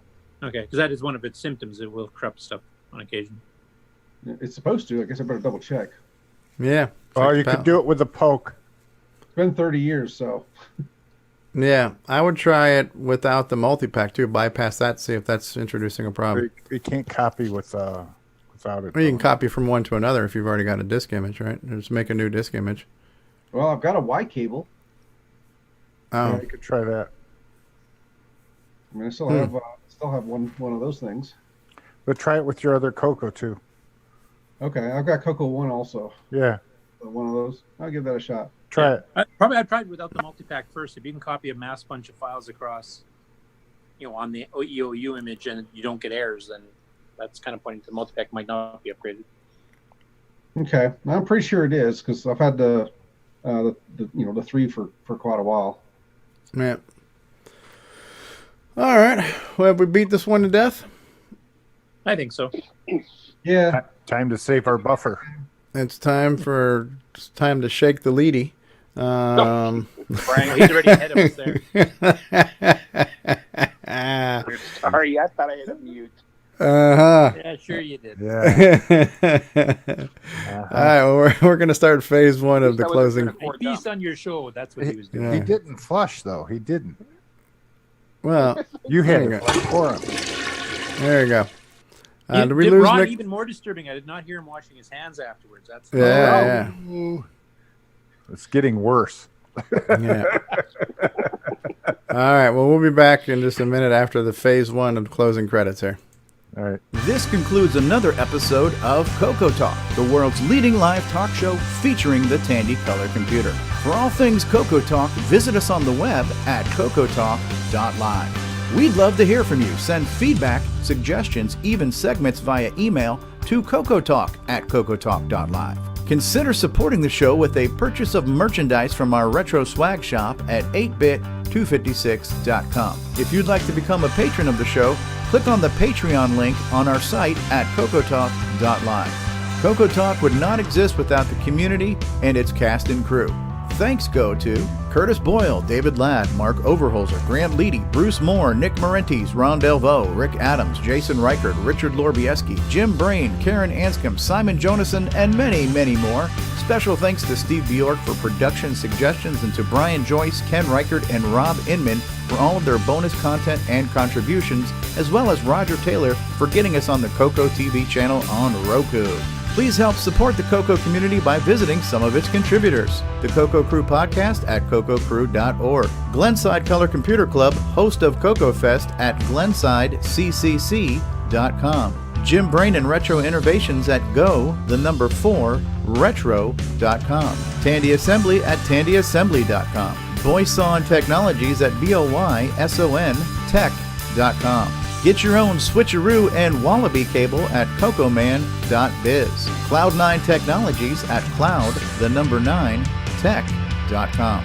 CoCoTALK is hosted by Steve Strobridge. Co-hosts, technical directors, segment hosts, and producers Curtis Boyle, David Ladd, Grant Leedy, Mark Overholzer, Ron Delvaux, and Jason Reichert.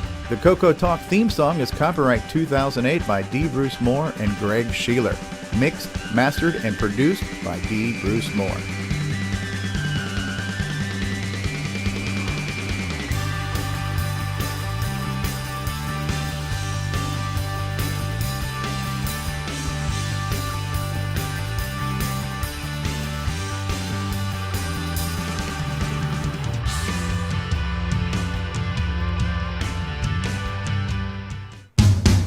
How does it feel? I'm still believing.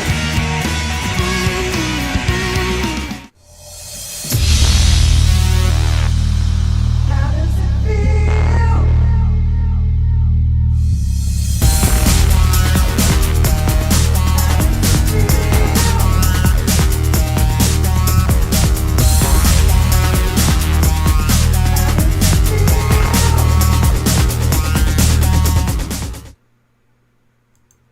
All right, there you go. And that's a little reminder that Coco Forever on sale.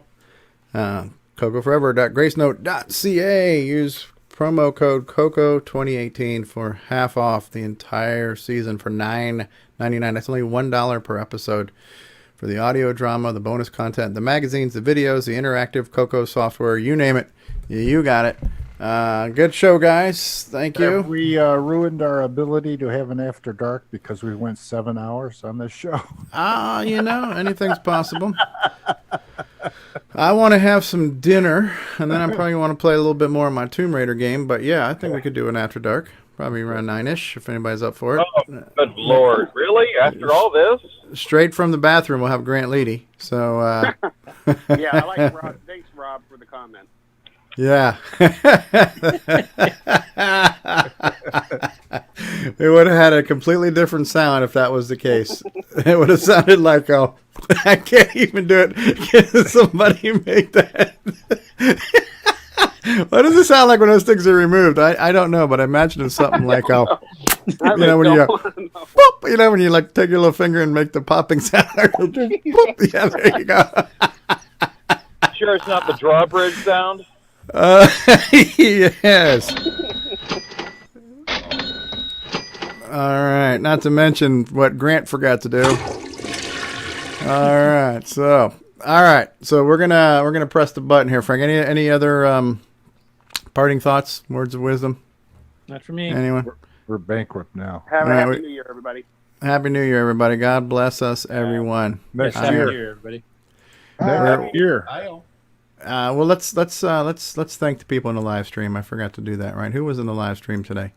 All right, Chad Cunnington has been here. Mr. James Diffendaffer, Richard Lorbieski, and Al Hartman was here, and Ken Reichert was here, and James Diffendaffer, Ken Reichert, Richard Lorbieski, and Rob Inman, Al Hartman, Rob Inman with only one N apparently. Right? Tom C. from Jersey was out there. Jason Downs was in the live chat. Davey Mitchell was out here. Kanai was here. Kanai Andrews was here. Who else was here? Trina K was here. Hello, Trina. And Rob Inman, Richard Lorbieski. We didn't get trolled today by the professional troll whatsoever. So this episode kind of doesn't count. If we don't get trolled, we need a do-over. Richard did a little bit. Yeah, Richard did a very little bit. Very poor job. Chris Cromwell was here. And who else? Aminiko was here. I'm not sure if I'm going to ever say Aminiko's name properly. Lots of people out here. James Jones was here. Hey, James. Tim Franklin was out there. Tim Franklin, how are you? James Jones. Tim Franklin. Lots of names, lots of different colored pictures on here. Tom C. from Jersey, James Jones, Ken Reichert, Al Hartman. Hey, did we have Nick Marotta on the show today? I am here. Hey, we did. We had Nick Marotta on the show today. I think I was in the live chat as well. Yes, Nick Marotta. Nick Marotta. See what happens when you say his name 3 times? He appears. Yeah. He's like Beetlejuice. Right. So Nick Marotta has been here. It's been an official episode. We got Nick here, our muse. So that's a good thing. Kanai Andrew says, good show, guys. Thanks, Kanai. Thanks for being here. All right, so we're pressing the button, Frank. We are going off the air in 3, 2. No, you hang up. Bye. Bye.